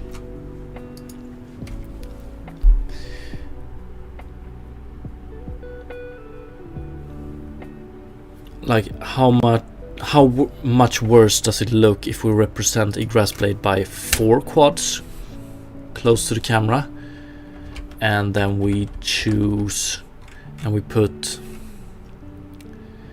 this one at 4 instead of 5. Then we gain like 10 FPS more. What the fuck? So this one, an extremely nice way to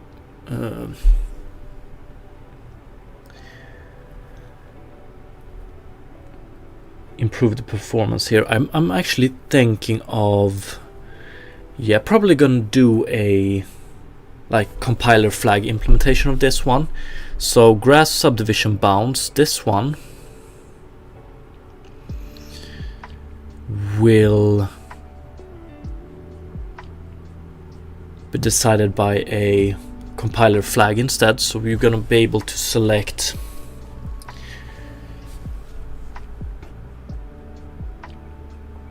because then we can actually make this appear dynamic. It's not going to be dynamic, but we can make it appear as if it was.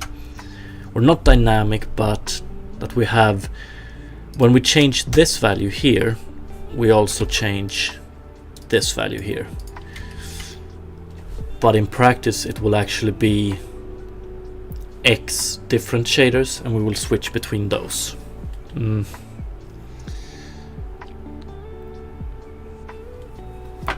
Which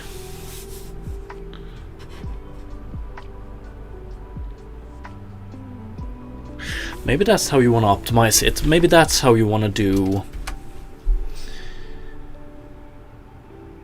this optimization here.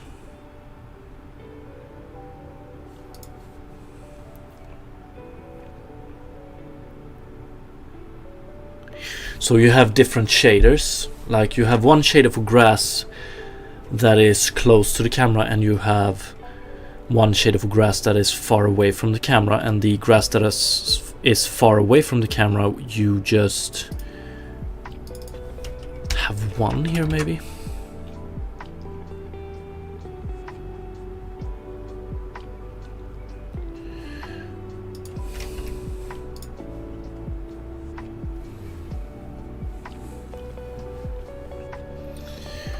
Insane. Yeah, maybe.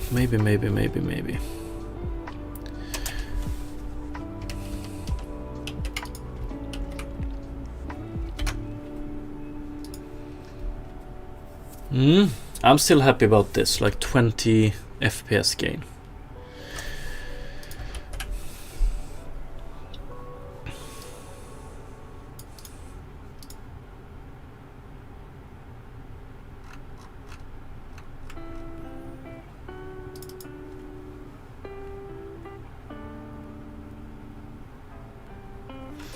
And this one,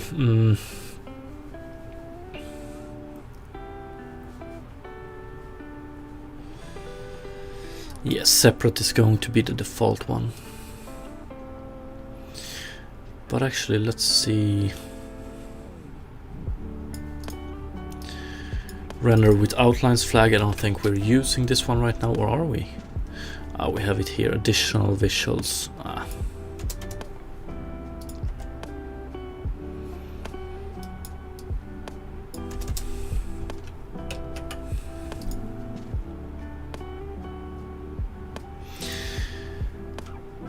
light render type. Do we use this one? Cell shade.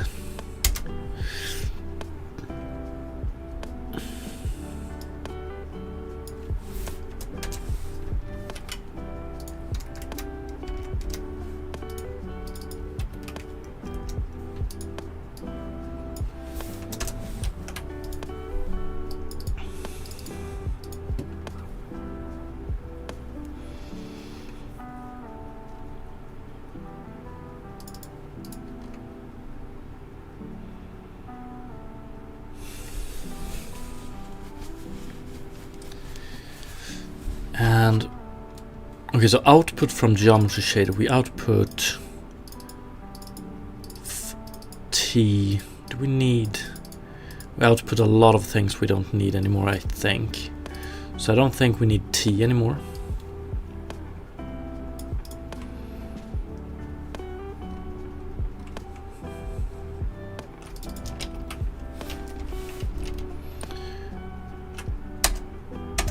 Okay, we don't do input.t.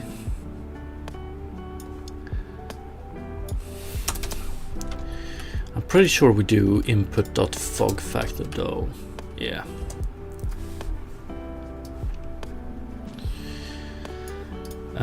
Test ID. Yeah, that was something from during test, so we don't need that one.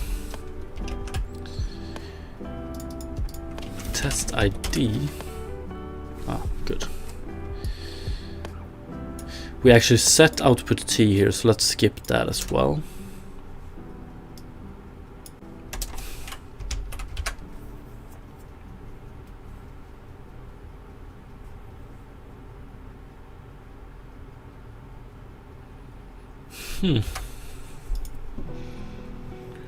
Do we have anything else that we send to the fragment shader that we don't need? Position.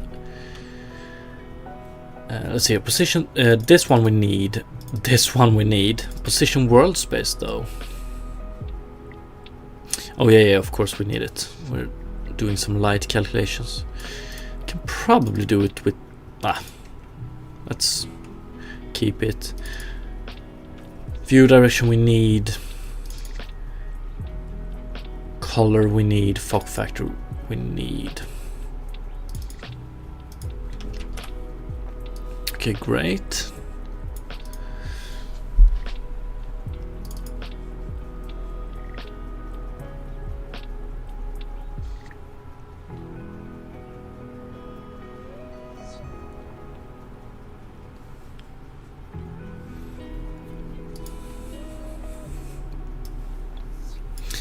Okay, there's still a few small things I want to fix or improve and clean up in this shader. So we'll probably start tomorrow's stream with doing those things, just improving the overall use here as well. So then we have a procedural grass light and a procedural grass. Procedural grass light is the one that is going to be closer to production, while procedural grass is going to be closer to the version of the grass shader I will put up on GitHub. So that one will have more knobs and things like that. But still, like when I started cleaning up this, when I started removing stuff to get to procedural grass light, I didn't think I would be gaining, what is it, 25 FPS. So that was very nice surprise. Increased my understanding a bit as well. I think we can do some very cool stuff using this. Thank you, Fabic. So yeah, unfortunately I have to run now. I have some other work I need to do, but I will be back tomorrow. We'll continue cleaning this shader up, but it will hopefully not take more than the first hour, and then I will most likely start exploring like terrain creation and start implementing the custom terrain solution. I'm looking forward to it a lot. See ya, kids, indeed. So yeah, thank you so much for watching, everybody. It's really appreciated. Hopefully I will see you tomorrow, and have a great rest of the day. Peace.